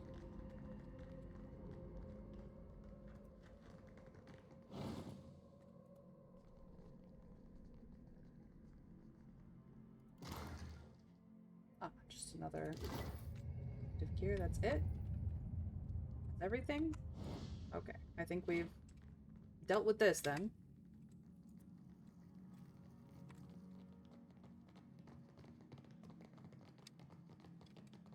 That's blocked off. That was a single room. Not a big place. The vines of the vanguard of the jungle effort to reclaim this temper. Yeah, the vines are just trying to take over. It's fine. Now there's nobody living here. They can do that. Why are you tasting in the water? Why wouldn't I be tasting in the water? It's fine. Aha. So... Amira's downfall.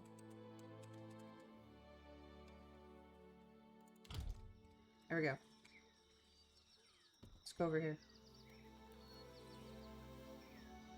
Ugly Blaze Island! No. I always name it after something that I found on it. Have you noticed that yet? The deep river that flows down from the island's central mountains meets the sea here, expanding into a broad delta. The azure waters spread to the east, remarkably calm and quiet. Gulls hang on of the air above the shallows, intermittently diving in pursuit of food. Return the way I came, because there's water right here. I forgot to pick up, and now I will go deal with it. Follow the footprints. You follow the path inland. Unlike the sea, the river's waters churn on the way down from the hills. On the far side of the water stands the crumbling ruins of an ancient tower. A huge lake, the river's source, spread before you, ringed almost entirely by walls of sheer rock. It is fed by towering waterfalls that cascade down the island's rocky promontories. Near the shore, you see a group of kith, along with an ogre and imp in freebooter dress. Let's hide in the undergrowth. You duck behind a rock, slick with mist and thick with moss. The continued murmur of the pirates mingles with the thunder of the falls. Your presence seems to have escaped them. Let us sneak over. You move carefully among the rocks until you get a better vantage on the group. They stand around a heavy chest of treasure nestled among the stones and sand. You pick up enough of their conversation to know that they're arguing over who has the first shift with a shovel. They intend to bury the chest. Well, let us wait and observe. Really?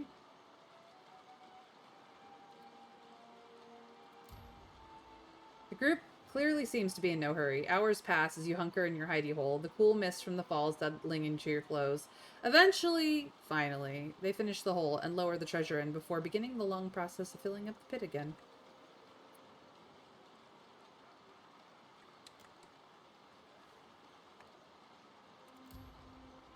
Hours later, they finish their task. The treasure lies buried and the pirates stand about wiping sweat from their foreheads.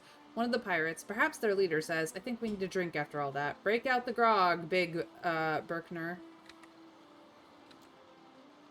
The ogre plucks a sizable keg from atop a nearby stone set down in the sand. The pirates laugh and cheer as they all produce mugs from their belts.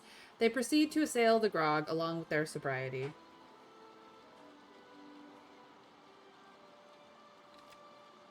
We're just gonna keep watching.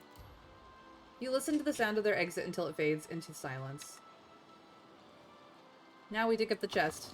You unearth the chest, which was secured by an intricate brass lock. A message carved into the lid stands out in stark relief to the polished wood.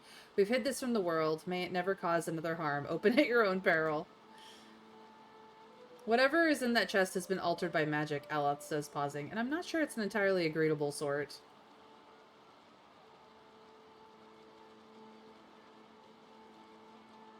We could just bury the chest and leave. Do I wish I would have talked to them? No, not really. I can open the chest or I can leave the chest. What do you guys want me to do?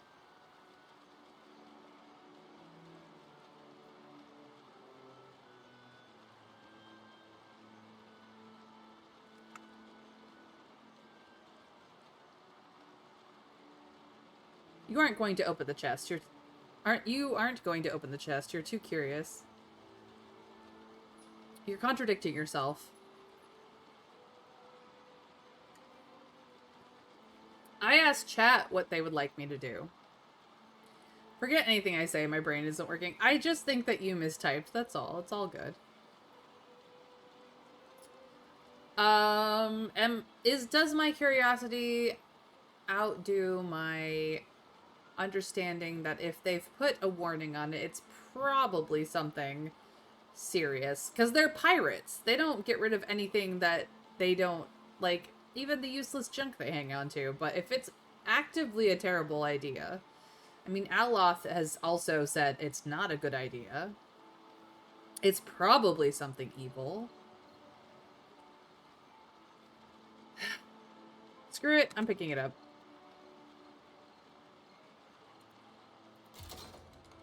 Oh, I failed. He failed. Wow. Fucking pry bar. Adar wedges the pry bar into the chest lid, grunting. Your fellow traveler strains against the tool. You've lost a pry bar. In the chest, you discover a short blade wrapped in a rag stained in yellow and greens. Prize in hand, you return down the river. Puke stabber.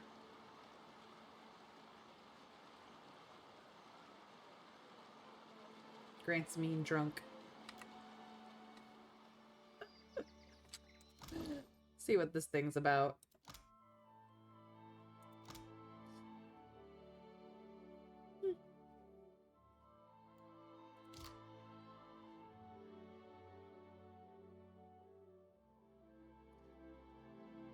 The most agreed upon legend attributes a Deerwooden shepherd and frequent tavern patron with its initial creation, but even this yarn tends to be told with slurred, ale-soured words. The only thing truly known about the dagger are the contents of its construction, the rent, twisted remnants of a cheap brass beer stein, and the dreadful effect it has on both its wielder and its victims. Puke Stabber seems to bring out the worst qualities of a mean drunk, and mean drunks seem to be the only people who have ever carried it, though rarely for long. Unsurprisingly, such individuals tend to misplace or gamble away the weapon with alarming regularity, though it is most commonly taken by force after a drunken row or a pointless bar fight. Aw. It is definitely a cursed thing. I'm keeping it.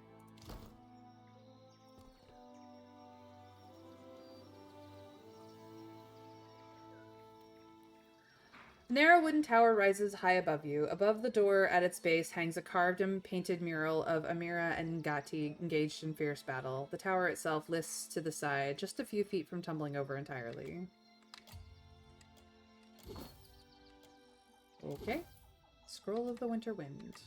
And it is no longer got anything of use in it.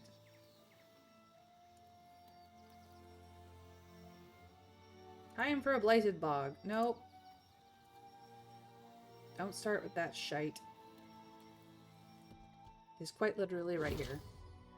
It's apparently a popular weapon for some builds. That's funny. Fetid, sweltering air cradles you as you push your way through the thick growth. Your clothing sticks to your skin, and sweat drips from your brow and chin. You hear movement ahead of you, accompanied by something that sounds like conversation. Sneak!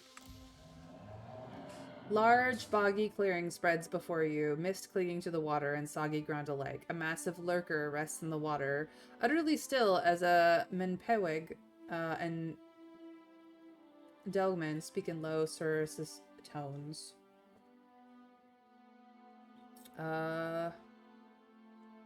Scatter them with magic? Sure. Eloth. Or her?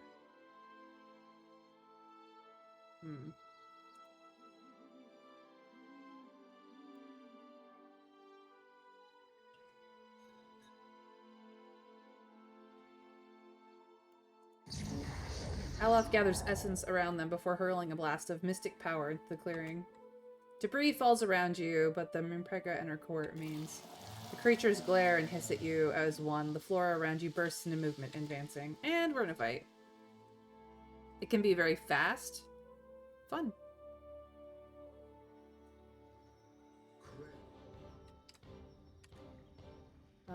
Go for the use.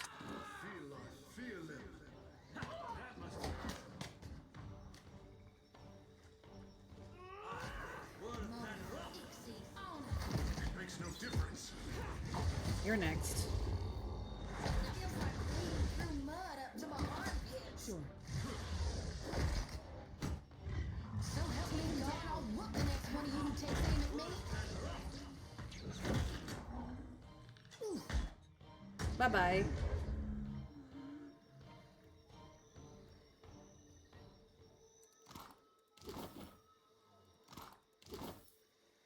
Like, it was hard.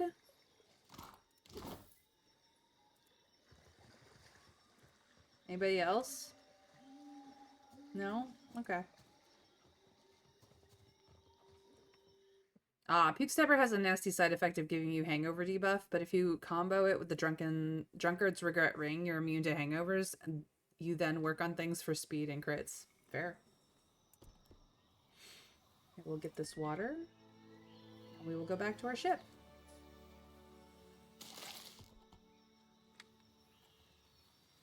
Do-do-do. That's the whole island. Did that help with this? Yep. How many islands? I don't know.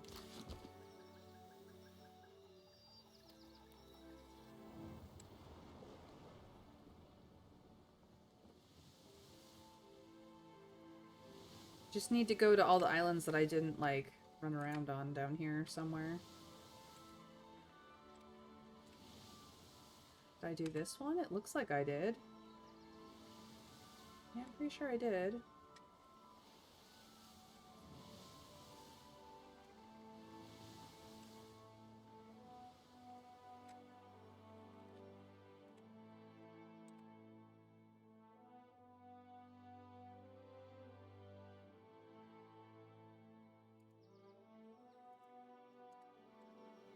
I haven't done this one. Okay.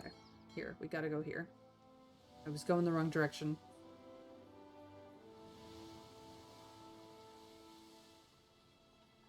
We do have that ring. I gave it to Seraphim because he's the most likely to run around and use it.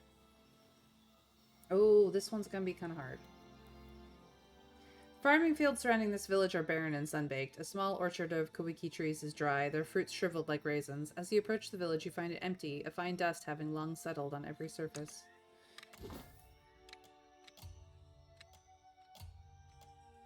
And that was the end.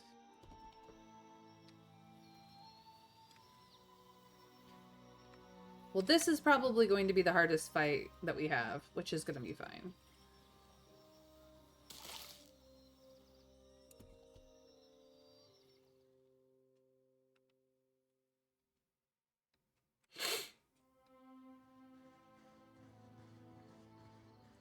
Hello?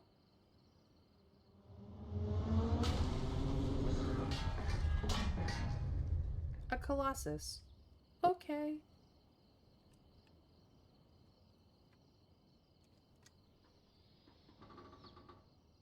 I'll see what I can find.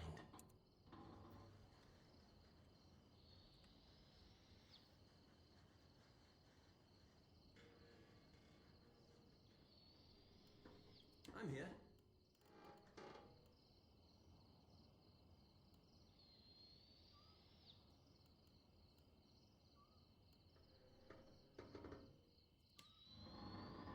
Lava beyond seek.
Wow, I am not doing a lot of damage to this man's. I need you to change. Get in there.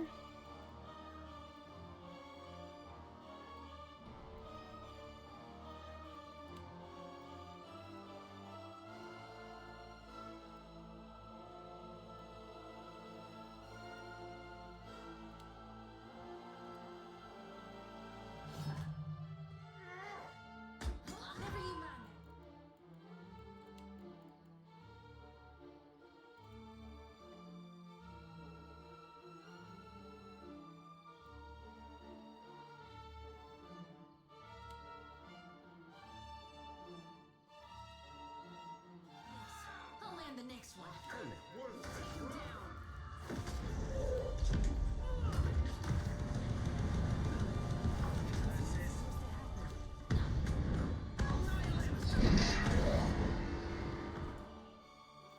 Excuse me? What?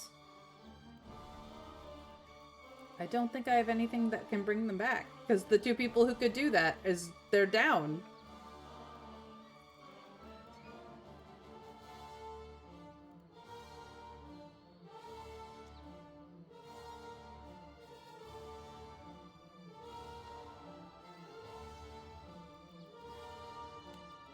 I'm not rocking that, I don't know.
Can you not die today, please?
This is not going well.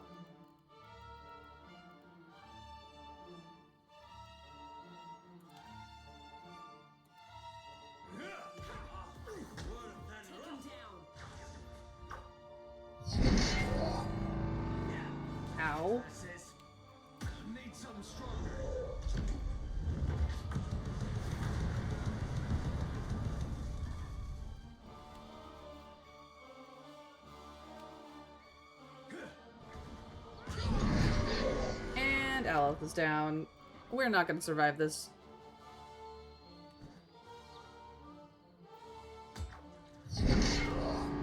I have a save right before this, so it's fine, but... Damn.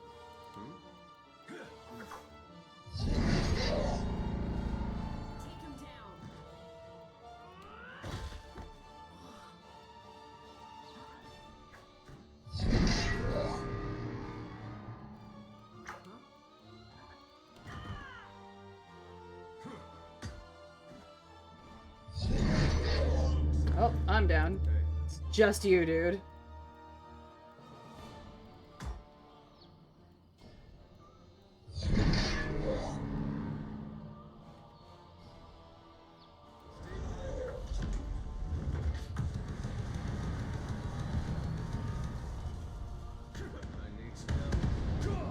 And we are defeated.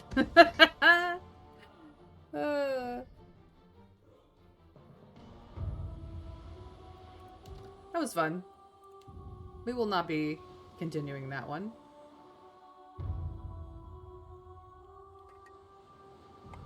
He's a little dangerous, and I am not prepared. We are leaving. Bye.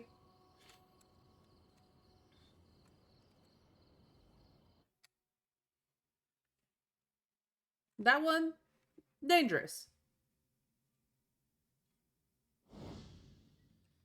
Corroded Wasteland, definitely not a place that we should ever go to again until we're ready for it. Howsomever, this is where I need to save and be done. But we did have fun, so we are on stream 14. Cool. Let's do it. And we will just quit to the main thing. Thank you guys for joining me today for another Pillars of Eternity 2 Deadfire. We got our butts kicked, and then save scummed because that's how we do, but it was fun, and we did get some of the quests done that we have floating around a place. But in any case, my name is Mayronel Theotover. I do stream Monday through Friday at 1 p.m. Eastern US time, and you are welcome to join me either on, or follow me, hopefully on Twitch. But you are also able to follow me on Blue Sky and put on notifications either or, so that you can get notified when I go live and you can join me then.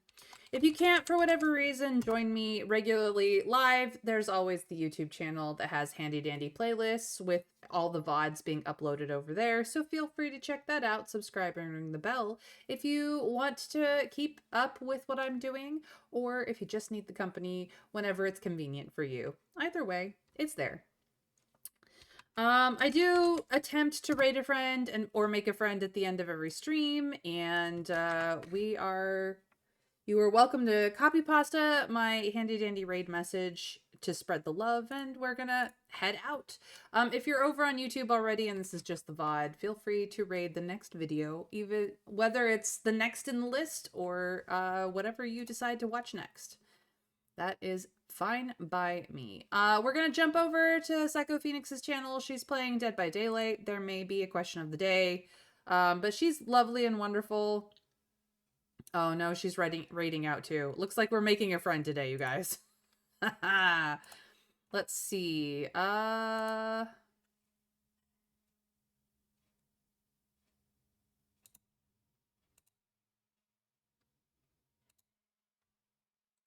Let's just go find somebody who's doing something. What am I looking for? What do I think would be fun?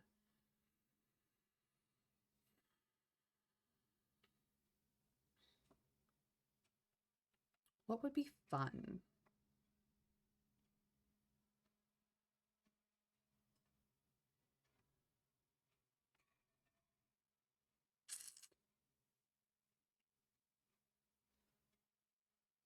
We're gonna go check out Fry Bread Queen.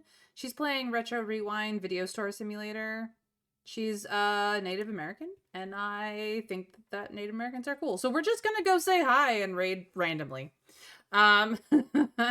So I hope that you guys will stick around and raid and spread the love, and we'll make a new friend, hopefully. But until I see you guys again, we raid in 3, 2, 1. Stay fantastimagical, you guys.